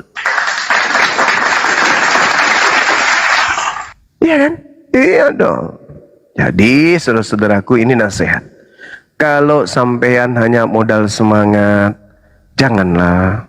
Jangan membahas tentang agama kalau hanya modal semangat. Wah, saya lebih paham. Saya lebih ngerti. Nah, saya punya Roh Kudus. Begitu ditanya Roh Kudus itu apa sih dalam bahasa Yunani? Nah, mulai bingung. Ini kan Indonesia. Apain pakai bahasa Yunani? Kita kan sudah di Indonesia kan? Nah, dangkal kan? Dangkal. Tidak sampai kepada pokok. Cuman bermain di ranting. Bagaimana mau tahu isi buah? Kalau cuman di ranting, harus tahu isi batangnya, akarnya, baru kemudian bisa memberikan satu manifestasi kesimpulan sebuah ilmu. Begitu kawanku, ya. Jadi jangan sombong. Jangan sombong. Usahakan naik di komal-komal Islam itu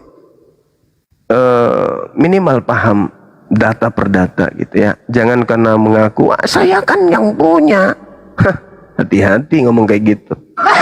Oke, sekira begitu sahabat-sahabat. Ya, pedagang kemangi silakan bayar perpuluhan ke saya kalau kemanginya laris di pasar. Karena banyak yang beli, setor perpuluhan ke Bang Zuma. Karena berkat Bang Zuma kemangi laris. Silakan Bunda Rahma dan yang lain. Masya Allah, Masya Allah, Masya Allah. Betul, betul Gurunda. Betul. Ayo, ada lagi yang mau dibeli. 18 tahun lebih, 17 tahun lebih, hampir 18. Keren, Masya Allah. Dan itu tanpa diembel-embeli perpuluhan ya, murni belajar. Arba 2000, Kristen, Muslim, saudara. Arba. Ya, hidup kekal satu-satunya. Kemudian mengenal Yesus utusan. Nggak berbicara. Berapa natur itu, Bu? Satu. Utusan Iya, cuma rasul apa? dia, iya. Natur sebagai apa? Rasul utusan. Keren kali Bunda Rahma. Mantap. Siapa dulu gurunya? Laris kemangi. Allah. Jadi setiap penyampaian Gurunda teman-teman yang mau maju berapologet dicatat ya, di ilmu gratis. Dengar Bang, ini cuma lucu saya dari dulu. Cuma besar soundnya, ilmunya kosong. Bang Zuma, saya baca Quran kau terjemahkan ya. Apakah kau asbun asal bunyi aja atau memang kau ngerti ya? Kok ini pengikut Paulus, Bang? Oke Bang Juma, kemarin saya mau baca kau diturunkan. Boleh ya saya baca Quran kau terjemahkan. Zalikal kitabul la raiba fihi Bilang hudal itu salah. Bahwa kau itu muttaqin. asal bunyi aja ya. Bisa ya Bang Juma? Kitab suci Al-Quran itu tidak ada keraguan di dalamnya, petunjuk Iya, saya bagi baca orang Quran yang kau terjemahkan ya, boleh ya? bertakwa. Atau Kalau kau juga baca cuma bisa baca Juma? Quran lalu diterjemahkan, itu cerdas cermat terjemah Quran. Saya baca Ini Quran. kita belajar tentang kajian lintas agama. Kalau Anda Juma, mau menguji Juma, orang kau seperti cuma itu, pandai ngomong kau. Anda uji Kosong pendeta. ngomong. Anda Kenapa uji kau pendeta, ditantang terus? Anda baca Bible dalam bahasa Yunani. Mengerti nggak mereka? Mengerti Ya, nggak boleh mereka? nggak saya baca Quran? Dengarkan saya. Di Markus terjemahkan, boleh 16, tanda-tanda orang percaya cuma bisa baca aja. mengerti bahasa asing. Tanda-tanda orang percaya dalam Kristen mengerti bahasa asing. Mereka akan berbicara dan mengerti bahasa asing. Mereka akan berbicara dalam bahasa-bahasa baru bagi mereka. Cuma bisa baca lagi nggak ngerti. Oke, pahamnya. Pahamnya. Mau ngapain ini? Kita mau diskusi bukan mau Turunin membaca aja ini orang begini, host. terjemahkan. Mampus. Kalau misalnya Anda baca Quran, kemudian saya tidak bisa mengartikan, gampang kali, ya kan? Tinggal kutanya, itu surah apa, ayat berapa? Lalu aku baca Quran, habis itu aku baca terjemahannya, selesai kan? Selesai. Apa masalahnya di situ? Apa masalahnya? Yang masalah Markus 16. Orang percaya tanda-tandanya mereka akan berbicara dalam bahasa asing. Nah, Andalah yang pantas aku uji. Benar gak Anda ini orang percaya? Coba terjemahkan. Ente leheng ente. Si pikir gitu. Kata pak krok kodok koplok cok krono kroi. Ya, apa artinya? Ayo. Apa artinya? Ayo. Menggunakan ejaan apa itu? EYD atau apa? Mazolang batu balutungnya. Jadi hati-hati Bang, berbicaralah yang bermanfaat. Ya, malam. XX ini Kristen? Pasti Mi. Iya benar Lanjut, sekali. Mi. Kristen udah. Begini Bang, begini. Bang Suma tolong menjelaskan tentang Tuhannya Bang Suma. itu seperti apa rupanya, dan Bapak jelaskan. Oke. Karena baik. Tuhannya Bang Suma kan tidak kelihatan, jadi saya Iya. tahu. Sama Tuhannya Yesus juga tidak kelihatan. Hanya pagan yang Tuhannya nampak. Jadi gini, Tuhan di dalam ajaran agama Islam itu diserukan ke seluruh penjuru bumi bahwa hakikatnya itu satu. Qul huwallahu ahad. Tuhan itu kan sudah pasti ada. Tidak mungkin tidak ada Tuhan. Pasti ada Tuhan itu. Dan Tuhan itu satu. Tidak mungkin dua, apalagi tiga. Tuhan itu pasti padanya tempat meminta segala sesuatu. Allahus Samad. Itu udah pasti tuh. Dua poin ini sudah terpenuhi. Lam yalid wa lam yulad. Tuhan sudah pasti tidak bersilsilah. Karena kalau Tuhan bersilsilah berarti ada keluarga Tuhan. Dan akal sehat tidak mungkin mau menipu mengatakan bahwa Tuhan itu tidak bersilsilah tapi di kitabnya punya silsilah. Yang benar, lam yalid wa lam yulad. Tuhan pencipta langit dan bumi itu tidak beranak dan tidak diperanakkan. Walam yakullahu kufuwan ahad, dan tidak ada sesuatu apapun yang setara dengan Tuhan itu.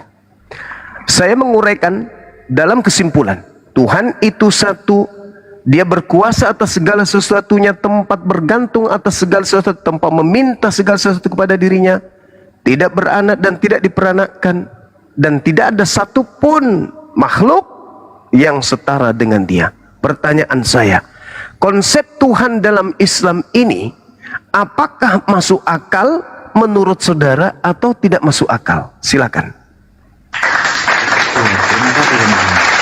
Terima kasih. Begini, kalau menurut saya secara pribadi, yang tadi Bang Suma mengatakan Tuhan yang bersisilah itu tidak salah.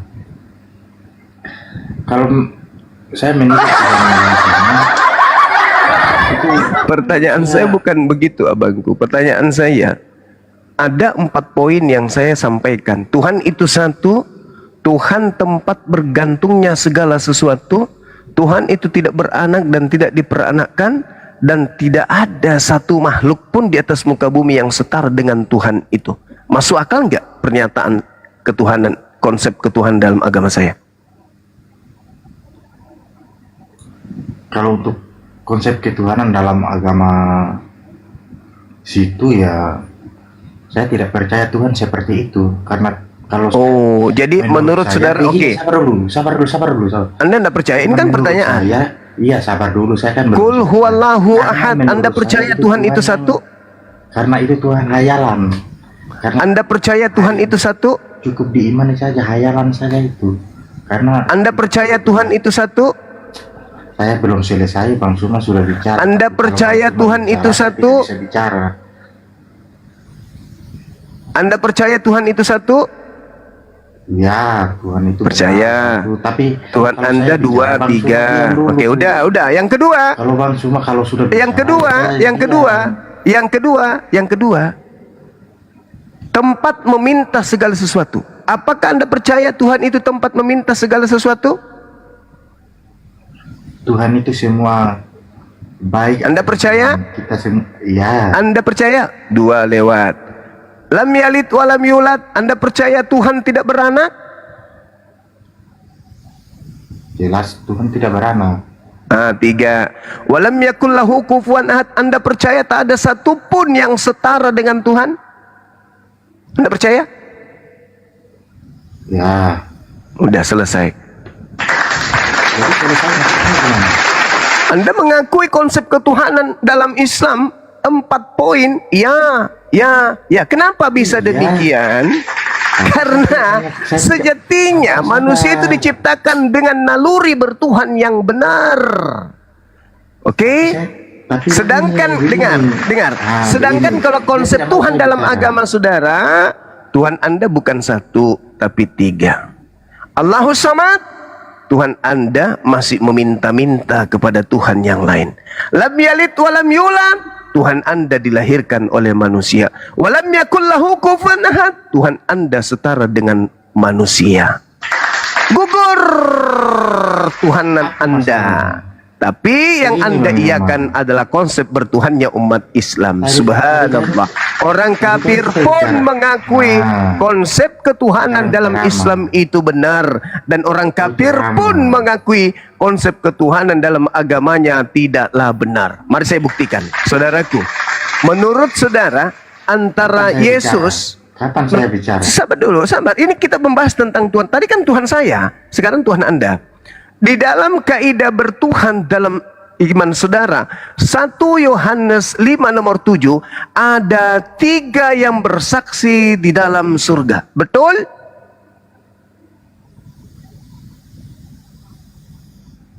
Anda mengakui Tuhan Anda 3? Kau lanjut aja, nanti baru saya bicara. Tidak mau mengakui, gugur. Lalu kemudian Yesus di dalam Lukas 22 nomor 4344 meminta kepada Tuhan, Bapa, sekiranya mungkin biarlah cawan ini berlalu daripadaku, tapi bukan atas kehendakmu, kehendakku tapi atas kehendakmu. Apakah Anda mengakui bahwa Tuhan itu tempat meminta segala sesuatu? Ya. Apakah Anda mengakui bahwa Tuhan itu bisa meminta kepada Tuhan lain? Jawab dulu. Jawab dulu. Kita bicara. Jawab dulu, Abang. Tadi yang pertama sudah gugur. Sekarang yang kedua, konsep Tuhan Anda lagi dong. Saya kan kelihatan. Tuhan Anda lagi dong. Makanya jawab. Jawab kaidah yang saya gunakan untuk menguji Tuhan Anda itu sama dengan apa yang saya pakai menguji Tuhan saya. Tuhan Anda berdoa kepada Tuhan yang lebih besar. Anda setuju itu masuk akal? Kau lanjut saja. Kalau gugur lagi. 2 gugur. Itu konsep kedua gugur. Bukan begitu. Tadi ketika berbicara mengenai Tuhan yang umat Islam, tidak ada Anda mengatakan lanjut saja. Anda mengatakan iya, iya, karena masuk akal. Sekarang konsep ketuhanan Anda mengatakan lanjut aja, karena nggak masuk akal. Konsep yang ketiga. Konsep yang ketiga. Konsep yang ketiga. Dari tadi saya tanya. Lam yalid wa lam yulad. Tuhan tidak diperanakkan. Tuhan tidak diperanakkan. Tuhan tidak beranak dan tidak diperanakkan. Lukas 2 nomor 11. Pada hari ini telah lahir bagimu. Nah, Tuhan Anda lahir. Tuhan Anda lahir. Salahnya di mana? Ketika Tuhan lahir. Salahnya di mana? Iya, makanya saya menjelaskan. Ketika Tuhan lahir, yang melahirkan apa? Manusia. Kenapa? Berarti Tuhan Anda dilahirkan manusia. Salahnya di mana? Yang dilahirkan manusia apakah manusia atau Tuhan? Dilahirkan Tuhan. Kan malaikat menyebutnya Tuhan. Salahnya di mana? Ya, yang dilahirkan oleh manusia apakah manusia atau dia Tuhan? Tadi kan saya sudah jawab. Yang dilahirkan Tuhan. Jadi Maria melahirkan Tuhan. Itu kan kata malaikat. Ini berbicara mengenai konsep Tuhan. Tuhan dilahirkan manusia. Kita bicara Tuhan melahirkan manusia. Tuhan atau manusia? Tuhan dilahirkan manusia. Ngambung orang ini.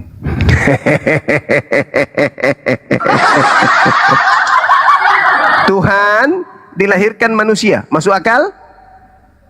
Masuk akal. Akal ayam atau akal kambing? Karena Tuhan saya maha kuasa. Kalau Tuhan kan tidak bisa. Kalau dia maha kuasa, kalau dia maha kuasa, kenapa dia dilahirkan manusia?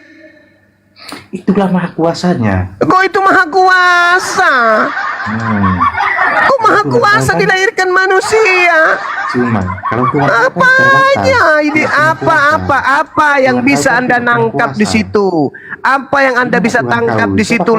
Dilahirkan manusia kok maha kuasa. Berarti kambing yang dilahirkan kemudian kambing itu maha kuasa dong. Buktinya Tuhan saya nyata ada, tidak hayalan. Sekarang mana coba. Kalau Anda mengatakan Tuhan Anda nyata ada, apa bedanya dengan yang keluar dari pantat Anda tuh? Apa bedanya dengan yang keluar dari pantat Anda? Dengan Tuhan Anda yang nyata, sama-sama nyata kan? Betul? Bagaimana? Betul nggak? Yang keluar dari pantat Anda nyata, Tuhan Anda juga nyata, sama nggak? Nah, kan jangan samakan manusia dengan Loh, tadi Anda sepakat walam yakullahu kufuwan ahad, tidak ada yang setara dengan Tuhan. Sekarang Anda setarakan dengan dengan Tuhan Anda sendiri. Anda masih sehat? Anda masih sehat, saudaraku? Anda masih sehat? Anda masih sehat? Manusia dengan kotoran. Tadi Anda sendiri, kalau manusia Anda tidak bisa setarakan dengan kotoran, apalagi Tuhan. Tapi Anda sudah mengakui tadi kan? Anda katakan Tuhan Anda hebat karena nyata kan? Nyata. Kutanya dulu sama Anda. Apakah yang keluar dari pantat Anda itu nyata? Apakah yang keluar dari pantat Anda itu nyata? Tuhan saya tadi sudah Anda akui. Qul huwallahu ahad, ya. Allahu samad, ya. Lam yalid wa lam yulad, ya. Wa lam yakul lahu kufuwan ahad, ya. Dan ya. Anda sudah akui. Ini sekarang giliran Tuhan Anda kok macuet. Giliran Tuhan Anda kok macuet. Di mana Tuhanmu? Buktikan di mana Tuhan? Tuhannya kok masih? Tadi Anda sadar nggak tadi ketika membahas Tuhanku? Qul huwallahu ahad. Anda setuju? Ya. Allahu samad. Anda setuju? Ya.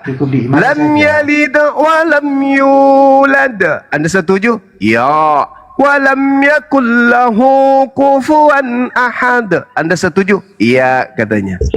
Berarti Anda dengan sadar manifestasi dari hakikat Tuhan itu Anda sudah akui.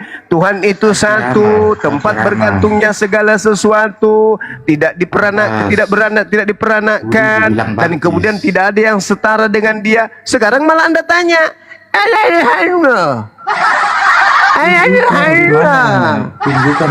segala sesuatu yang tak setara dengan apapun itu tidak mungkin bisa disetarakan dengan makhluk. Berarti nggak bisa ditunjukkan karena dia tidak setara dengan makhluk. Tuyul.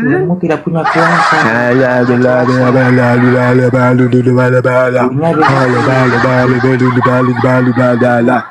Saudaraku, makanya kalau tidak punya kapasitas ruang dan waktu untuk belajar, jangan coba-coba naik ke sini. Kalau tidak punya alat untuk menampung jawaban lawan diskusi, jangan pergi naik diskusi.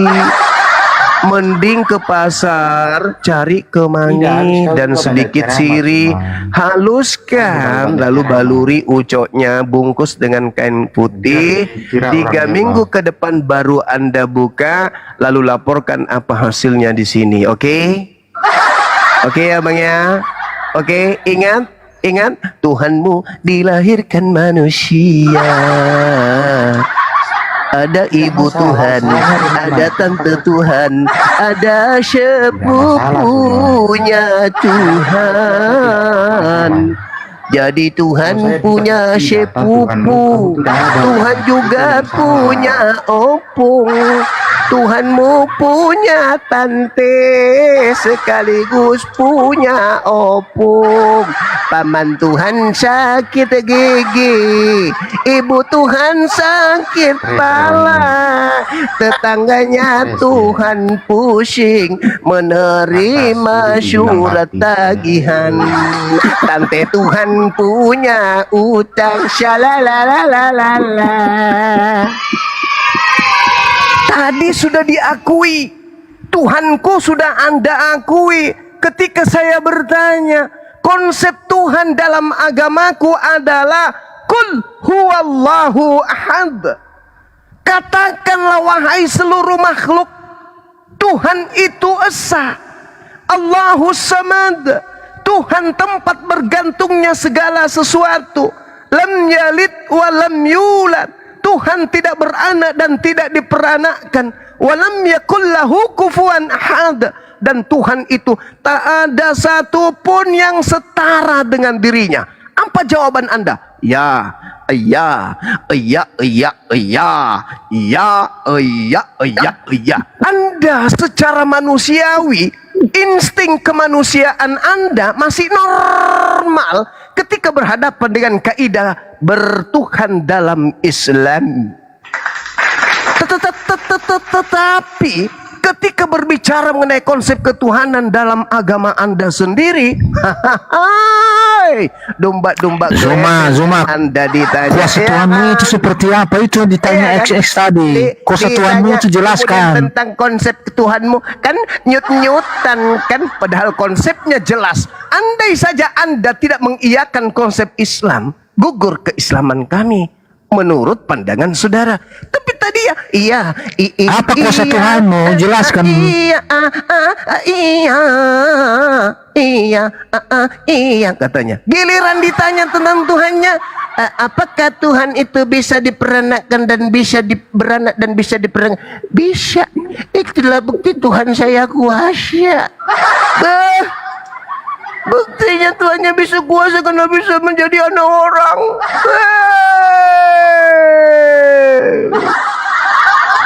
Lebay cucok. Mana bisa kayak begitu?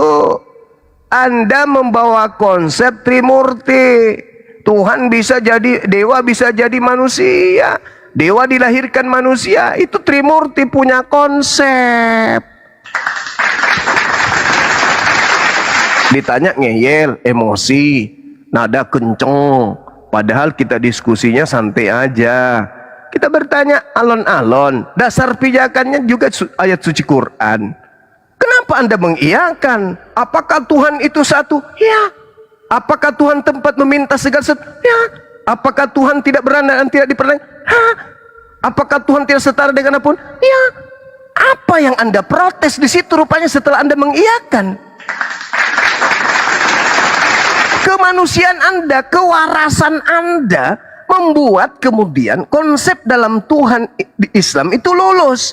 Tapi giliran kemudian berbicara konsep ketuhanan Anda, Tuhan Anda ada 3 pribadi, Tuhan Anda masih berdoa kepada Tuhan lain, Tuhan Anda diperanakkan oleh makhluknya, Tuhan Anda setara makhluk yang lain. Anda jadi bingung. Anda menjadi domba-domba geleter. Ada apa saudara? Kenapa? Kenapa nyut-nyut geleter? Kenapa? Nyut geleter. Iya. Kenapa? Kenapa langsung jadi stres? Kan Anda sudah mengiyakan. Ya langsung bilang ini lanjut saja, lanjut saja. Lanjut saja. Lanjut saja. Karena kenapa? Insting kemanusiaannya sudah membantah konsep bertuhannya. Gitu loh. Jadi sederhana loh untuk sehatin tuh waras itu. Pakai akal kata Yesus. Kasih Tuhanmu dengan akal budi. Jangan dengan doktrin dan dogma. Masya Allah. Keren. Ya kalau Tuhan bisa beranak, berarti ada anak Tuhan. Ketika ada anak Tuhan, berarti ada tante Tuhan, paman Tuhan, sepupu Tuhan, keluarga Tuhan. Mati meja.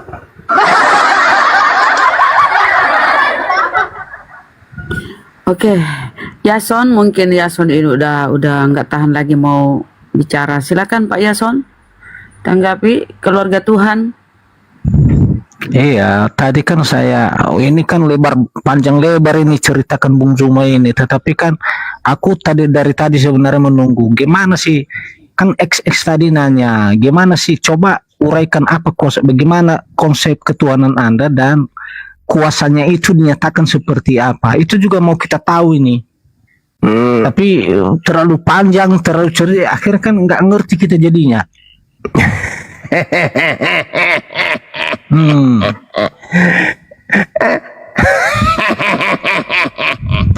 Iyalah, seperti apa? Nyatakan seperti apa kan kuasa Tuhan itu dinyatakan. Cobalah uraikan sama kita dulu. Bismillahirrahmanirrahim. Sanurihim ayatina fil afaq wa fi anfusihim. Tuhan pencipta langit dan bumi, Allah akan memperlihatkan kepada manusia tanda-tanda kebesaran keberadaan Tuhan di segenap penjuru dan pada diri manusia itu sendiri. Jadi kalau dalam konsep bertuhan di Islam itu, Tuhan itu menyatakan kuasanya dengan memperlihatkan ciptaannya. Tuhan itu hakikat yang berdiri sendiri, bukan makhluk. Agar Tuhan dikenal, maka Tuhan kemudian menciptakan dua alam. Apa itu? Alam besar, alam kecil. Apa alam besar itu? Alam semesta. Apa alam kecil itu? Manusia. Maka dengan manusia punya akal, melihat alam semesta, manusia sudah tahu, yang berakal, yang menggunakan akal, bahwa Tuhan itu ada. Sanurihim ayatina fil afaq wa fi anfusihim. Nah, tugas kita bukan mencari Tuhan. Tugas kita menyembah Tuhan. Tuhan itu sudah pasti ada. Ketika Anda masuk ke kamar, Anda berdoa, Tuhan. Apakah Tuhan mendengar? Mendengar. Innallaha as-sami' alim. Tuhan itu maha mendengar, maha mengetahui. Anda dalam hati pun berbicara, wahai Tuhanku yang telah menciptakan aku, berikanlah aku jodoh. Aku pingin dipinang ya Tuhan. Tuhan mendengar nggak? Mendengar. Yesus dengar nggak ketika Anda berbisik begitu di kamar? Ya enggak lah, namanya juga dia manusia. Yang mendengar itu Tuhan. Anda sembah dia atau tidak Anda sembah dia, yang namanya Tuhan pasti mendengarkan. Lalu bagaimana kita menjadi penyembah yang baik? Penyembah yang baik adalah penyembah yang mengikuti instruksi pengajaran dari wakil Tuhan yang ada di bumi. Siapa mereka wakil Tuhan itu? Mereka lah para nabi. Nabi Musa memperkenalkan Tuhan kepada kaumnya Bani Israel. Nabi Musa tidak pernah mengatakan Tuhan itu begini, begono. Tuhan itu wajahnya bulat, kakinya begini, tangan itu. Tidak, Musa tidak mengajarkan itu. Musa hanya mengajarkan mengenal Tuhan pencipta langit dan bumi. Titik, bahwa Tuhan itu ada, tidak serupa dengan apapun. Dia maha hidup, maha mematikan, maha kuasa, maha perkasa. Udah, sembah aja dia. Caranya gimana Musa? Ikuti aku. Bagaimana caraku menyembah Tuhan? Ikuti. Begitu juga ketika Yesus datang. Yesus tidak mengatakan akulah Tuhan sembah. Enggak. Yesus mempercontohkan bagaimana menyembah Tuhan. Dan Tuhan itu tidak bisa dilihat. Kata Yesus, Tuhan tidak bisa dilihat. Tuhan itu hanya bisa diibadahi, tapi tidak bisa dilihat. Tak ada tuh manusia yang pernah melihat Tuhan. Jadi kita cuma beribadah. Bagaimana cara kita beribadah? Contohi siapa yang datang sebagai wakilnya pada zaman itu. Yesus, bagaimana caranya beribadah kepada Tuhan? Ya sujud. Bukan salto, apalagi renang. Lalu kemudian Nabi Muhammad diutus sebagai penutup, Rasulullah wa khataman nabiyyin. Bagaimana cara beribadah yang ditunjukkan untuk berhubungan dengan Tuhan? Lakukan ibadah untuk berinteraksi dengan Tuhanmu sebagaimana yang dicontohkan oleh wakilnya. Siapa wakilnya yang terakhir? Nabi Muhammad. Makanya Nabi Muhammad mengatakan, "Sallu kama ra'aitumuni usalli." Sujudlah menyembah kepada Tuhanmu sebagaimana kau melihat aku sujud menyembah kepada Tuhan. Yesus, Musa mempraktekkan, gini loh cara menyembah Tuhan itu, karena Tuhan itu maha melihat, Tuhan itu maha mendengar, Tuhan itu maha mengetahui. Kamu nggak perlu maha mengetahui diri lo, nggak perlu kau maha mendengar, nggak perlu kau maha melihat. Cukup kau sadar saja bahwa alam semesta ini ada yang menciptakan. Sembah dia tanpa kau mengenalnya, itu iman. Tapi cara menyembahmu ini begini, ikuti aku. Makanya Yesus mengatakan Yohanes 10:27, aku mengenal pengikutku, mereka mengenal aku, mereka mendengarkan suaraku dan mengikuti aku. Apa yang aku lakukan mereka ikuti. Aku sunat, mereka sunat. Aku sujud, mereka sujud. Aku puasa, mereka puasa. Nah, sehingga apa yang kita lakukan ada yang mempertanggungjawabkan di hadapan Tuhan. Siapa yang mengajarkan engkau sujud kepadaku? Yesus. Siapa yang mengajarkan engkau berpuasa kepadaku? Yesus. Siapa yang mengajarkan engkau berkorban untukku? Yesus. Ada yang bertanggung jawab karena memang Yesus yang mengajarkan. Kami begitu juga, ada Nabi Muhammad. Jadi Allah pencipta langit dan bumi itu bukan turun ke bumi. Akulah Tuhan. Inilah aku, sembahlah. Tuhan tidak kayak gitu. Tuhan mengajarkan dirinya dikenal. Cukup Anda lihat alam semesta yang telah kuciptakan, itu bukti bahwa aku ada. Lihat siang dan malam, itu bukti aku ada. Kamu harus sujud beribadah kepadaku. Bagaimana caranya beribadah Tuhan? Tengok utusanku, dutaku, kan ada kutus. Ikuti mereka, maka akan selamat. Makanya dikatakan dalam Al-Quran, Qul in kuntum tuhibbunallaha fattabi'uni yuhibbukumullahu wa yaghfir lakum dzunubakum wallahu ghafurur rahim. Katakan kepada manusia, wahai Nabi Muhammad, ketika mereka ingin dicintai oleh pencipta langit dan bumi, ketika ingin mereka dosa-dosa yang dihapuskan oleh pencipta langit dan bumi, perintahkan kepada mereka fattabi'uni untuk ikut kepadaku. Ikut kepadaku, maka seluruh dosa-dosa Bang Zuma ini terlalu panjang ini Bang Zuma. Aku udah paham, udah aku cerna, tetapi udah terlalu panjang. Mencintai orang-orang tersebut. Begitu saudaraku. Nah begini Bang Zuma, dari analisa saya tadi dari paparan Bang Zuma bahwa sebenarnya esensi kebesaran Tuhan itu, kuasa Tuhan itu dengan menciptakan manusia yang bisa manusia ini kan yang kelebihan manusia mampu membedakan yang benar dan yang salah. Lalu yang kedua, bagaimana sifat-sifat Tuhan itu sebenarnya diterapkan sama manusia lewat nabi-nabinya, betul nggak? Betul. Kalau di Islam Muhammad, kalau di Kristen Yesus. Nah, pertanyaan saya, ini yang buat saya bingung sampai sekarang ini Bang.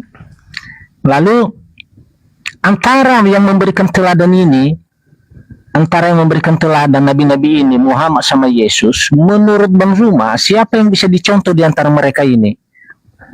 Semuanya bisa dicontoh oleh kaumnya masing-masing karena mereka diutus untuk kaumnya masing-masing. Yesus diutus untuk Bani Israel. Nabi Muhammad diutus untuk seluruh umat manusia. Itu jelas itu. Yesus untuk kaumnya. Siapa kaumnya? Bani Israel. Kalau ada yang mengaku kaumnya tapi bukan Bani Israel, itu Bani Kamfret. Penyamar-penyamar Israel tapi bukan Israel, cuman penipu, nipu diri dan nipu orang lain. Sedangkan utusan terakhir, yaitu baginda Rasulullah Muhammad SAW, diutus untuk seluruh umat manusia. Kalau Yesus hanya untuk Bani Israel, Musa untuk Bani Israel, Nabi Muhammad litubayyina linnas ya ayuhan nas inni rasulullahi ilaikum jami'a. Wahai seluruh umat manusia, sesungguhnya aku ini adalah utusan Tuhanmu untuk kalian semuanya, datang ke bumi untuk mengajarkan kebenaran. Itu kawan. Jelas toh?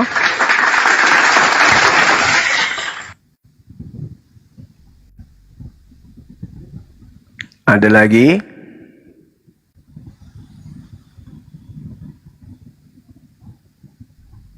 Acet. Abangku ternyata sudah bangun. Pakai cebangi Bang.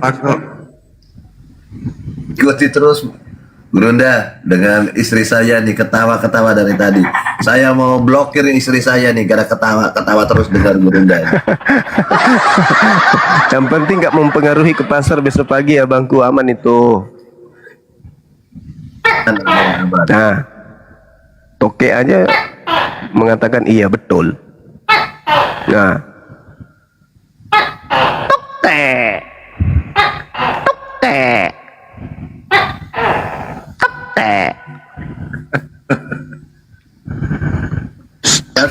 Yason, open mic. Wah, Yason langsung pingsan ini. Kemute itu Bang, mungkin dia ngomong padahal kemute itu, saudara. Enggak, Yason ini pemain lama ini.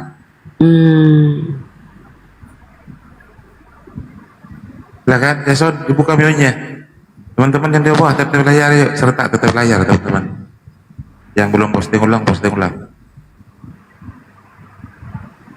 Yason, silakan Yason. Atau saya naikkan Kristen lagi?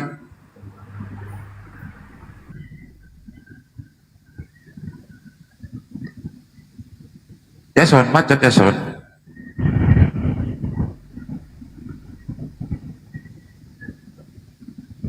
Yason. Dia keracunan kemangi, Mas. Sembiring Kristen.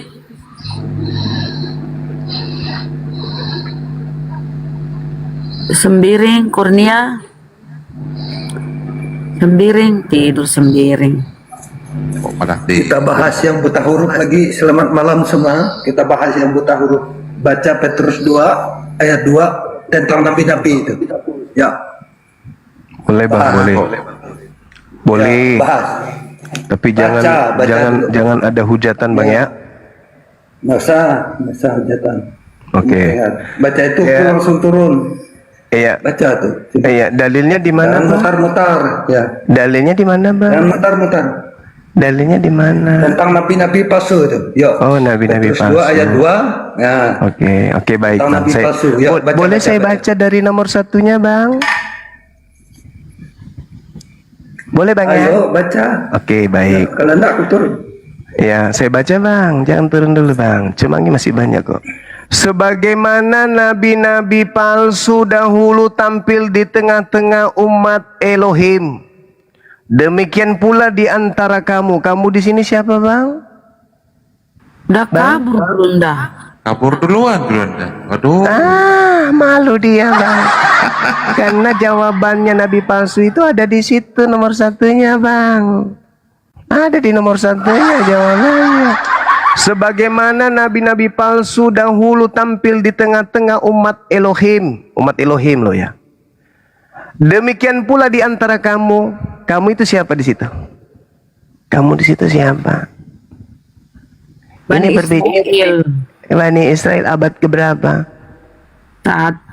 Abad 1. Demikian pula di antara kamu Bani Israel yang hidup di abad pertama sekarang ini akan ada guru-guru palsu.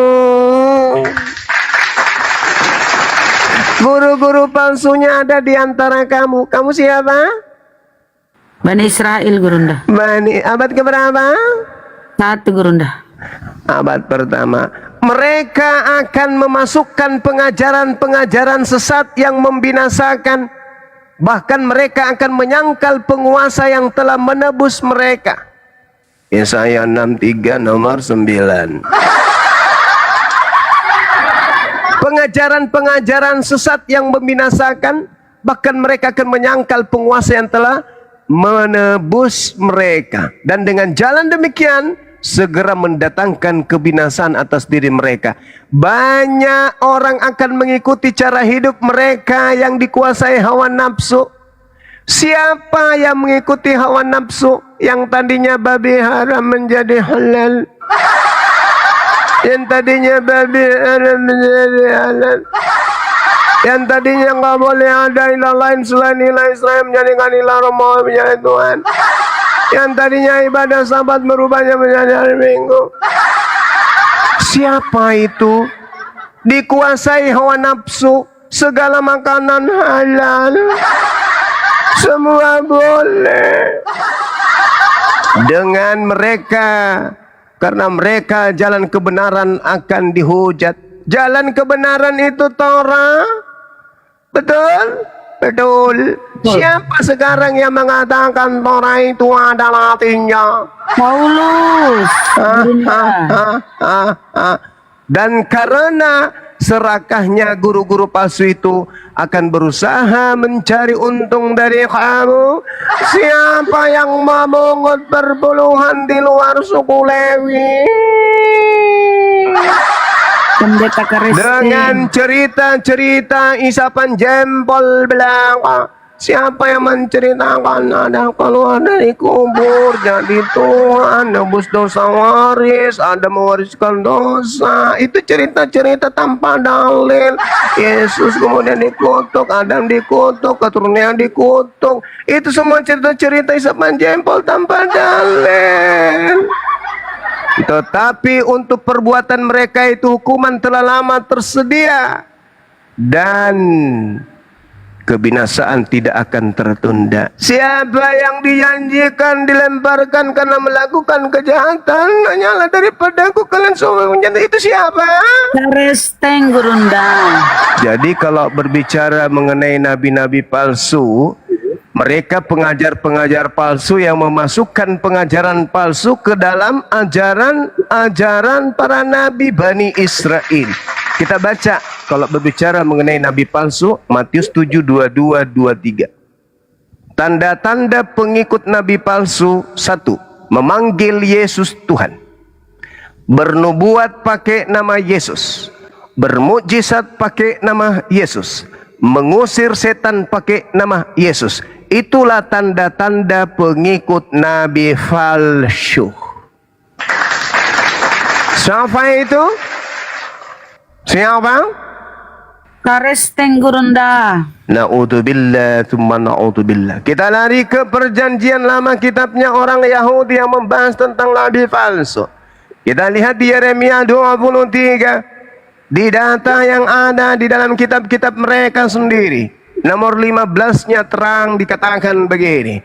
Sebab itu beginilah firman Tuhan semesta alam mengenai para nabi itu. Sesungguhnya aku akan memberi mereka makan ibu dan minum racun. Sebab dari para nabi Yerusalem, Nabi Dawud, Yerusalem.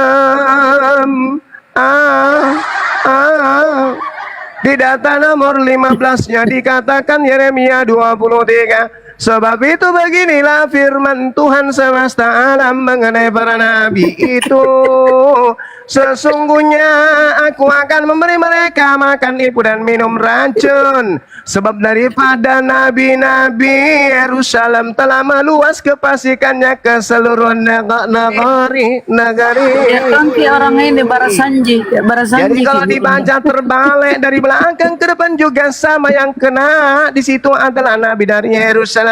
Coba beda kita dengarkan baik-baik. Negeri seluruh kefasikan meluas telah Yerusalem nabi para dari sebab racun minum dan ibu makan mereka memberi akan aku. Sesungguhnya itu nabi para mengenai alam semesta. Tuhan firman beginilah itu sebabnya.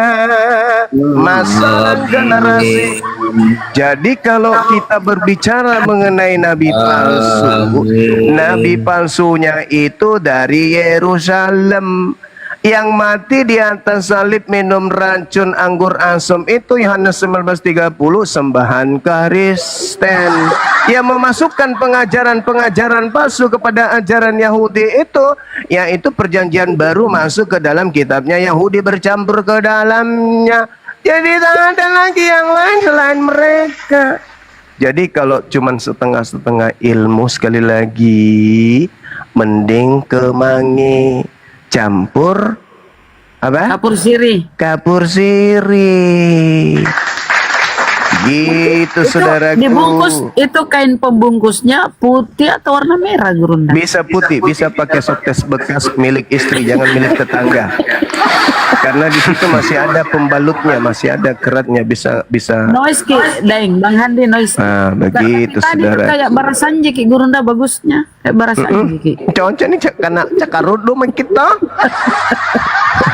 Ini mata tinggal sebelah yang melihat sebenarnya, yang Masya Allah, sudah tidak dari tadi. ilmu ya teman-teman, ilmu. Jadi ini Yerusalem ya, Yerusalem. Nabi Yerusalem. Sering mereka melarikan ke Rasulullah. Mana Ya ada nggak mungkin, nggak nyambung sana. Aduh, Oten. Oke, Bang Baal monitor. Ya, Bang Baal, mungkin Gurunda istirahat. Saya lagi gantian nyimak. Begitu mi barangkali semua malam ini banyak sekali mi orang pakai kemangi campur daun sirih. Nanti lagi kita lanjut, besok saya menyimak aja dulu. Sabi turun mila. Aduh si Baal dongeng turun mau sama Gurunda.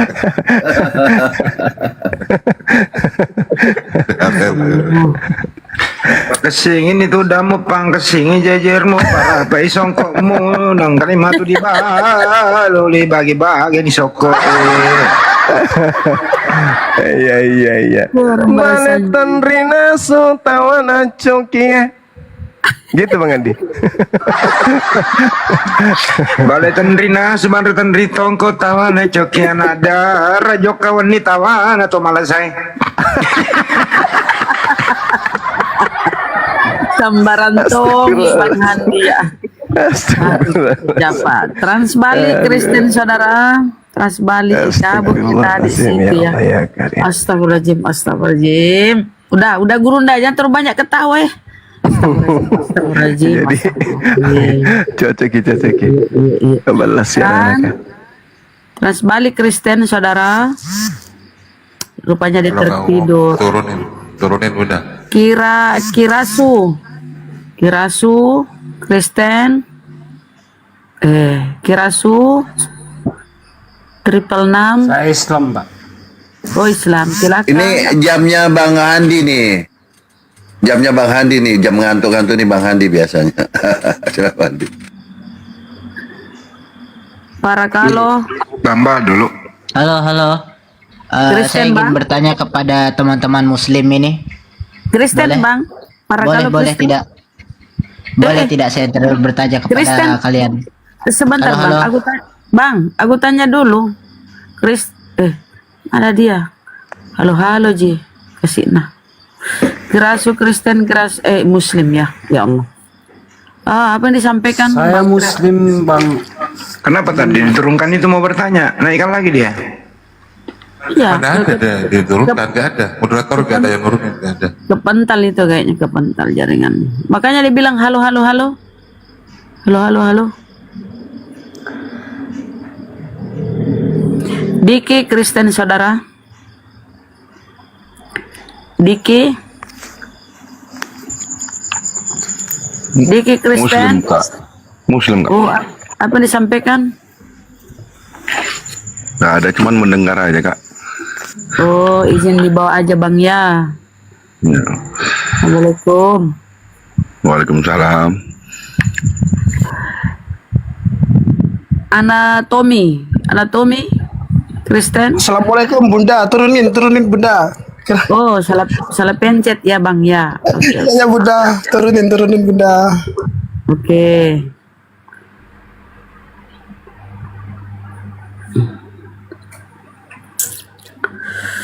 Siapa ya?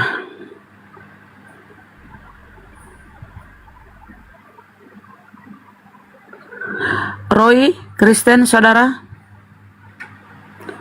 Roy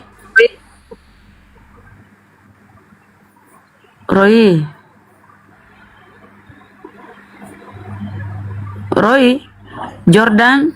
Biasanya kalau Jordan tuh Kristen. Jordan Kristen.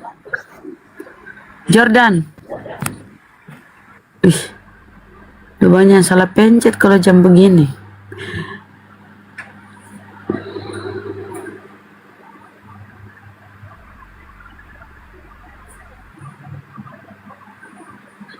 Pernah tahu nggak kondisi Sungai Jordan sekarang seperti apa?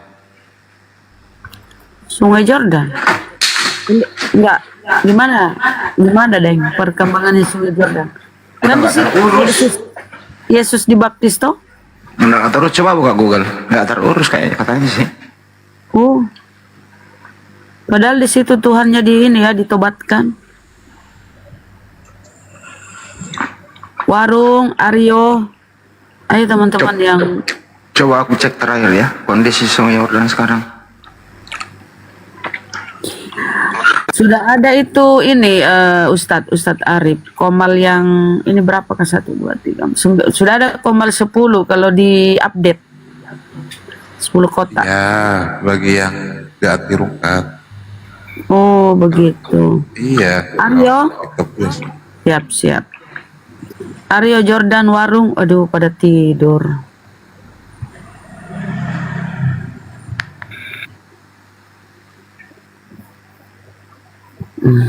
Oh, ini loh Bunda. Kondisi Sungai Yordan saat ini yang mengalami kekurangan air parah dan polusi akibat pengalian air lebih dari 90% untuk kebutuhan domestik dan pertanian. oleh Israel, Yordania, Suriah, serta limpasan industri dan limbah, menjadikan hanya bayangan masa lalu dengan aliran yang sangat sedikit dan tercemar. Wih, kasihan ya. Debit air menurun drastis, aliran alami sungai telah berkurang hingga kurang 10% dari rata-rata historisnya. Tercemar sungai ini telah diperlakukan sebagai tempat pembuangan sampah dan limbah industri domestik. Itu kira-kira. Nggak dipelihara, nggak dilestarikan sebagai apa sih namanya? Suatu budaya sakral ya. ya. Situs apa sih? Bukan situs ya, apa sih namanya? Kekayaan dunia ya? Iyalah situs. Nggak terawat. Mana ya? Mungkin karena di sana minoritas Kristen ya, jadi nggak terawat, nggak terurus. Om nih, Bukan lagi mungkin, Bunda. Saya Islam, Bunda. apa yang disampaikan Bang? Pasti tanah warisan Gini, nih. saya lihat dari tadi perdebatan ibu-ibu dan bapak-bapak sekalian sangat gimana ya? Sangat berapi-rapi lah. Sangat semangat.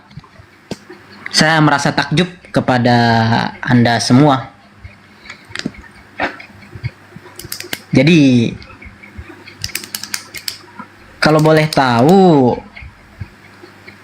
Enggak Bang, boleh tempe. Silakan. kalau boleh tahu sudah Bapak Ibu mungkin belum terlalu tua ya. Kakak, abang dan kakak sekalian sudah pernah debat dengan akun yang bernama Congor 08 belum? Siapa itu Bang? Siapa namanya? Ada satu live di TikTok yang bernama Congor 08. Saya sempat berdebat dengan mereka, cuman saya malah di blacklist karena saya ketawai. Wah, terus apa poinnya Bang? Gimana ya? Kalau misalkan saya undang akun-akun tersebut ke live di sini, kira-kira Sangat boleh Bang. bisa tidak? Boleh. Undang semua. Pendeta, pastor, boleh Bang. Insya Allah saya usahakan kakak ya. Siap. Itu yang ditunggu-tunggu oleh guru-guru kita di sini. Jazakallah khairan. Assalamualaikum warahmatullahi wabarakatuh. Waalaikumsalam. Nah, warahmatullahi wabarakatuh. Tapi yang paling tadi dia bilang orang tua-tua di sini, yang paling tua tuh Bang Handi Bang ya, udah hampir 90. 92 Bunda. Oh, udah lewat. Ya. Masya Allah. Ya, kita semua udah berumur ya teman-teman. Tapi semangat tetap. Bukan berumur ya. Cuman aku yang berumur ya. Ayo siapa lagi nih yang Kristen kira-kira ya? Udah habis Kristen ini pada Muslim. Ada ini kiamat palsu kayaknya ya. Wah, ada pula Yesus. Ada Yesus dibawa, kesian.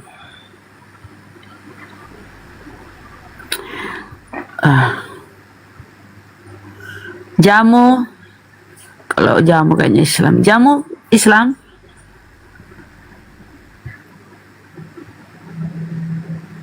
Jamu Islam. Salah pencet, rata-rata salah pencet kalau jam begini. Udah antara bangun dan tidur kan mencet-mencet, tap-tap.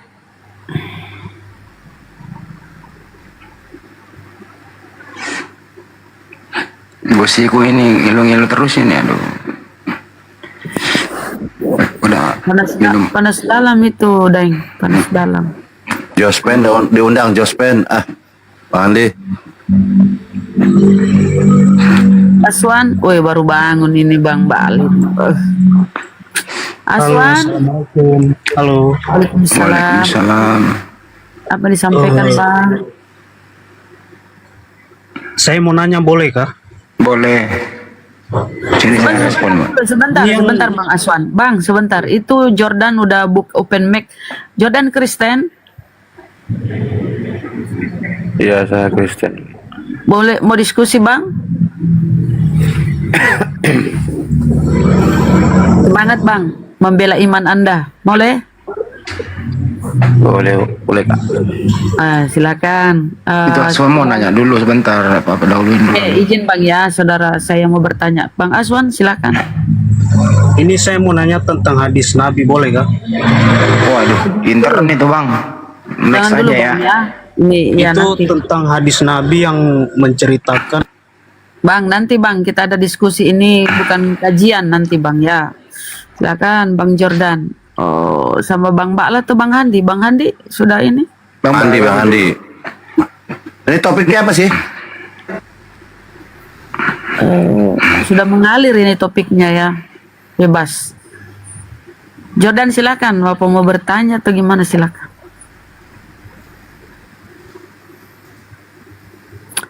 Bang Jordan, silakan. Apa betul itu kau menuhankan manusia, Bang? Silakan.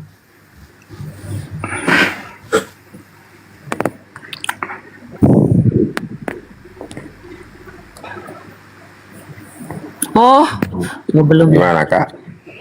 Apa benar yang kau tuhankan itu manusia? Iya, benar. Wah, ini benar-benar jujur ini, keren, mantap. Lanjut, Bang Baal. Manusia Tuhannya atau Bang Handi, silakan. Baik Bang Handi, bagus ini. Lanjut Bang Handi ya. Aku habis minum obat ini, ketaplan nih, ngantuk. Terusin Bang Baal aja yang Bang Bal. santai aja. Untuk beliau mau belajar. Oke Bang Jordan, malam Bang Jordan. Pagi Bang, pagi. Oh udah pagi ya Bang Jordan ya. Jadi yang manusia ini siapa namanya Bang? Yesus Bang. Oh jadi yang disembah Yesus Bang ya? Iya. Lalu Bapak disembah nggak Bang? Iya. Roh Kudus? Iya itu. Jadi 3 Bang yang disembah Bang ya? Iya 3. Oke.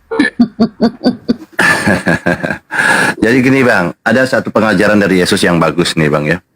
Kalau Anda mengatakan bahwa Yesus adalah Tuhan yang disembah, itu menurut Yesus itu kan salah gitu kan. Anda baca pernah nggak yang tadi disampaikan oleh Gurunda itu bahwa ada Matius 7 nomor 21 sampai 23. Jadi bukan setiap orang yang berseru kepadaku Tuhan, Tuhan akan masuk ke dalam kerajaan surga, melainkan dia yang melakukan kehendak Bapakku yang di sorga. Jadi yang memanggil Yesus Tuhan, Tuhan ini, dia bilang tidak akan masuk kerajaan surga. Bahkan Yesus menghakimi orang yang demikian. Kristen yang mengatakan Yesus Tuhan ini, dia bilang orang berbuat kejahatan Bang, dilemparkan ke api neraka Bang. Silakan Bang. Iya. Jadi menurut saya itu, tapi sebelumnya saya belum pakar kali soal kekristenan ya. Cuman gimana ya? Apa-apa Bang, nggak apa-apa Bang. Jadi gini Bang, selama di Matius tadi berbicara Yesus, saya pengen tahu Yesus berbicara sama siapa tuh Bang? Iya, tentunya kepada murid-muridnya, Bang. Ini tentang hal pengajaran sesat. Ini tentang hal pengajaran sesat. Buahnya, dia bilang, buahnya itu, dia menjelaskan bahwa yang memanggil Yesus Tuhan, yang bernubuat dengan nama Yesus, bermujizat dengan nama Yesus, mengusir nama Yesus, dia bilang, Yesus bilang apa? Pada saat itu, aku tidak pernah mengenal kamu, nyalah kamu daripadaku, kamu sekalian pembuat kejahatan. Jadi memanggil Yesus Tuhan, bernubuat, bermujizat, mengusir setan dengan nama Yesus itu adalah, dia bilang, orang-orang pembuat kejahatan. Itu tentang hal pengajaran sesat. Dicatat Bang, Matius 7. Di Matius 7, Anda boleh catat di 21 sampai 23. Di situ perikopnya hal tentang pengajaran sesat dan nabi-nabi palsu. Oh, itu berbicara soal pengajaran sesat ya? Ya, nabi-nabi palsu dan pengajaran sesat. Dari buahnya lah kamu akan tahu, dia bilang. Buahnya apa? Yaitu yang memanggil Yesus Tuhan, membuat bermujizat, mengusir setan dengan nama Yesus. Yesus bilang, aku tidak pernah mengenal kamu, nyalah daripadaku, kamu sekalian pembuat kejahatan. Oh, berarti itu orang-orang yang apa ya? Kalau menurut saya sih dia itu berbicara seperti itu bagi orang-orang yang apa namanya? Ada perlunya aja gitu sama Yesus. Jadi gini Bang, Yesus mengajarkan, Anda simak ya, di Matius 7 nomor 21 ya. Mudah-mudahan yang di bawah paham ya. Ada dua kelompok atau dua golongan. Golongan pertama adalah yang memanggil Yesus Tuhan. Oke. Kedua, dia bilang kelompok orang yang melakukan kehendak Bapakku di sorga. Dari dua kelompok ini, yang akan masuk kerajaan sorga adalah yang melakukan kehendak Bapakku di sorga. Nah, kemudian yang bagaimana kelompok yang pertama yang memanggil Yesus Tuhan? Itu di ayat berikutnya dijelaskan oleh Yesus. Pada hari terakhir banyak orang yang akan berseru kepadaku, Tuhan Yesus, bukankah kami bernubuat dengan namamu, mengusir setan dengan namamu, mengadakan banyak mujizat dengan namamu? Lalu Yesus menghakimi orang itu di ayat berikutnya. Pada waktu itulah aku akan berterus terang kepada mereka dan berkata, aku tidak pernah mengenal kamu, nyalah daripadaku, kamu sekalian pembuat kejahatan. Yang sayangnya bapak-bapak gereja tidak mau mengajarkan solusi atau penawaran atau istilahnya opsi dari dua pilihan itu, yaitu melakukan kehendak Bapakku di sorga, itulah yang akan masuk kerajaan sorga. Kenapa tidak dikejar ini? Nah, abang jelaskan apa tuh kehendak Bapakku di sorga tuh, Bang? Silakan. Ya, kehendak Bapa di sorga, apa yang dilakukan Yesus tuh Bang? Betul, apa itu maksudnya? Menurut Yesus apa kehendak Bapa di sorga? Ya, menyembah gitu loh, menyembah. Mana ya, aku pun makanya tadi saya bilang Bang, aku belum paham kali gitu loh. Saya bukan pendeta gitu. Ya itu saya bilang, kenapa pendeta tidak menjelaskan ini? Padahal sayang sekali gitu kan. Yesus sudah memberikan ini penawaran kepada semua kalian bahwa yang akan masuk kerajaan surga itu bukan yang manggil Yesus Tuhan, itu adalah pembuat kejahatan, tetapi yang melakukan kehendak Bapakku di surga. Anda baca di sini Bang, di Matius 12:50 Anda catat ya Bang ya. Ketika Yesus ini seorang rabi, seorang guru, seorang utusan Tuhan mengatakan yang akan masuk kerajaan sorga itu ialah yang melakukan kehendak Bapakku di sorga. Tentu Yesus ini tidak hanya asal ngomong, tidak asal ucap, tetapi dia pun memberikan reward, motivasi. Motivasinya Anda baca di Matius 12:50. Apa motivasi Yesus ini? Saking pentingnya Yesus memberikan motivasi apa di Matius 12:50. Yesus berkata, sebab siapapun yang melakukan kehendak Bapakku di sorga, dialah saudaraku laki-laki dan saudaraku perempuan. Dialah ibuku. Siapa yang tidak bangga menjadi saudaranya Yesus? Dia orang dalam, dia utusan Bapa, dia duduk sebelah kanan Bapa. Tentunya sudah dijamin sorganya, tentang kerajaan sorganya. Jadi reward atau motivasi yang Yesus ajarkan itu tentang kehendak Bapakku, dia bilang, sebab siapapun yang melakukan kehendak Bapakku di sorga, dialah saudaraku laki-laki, dialah saudaraku perempuan, dialah ibuku. Reward itu yang diberikan oleh Yesus. Apa sih kehendak Bapakku di sorga itu Bang? Silahkan Bang. Menurut abang apa kehendak Bapak di surga?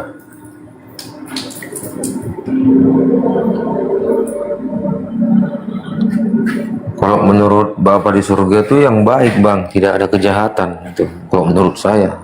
Kalau menurut abang apa tuh Bang? Oke baik, kita tanya Yesus aja ya. Karena Yesus ini seorang guru. Ketika Anda membuat satu buku dengan judul apapun, tentu isi buku itu Anda sendiri yang paham. Betul Pak ya? Iya. Orang kan hanya baca, tentu yang baca belum tentu paham, tetapi si penulis itu yang paham. Nah, ketika Yesus seorang guru, seorang rabi, dia seorang apologet pintar, orang cerdas gitu kan, utusan Tuhan. penyampai firman. Nah, ketika Yesus mengatakan kehendak Bapakku, sampai mengatakan rewardnya bahwa dia akan menjadi saudaraku, dia bilang. Tentu Yesus itu adalah yang tahu apa tuh kehendak Bapa. Lalu bagaimana dengan Yesus ketika mengucapkan demikian? Apakah dia omong doang? Tidak. Baca Yohanes 4 ayat 34. Kata Yesus kepada mereka, kepada murid-muridnya, makananku ialah melakukan kehendak Bapa yang mengutus aku dan menyelesaikan pekerjaannya. Yesus sendiri ketika mengajarkan demikian, dia harus aplikasikan pada dirinya sendiri. Dia tahu bahwa posisinya dia adalah utusan. Maka dia kata Yesus, makananku, aktivitasku, kehidupanku, napasku, ucapanku, perilakuku, semua dia bilang ialah melakukan kehendak Bapa. Saking pentingnya Yesus melakukan kehendak Bapa karena dia mau masuk kerajaan surga. Dia bilang dilanjut, yang mengutus aku, dia bilang. Dia konsisten, dia mengatakan dia melakukan kehendak Bapa, dia konsisten juga mengatakan dia utusan. Bahkan dia bilang menyelesaikan pekerjaannya. Apa sih kehendak Bapa? Masih bertanya lagi, apa sih kehendak Bapa nih? Sampai Yesus sendiri pun melakukan demikian. Anda baca di Yohanes 6 ayat 29. Salah satunya begini kehendak Bapa. Jawab Yesus kepada mereka, inilah pekerjaan yang dikehendaki Bapa. Yaitu, dia bilang, ini kan ada mulai nih, dia buka Yesus pengajarannya. Inilah pekerjaan yang dikehendaki Bapa. Yaitu, hendaklah kamu percaya kepada Dia yang telah diutus Bapa. Percaya kepada Yesus sebagai utusan Bapa. Itu kunci pertama. Kalau tidak percaya Yesus sebagai utusan, itu berarti tidak melakukan kehendak Bapa, tentunya neraka. Apalagi yang mengatakan Yesus adalah Tuhan. Yesus berkata, inilah pekerjaan yang dikehendaki Bapa, yaitu hendaklah kamu percaya kepada Yesus yang telah diutus Bapa. Percaya. Yesus tadi mengatakan utusan, sekarang mengatakan bahwa dia utusan. Sementara Anda mengatakan Yesus Tuhan.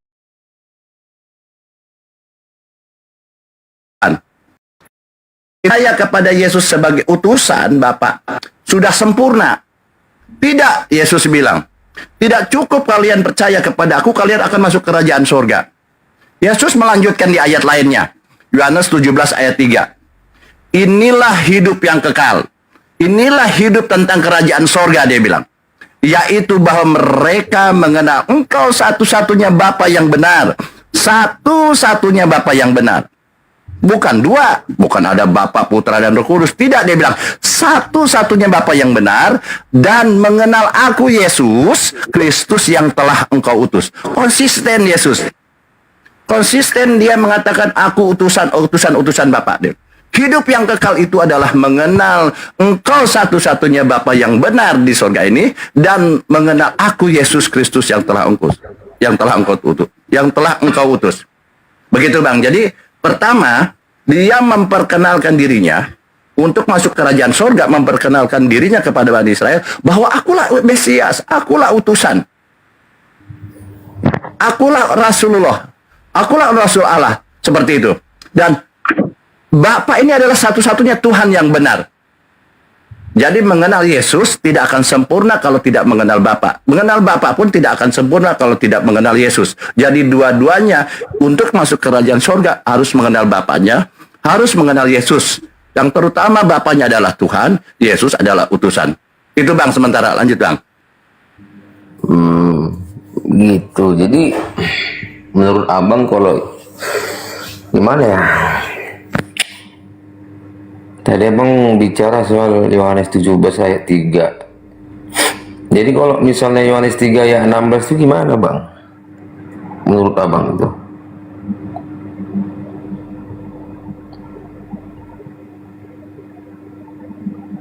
Coba Abang jelaskan dulu yang Yohanes 3 ayat 16.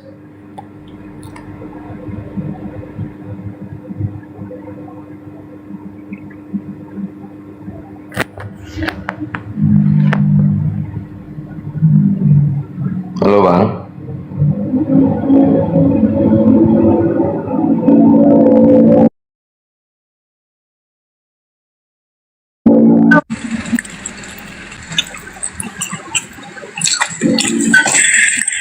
Saya Bang jelaskan di Yohanes 17 ayat 3. Oke lah memang itu isinya. Jadi saya minta Abang menjelaskan di Yohanes 3 ayat 16. Coba. Ya, sama. Bahwa karena begitu besar kasih Bapa akan dunia ini sehingga ia telah mengaruniakan anaknya yang tunggal supaya setiap orang yang percaya kepada Yesus tidak binasa melainkan beroleh hidup yang kekal. Di sini konteksnya apa? Harus percaya kepada Yesus. Betul? Percaya sebagai apa? Utusan. Utusan. Ini bagus ini Yohanes 3:16 ini. Sedang jadi Yohanes 16 ini semua terkorelasi bahwa harus percaya kepada Yesus. Tadi kan saya mengatakan harus percaya kepada Yesus, harus percaya kepada Yesus. Dia konsisten mengatakan percaya sebagai apa? Sebagai utusan dia bilang. Ini deklarasi Yesus. Yesus mendeklarasikan dirinya bahwa dia utusan. Tapi di Yohanes 3 ayat 16 itu di situ dibilang anak yang tunggal Bang, bukan utusan. Anda kan baca ini anak yang anaknya yang tunggal katanya Bang, bukan utusan di situ dibilang. Anak yang tunggal. Iya. Tidak masalah, dia mau anak tunggal, anak apapun tidak masalah gitu. Yang penting dia percaya anak tunggalnya sebagai apa? Iya, di situ kan anak yang tunggal. Bukan utusan, Bang. Di situ bukan utusan. Anda baca tadi ada tulisannya kan harus percaya kan? Sebagai anak tunggal, percaya sebagai anak tunggalnya percaya sebagai apa? Ya percaya sebagai Tuhan, saya anggap dia Tuhan itu. Nah ini saya bilang, Anda ini akan dilemparkan ke neraka saya bilang. Anda akan dilemparkan ke neraka karena Yesus tadi. Begini, oke lah dilemparkan di neraka. Jadi perkataan Yesus sendiri itu gimana Bang? Yang aku lupa di mana tertulis itu. Yang katanya akulah jalan dan kebenaran dan hidup. Itu gimana Bang? Yesus betul jalan kebenaran dan hidup. Jalan kebenaran itu apa? Jalan Yesus ini adalah jalan kebenaran dan hidup, betul. Makanya bagaimana mengikuti jalan-jalan Yesus, yaitu percaya dengan apa yang diucapkannya. Makanya Bapa berkata kepada Yesus, inilah anakku yang kukasihi, kepadanya lah aku berkenan.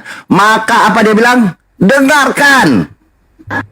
Maka dengarkan, bukan Tuhan kan. Maka dengarkan. Maka ketika Yesus mengatakan hidup yang kekal itu mengenal satu-satunya Allah yang benar dan mengenal aku Yesus yang telah engkau utus. Mengenal Yesus yang telah engkau utus. Percaya Yesus sebagai utusan. Itu jawabannya. Iya, benar Abang bilang itu benar. Alhamdulillahirabbil alamin. Betul ya. Kan yang masalahnya kan kami mempertuhankan Yesus itu aja Bang masalahnya kan. Tidak apa-apa. Kalau Anda menuhankan, Yesus bilang apa? Kau akan kalian ini pembuat kejahatan. Orang yang jahat tentunya ke neraka. Tidak masalah kalau Anda pilihan Anda tidak percaya, tidak mendengarkan kata-kata Yesus. Tadi dikatakan bahwa kalian pembuat kejahatan. Nah, pertanyaan Bang, Anda kan bukan pertanyaan. Anda kan menyembah Yesus. Yesus Tuhan. Nah, menurut Yesus sebenarnya yang harus disembah siapa Bang? Menurut Yesus silakan. Iya itu tadi Bang, akulah jalan dan kebenaran dan hidup. Ya menyembah Yesus dulu Bang, baru sampai kepada Bapa gitu loh. Ya saya sembah Yesus dulu. Karena dia perkataan dia kan kita harus percaya.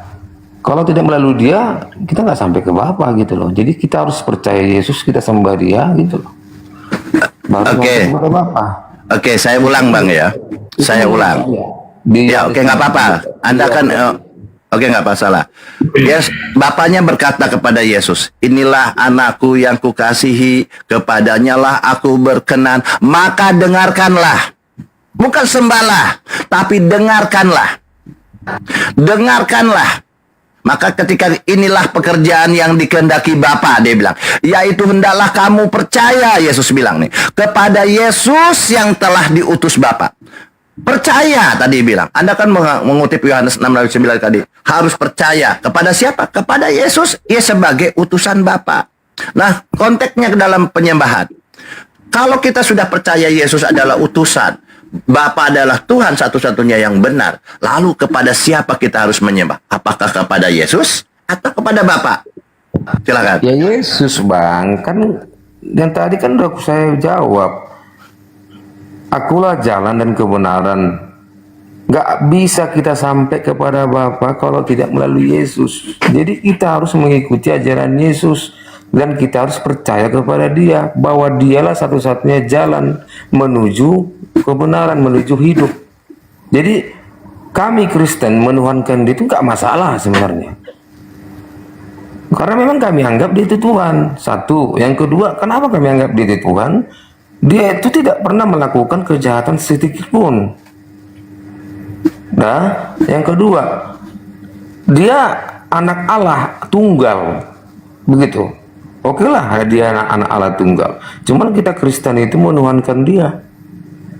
Karena apa? Ucapan Dia sendiri tadi yang saya bahasakan tadi. Akulah jalan dan kebenaran dan hidup. Tidak ada sampai kepada Bapa kalau tidak melalui aku. Jadi kita harus percaya kepada Dia. Apa ajaran Dia, kita ikuti. Kan begitu. Karena kalau tidak melalui Dia, kita nggak sampai kepada Bapa. Iya, tadi kan saya sudah katakan bahwa Yesus, Bapaknya berkata, inilah anakku yang kukasih, kepadanya lah aku berkenan, maka dengarkanlah, bukan sembahlah, bukan tuhankanlah. Lalu Yesus mendefinisikan tentang penyembahan. Mendefinisikan, Dia menguraikan, menjelaskan kepada murid-muridnya, bukan kepada Kristen ya, kepada murid-muridnya, bahwa hanya satu Allah yang benar, Dia bilang, dan mengenal aku Yesus yang telah diutus Allah, yang telah utus Bapa. Utusan. Nah, kalau Anda berbicara tentang anak sulung, anak tunggal, itu maksudnya apa, Bang? Saya sedikit singgung ya sebelum Anda lari ke sini. Anda kan lari ke sini. Sebenarnya itu adalah dari kata protokos atau status atau otoritas. Yesus pada saat itu diberi otoritas sebagai anak tunggal, anak sulung. Maksudnya Dia adalah seorang pemimpin, Dia seorang protokos, Dia punya status, punya otoritas. Anak sulung itu atau anak tunggal ini tidak maksudnya dia adalah Tuhan. Karena Anda baca di Mazmur 89 ayat 7, di situ merujuk kepada dia itu adalah manusia yang diberi otoritas, diberi status bahwa dia adalah utusan Tuhan. Itu yang dimaksud anak sulung. Bukan anak sulung atau anak tunggal ini adalah Tuhan. Ini yang kita harus luruskan. Makanya kita berbicara tentang Tuhan, tentu itu adalah yang harus disembah. Makanya abangku, coba apa sih kehendak Bapakku di sorga itu dalam penyembahan ketika Bapak Yesus mengatakan bahwa yang akan masuk kerajaan sorga ialah yang melakukan kehendak Bapakku di sorga, bukan yang melakukan kehendak Yesus. Yesus yang ngomong, ya kan? Silakan Yesus berkata yang yang masuk kerajaan sorga bukan yang melakukan kehendak Yesus. Pendapatmu itu tidak masuk di Kristen, itu pendapat pribadimu itu. Loh, pendapat Yesus pribadi. yang ngomong.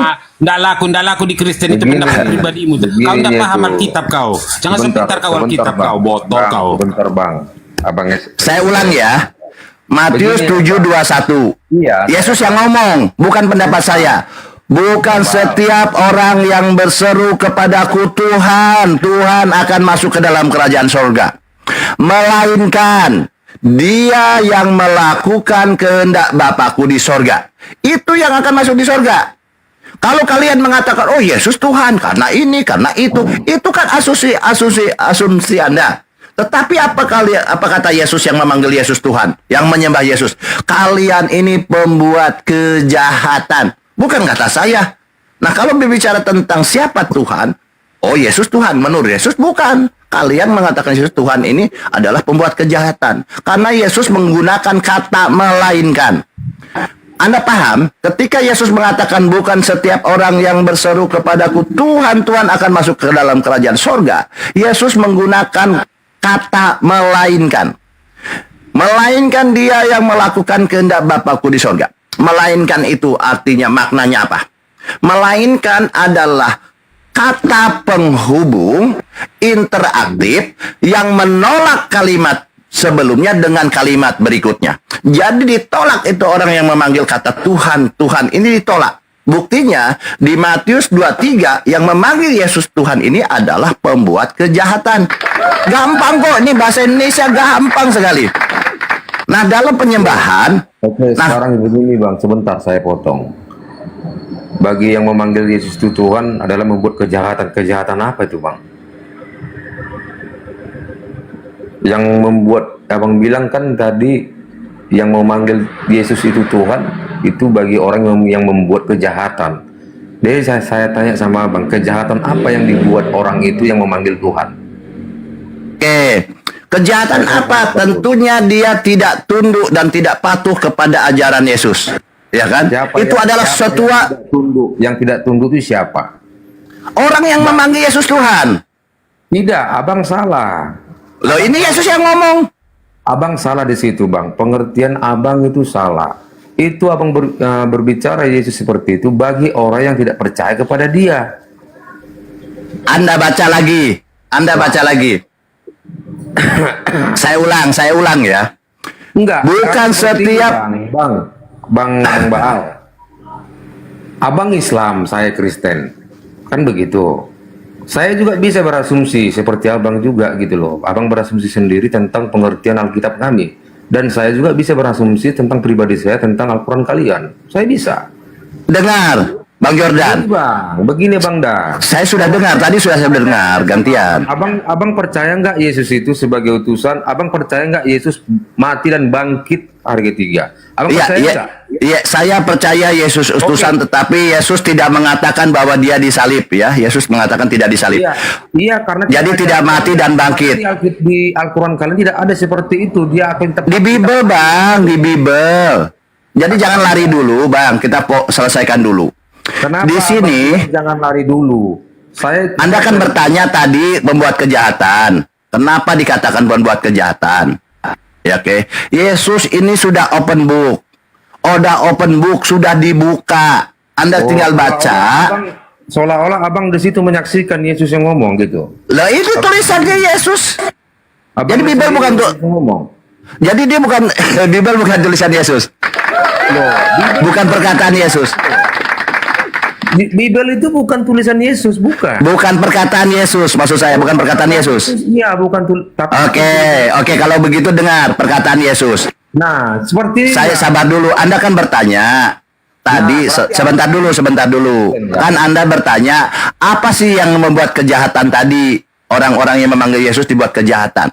Karena Yesus berkata bahwa penyembah yang menyembah Yesus itu Tuhan itu adalah pembuat kejahatan. Itu tidak benar. Dia ngomong sama siapa? Iya, pada Bani Israel, bukan pada Kristen. Ya udah, Bani Israel kan, bukan. Iya, oke, saya jawab ya. Jadi pertanyaannya bagus tadi. Saya ulang ya. Kenapa orang yang memanggil Yesus Tuhan, Tuhan ini adalah orang kejahatan?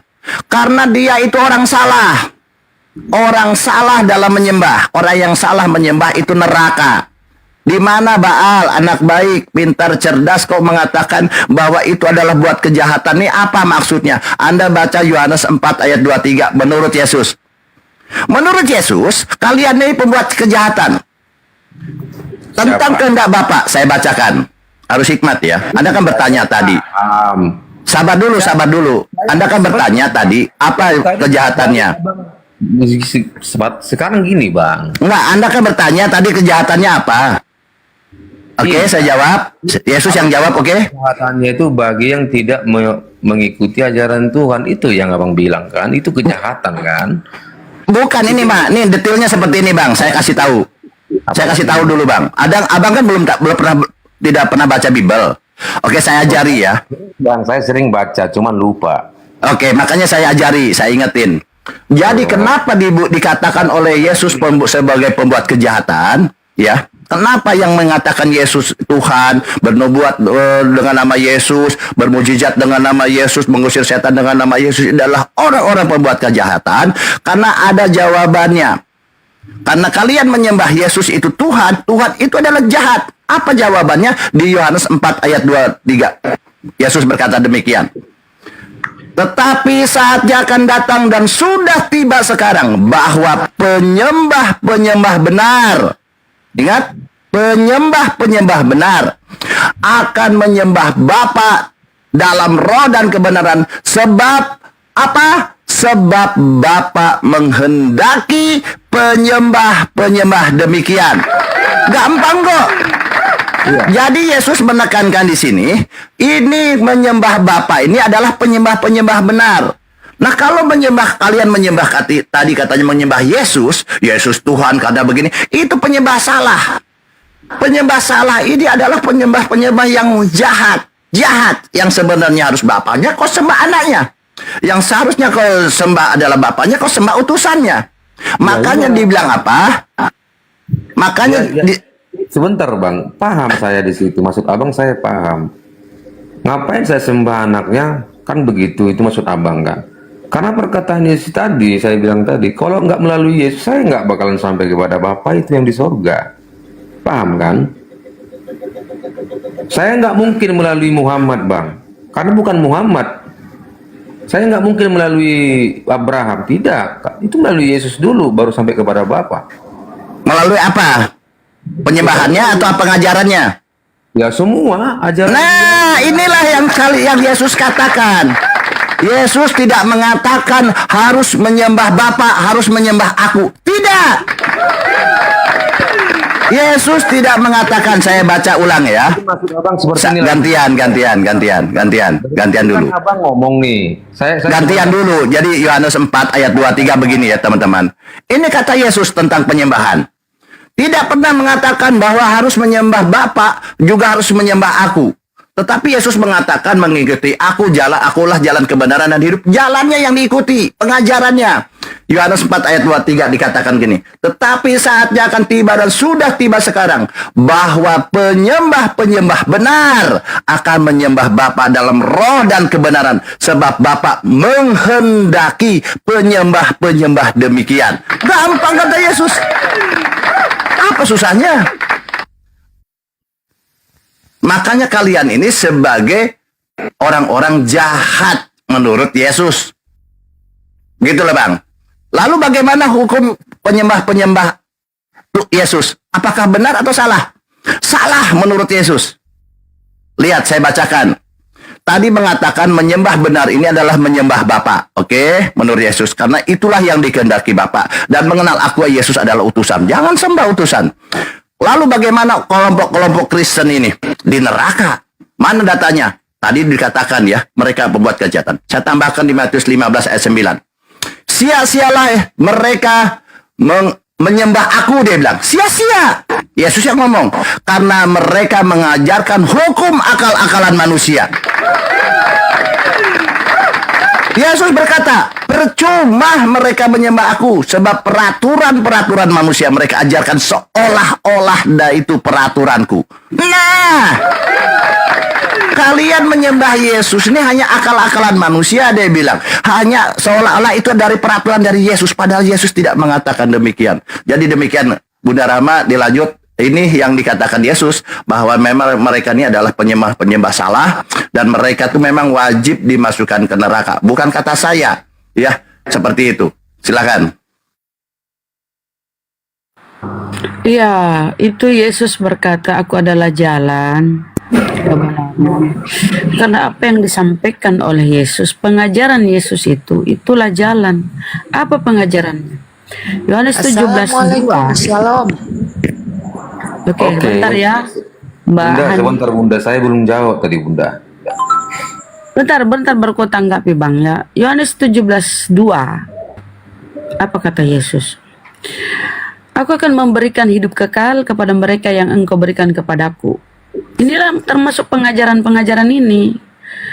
Apakah hidup kekal itu? Dijawab, diurai oleh Yesus di Yohanes 17:3. Hidup kekal itu ialah bahwa mereka mengenal engkau satu-satunya Allah yang benar dan Yesus yang kau utus. Inilah pengajaran ini yang membuat sehingga Yesus mengatakan dirinya adalah jalan. Jalan itu adalah ajaran, aturan, syariat. Melalui pengajaran Yesus ini akan mendapatkan hidup kekal. Maka Yesus berkata, tidak ada yang sampai kepada Bapa kalau tidak melalui Dia. Jadi Yesus adalah jalan. Kenapa dia jalan? Karena yang Dia sampaikan itu adalah ajaran-ajaran keselamatan. Supaya sampai kepada Bapa. Ya, Kalau kau benar, cuma di benar. jalan bang berdiri, kau akan dilindas ke mobil. Kau harus Enggak, punya belum tujuan. Tujuannya itu Bapa. Jadi kalau kau mengikuti seruan-seruan Yesus, pengajaran-pengajaran Yesus, bahwa dirinya adalah utusan, baru kau sampai kepada Bapa. Maka Yesus membawa syariat, ajaran, aturan. Itu bang. Iya benar itu. Yang Bunda bilang itu benar. Itu bagian dari jalan kan gitu. Jalan, terus kebenaran, terus hidup. Ini arti kebenaran dan hidup ini apa Bunda? Kebenaran karena yang Dia sampaikan itu bukan berasal dari dirinya sendiri, tapi dari Bapa yang mengutus Dia. Jadi segala sesuatu yang aku sampaikan ini, firman yang kamu dengar bukan berasal dari diriku, tetapi dari Bapa yang mengutus aku. Itu perkataan Yesus. Kemudian jalan, kebenaran dan hidup. Kalau kau mengikuti perkataan Yesus, kau akan mendapat hidup kekal. Itu janji Yesus. Apa itu ajaran Yesus? Mengenal satu-satunya Tuhan yang benar. Dan Yesus utusan. Apa itu utusan? Baca Yohanes 3:34. Siapa yang diutus Tuhan, jangan ketawa, ini pengajaran yang diajarkan oleh Yesus. Siapa yang diutus Tuhan, dia yang menyampaikan firman Tuhan. Maka tugas Yesus sebagai utusan penyampai firman. Firman yang kamu dengar nih, ini pun diserukan kepada Bani Israel ya teman-teman. Firman yang kamu dengar ini bukan berasal dari diriku sendiri, tetapi dari Dia yang mengutus aku. Siapa yang mengutus Yesus? Bapa. Aku tidak bisa berbuat apa-apa dari diriku sendiri. Apa yang aku sampaikan, apa yang aku katakan, itulah yang diperintahkan oleh Bapa untuk aku sampaikan dan untuk aku katakan. Simpel itu kalau kau murni mengikuti perkataan Yesus, mustahil kau Kristen bang. Oke, berarti menurut Bunda Yesus ini adalah jalan, tapi bukan layak untuk dituhankan, begitu kan? Dari awal kan itu tujuannya kan. Semua nabi bang, semua nabi. Saya tanya aku mau nanya sama Bunda, kenapa enggak ajaran Yesus, tingkah istilahnya ajaran Yesus, terus tingkah laku dan kelakuan Yesus yang kalian ikuti, kenapa jadi Muhammad yang kalian ikuti? Lah, ingat setiap nabi diutus pada kaumnya masing-masing, kecuali Rasulullah, kecuali Nabi Muhammad diutus untuk seluruh umat manusia. Wa ma arsalnaka illa kaffatan linnas wa ma arsalnaka illa rahmatan lil alamin litubayyana. Kau bertanya biar kita jawab, biar kau pinter, jangan menuhankan anak orang. Kata itu Rasulullah, anak Bapak itu Yesus itu. Kau bertanya tuh kau gimana? Nggak mau dijawab. Iya, sebentar. Maksud saya seperti Nabi Isa, Yesus diutus kepada kaumnya Bani Israel. Coba kau baca di Matius. Aku diutus hanya kepada domba-domba yang tersesat dari umat Israel. Kenapa disebut tersesat dari umat Israel? Iya, domba-domba karena yang sepeninggal sesat itu, Musa, kalau kau bertanya biar kita jawab. Sepeninggal Musa kawan. Gini Bunda. Udah susah berdebat dengan beda keyakinan. Yang ada mereka mau jawaban kita itu seperti keyakinan mereka. Intinya iya, kami sama, lari dari data. Dan juga mereka maunya intinya kami saya menjawab, gitu, nggak lari dari dalil, dari Bible sendiri kita pakai nih. Loh, kenapa nggak mau lari dari Bible, Bang? Apa? Anda ada gunanya bahas tentang Yesus dengan orang yang coba satu-satu ya, sabar-sabar, semua akan dapat tanda tangan. Yang adanya mereka mau orang Kristen itu satu-satu. Nanti aku kasih kau tanda tangan, sabar. Kalau nggak ada gunanya, ntar dulu Bunda Rama. Kalau nggak ada gunanya ngapain kau naik, Bu? Jangan di mute kalau aku bicara. Kau kan bilang nggak ada gunanya, terus kamu masih naik. Iya, begini maksud aku begini. Bersin kau kan nggak ada gunanya. Diskusi Nah, jangan naik lagi ke sini, kan nggak ada gunanya. Nggak ada gunanya, masih kau naik. Carilah di luar sana yang berguna. Mungkin ini di mana kek? Mungkin ada yang apa gitu. Maki masuk Maki. Tanya Maki dulu karena tidak ada gunanya, tapi dia ngoceh. Bu, kalau tidak berguna itu nggak usah ngapain naik, cari yang berguna dulu, oke? Nah, lanjut. Jadi begitu Bang ya. Kalau gini Bang, kita bawakan data Biblemu aja kok nggak percaya. Apalagi kita masuk ke Al-Quran. Udah jelas-jelas kok tidak imani. Ini Emangnya kita kasih Bunda, data-data di Biblemu loh. iya, emangnya Bunda udah paham rupanya semua seluruh Alkitab. Iya, kita ini bukan kaleng-kaleng belajar Bible supaya Udah apa? belajar. Supaya kita nggak mudah disesatkan oleh misionaris, maka kami belajar. Udah belajar Bang. berapa lama Bunda belajar Alkitab? Baru 2 bulan. Oh, baru 2 bulan ternyata. Kalau begitu tes dulu satu data Bunda, coba tes satu data. Coba silakan. aku ya. Kamu juga, Pak Jordan udah menguasai Bible juga? Apa gimana? Belum, kan dari awal saya bilang saya itu bukan pakarnya. Oke.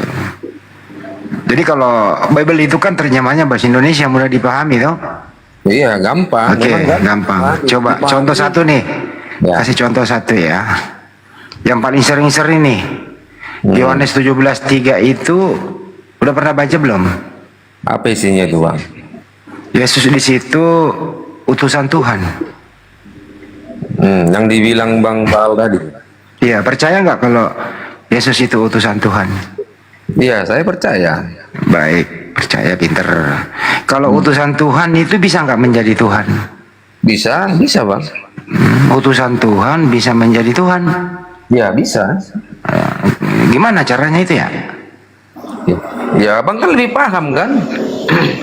Enggak, saya nggak paham itu kalau ada utusan Tuhan bisa kalau nggak menjadi paham, Tuhan. ya udah, Bang. Aku kan nggak paham juga. Abang pun nggak paham, ya udah. Tapi abang yang ngaku, tadi bisa. Ya, bisa aja. Caranya gimana? Caranya gimana? Utusan presiden bisa jadi presiden mungkin Bang Andi. Iya, ini makanya caranya gimana Bang itu loh.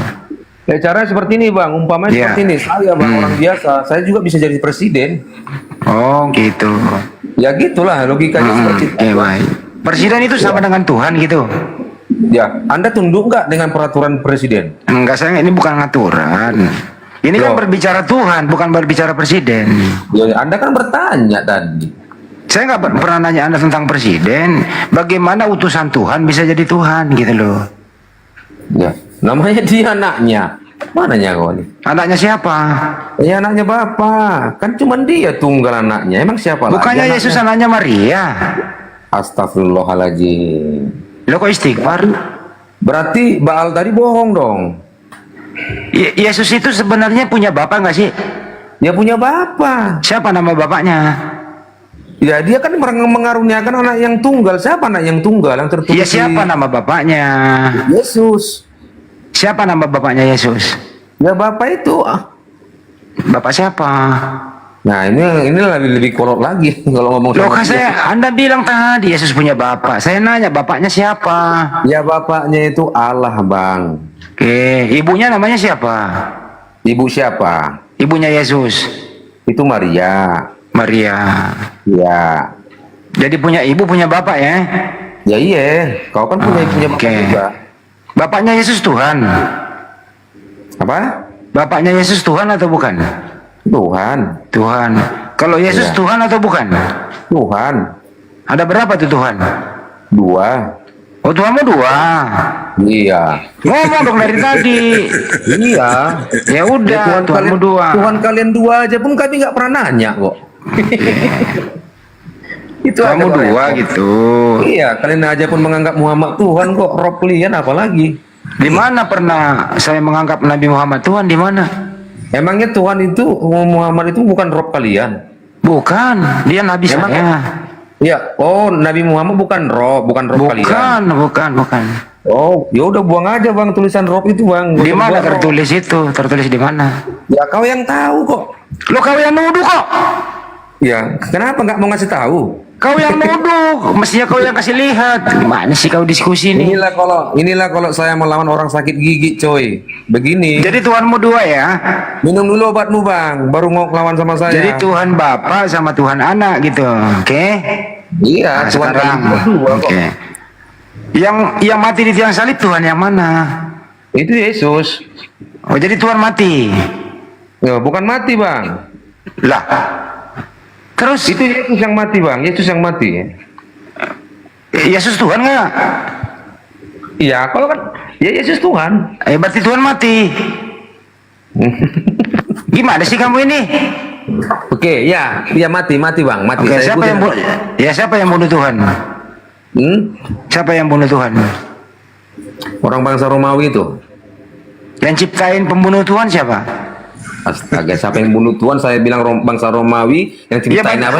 Naik balik. Ya Romawi itu kan diciptakan oleh Tuhan. Ya. Berarti ciptaan membunuh penciptanya. Ya iya.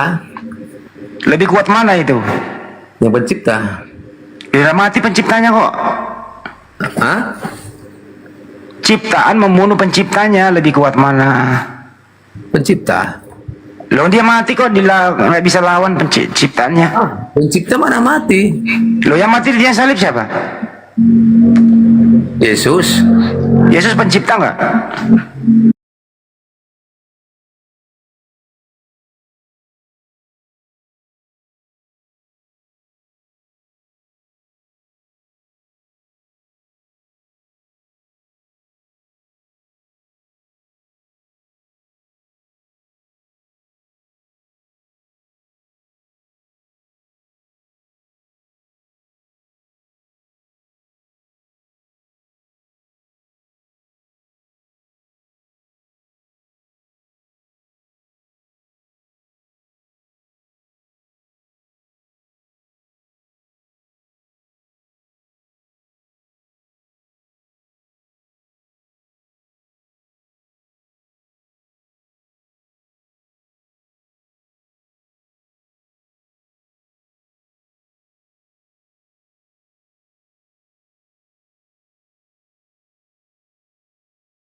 Kristen itu sebenarnya hanya mencatut ya cerita Yerusalem gitu loh.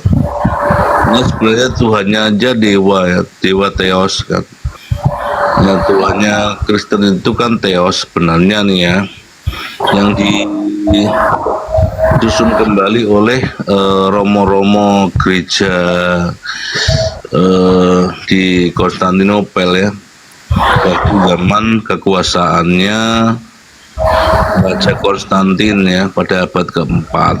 Jadi romo-romo gereja ini, pater-pater gereja itu di abad keempat merumuskan ya ketuhanan Yesus gitu loh. Ketuhanan Yesus itu berarti di Konstantinopel kan, bukan di Yerusalem konsilinya. Konsilinya di Indonesia itu kan di wilayahnya Konstantin ya, di wilayah Yunani gitu.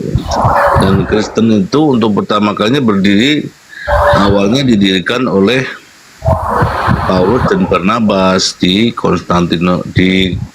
Antioquia gitu. Awalnya katanya begitu ya. Kalau hal yang benar tidaknya, wallahu alam bisawab ya. Ini Kristen diolah lagi oleh pater-pater ya, pater-pater gereja di Konstantinopel. Jadi merumuskan satu, Yesus itu punya sifat keilahian ya.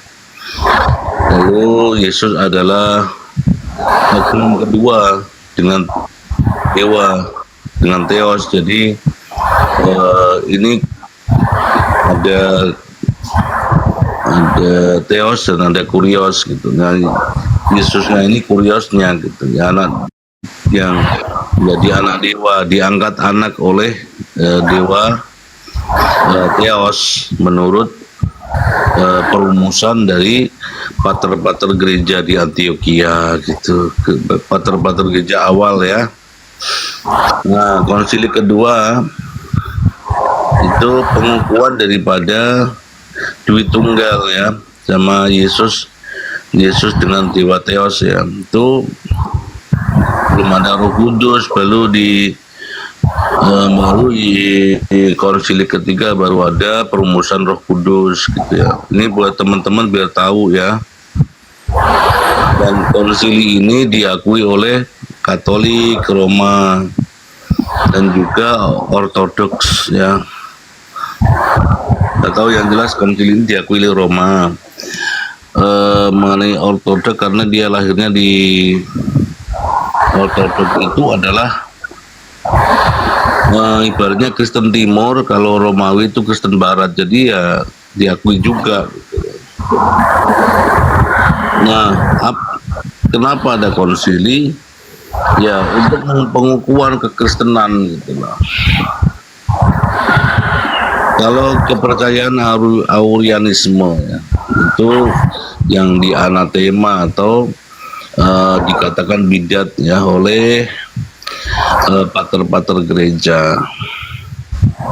Jadi pater-pater gereja membedakan aliran Aurianisme. Aurianisme itu apa? Yang tidak menganggap Yesus sebagai Tuhan, tapi hanya sebagai utusan Tuhan saja gitu. Dan memang seharusnya begitu. Kalau logika yang betul itu seperti itu. Makanya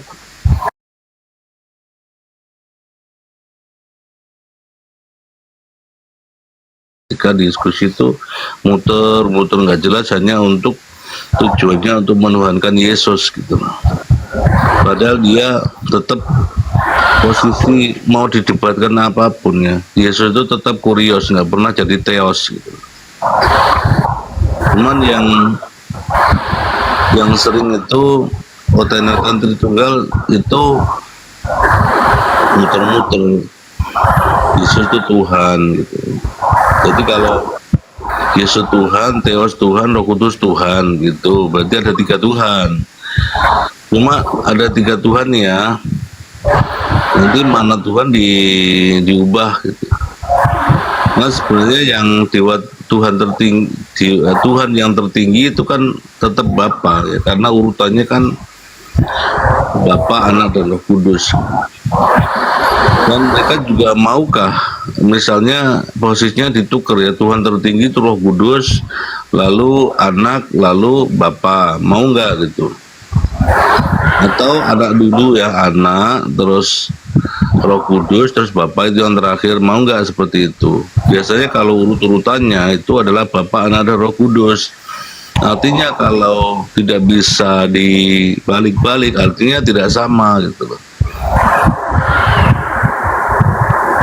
Sama seperti hierarki, misalnya ada 3 serangkai. Nah, 3 serangkai itu siapa yang lebih duluan itu biasanya yang disebut lebih dulu gitu. Ya, misalnya ada Bang Dedi, ada Bilal, ada Barokah misalnya. Maka 3 serangkai ini misalnya Bang Dedi, terus Bilal sama Barokah, nggak mau lah, masa Barokah di depan dulu, kan Bang Dedi juga nggak mau ya.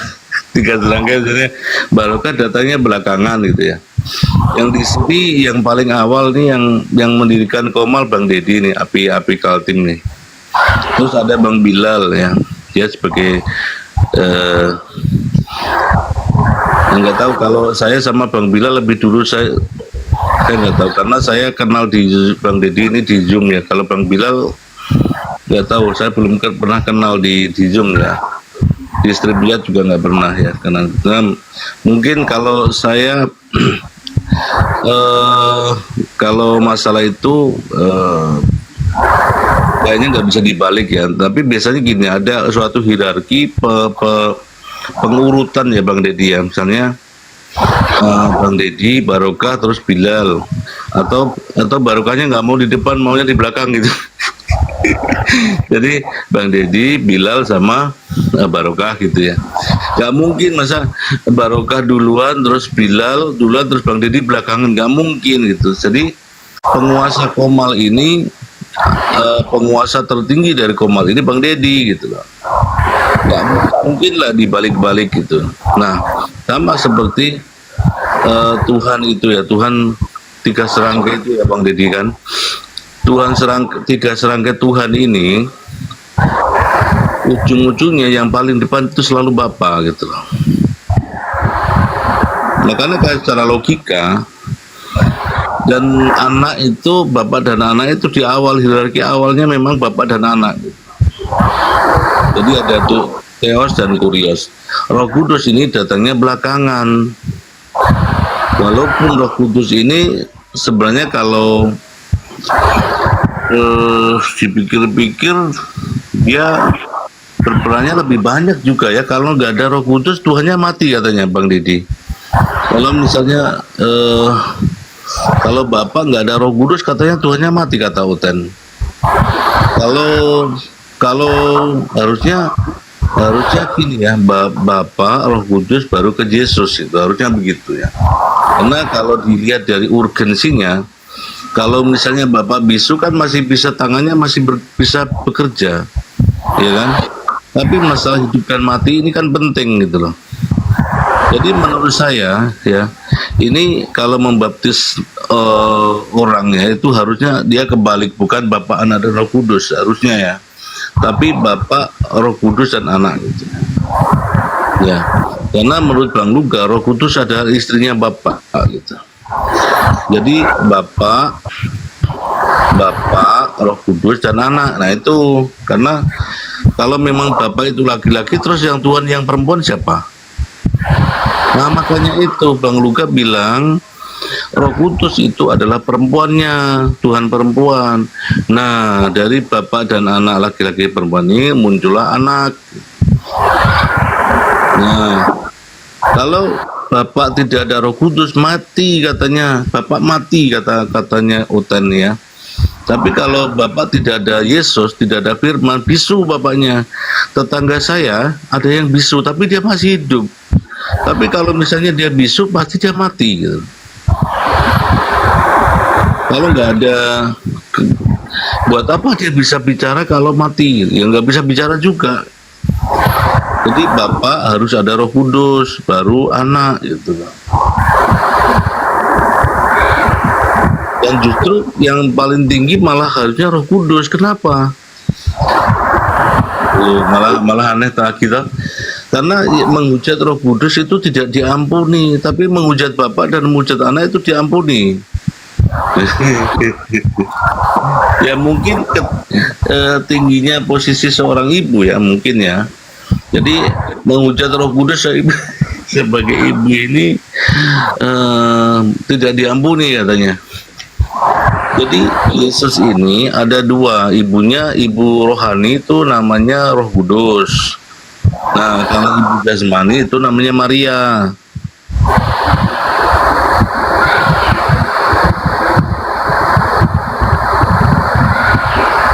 Nah kalau Oten ini memang ini ya, kan Yesus itu keluar dari Bapa, jadi Yesus adalah Bapa. Ada lagi yang begitu. Terus nanti Yesus kan keluar dari kandungan Maria, jadi Yesus adalah Maria gitu. secara fisik adalah Maria gitu.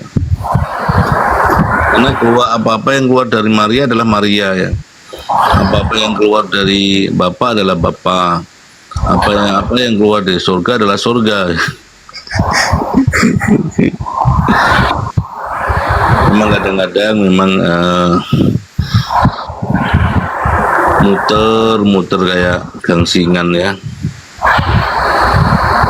Tapi mungkin bagi mereka itu suatu keasikan ya, muter-muter ya. Kalau orang Islam ya, beribadah itu muter-muter Ka'bah gitu ya. Yang muter-muter itu kakinya gitu, jasmaninya. Kalau Oten yang muter-muter otaknya ya Bang Didi. Jadi yang muter-muter kayak 7 keliling ya, itu yang muter-muter otaknya gitu lah. Kalau Islam itu muter-muter 7 kali Ka'bah ya, itu namanya tawaf gitu. Nah, ini bedanya Oten dengan Islam gitu ya, salah satunya ya. Jadi kalau Oten muter-muter otaknya gitu. Ini gara-gara kebanyakan ini ya, minum alkohol ya, anggur merah sama roti ya. Ini dalam Kristen kan makan anggur merah melambangkan darah Yesus. Nah rotinya ini melambangkan dagingnya Yesus gitu. Daging, darah, daging. Darah berarti sama air, daging berarti apapun dagingnya itu ya.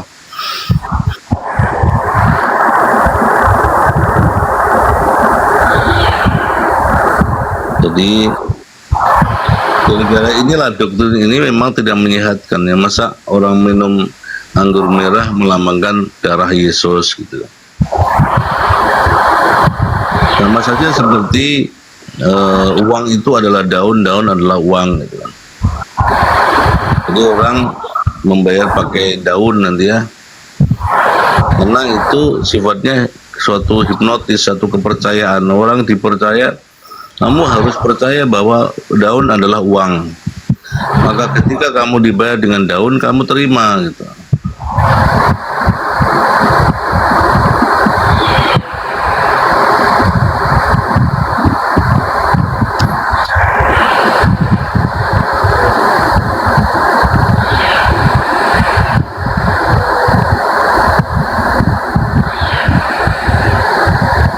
Ada seorang pemikir barat itu, orang guru ya, yang tidak mau agamanya Kristen tuh, dia bilang gini kan, agama telah dijadikan untuk membenarkan kejahatan, inkuisisi, dan menciptakan perbudakan Afrikan Amerika, dan pengadilan kepada para penyihir ya. Selama 200 tahun itu orang yang dianggap sihir itu di Eropa ya, ketika otoritas gereja itu sangat tinggi ya, dari romo-romo pendeta ya, romo-romo gereja, romo paus ya, pater paus, pater kardinal, pater pastor ya, pater uskup, dia punya posisi yang bahkan bisa lebih berkuasa ya di zaman kegelapan Eropa tahun 1500 sebelum tahun 1500 ya, antara 1200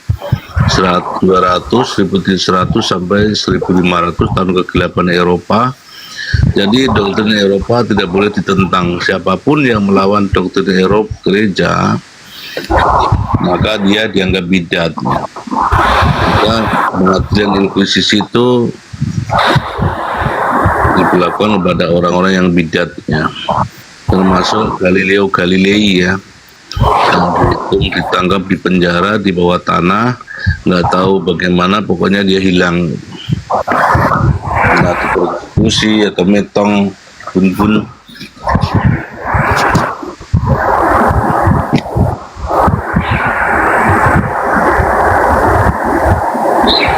Nah, munculnya Protestan ini adalah protes ya, orang-orang yang protes ya. Protestan ini adalah orang-orang yang protes. Maliran orang yang protes. Martin Luther itu menentang otoritas pater-pater gereja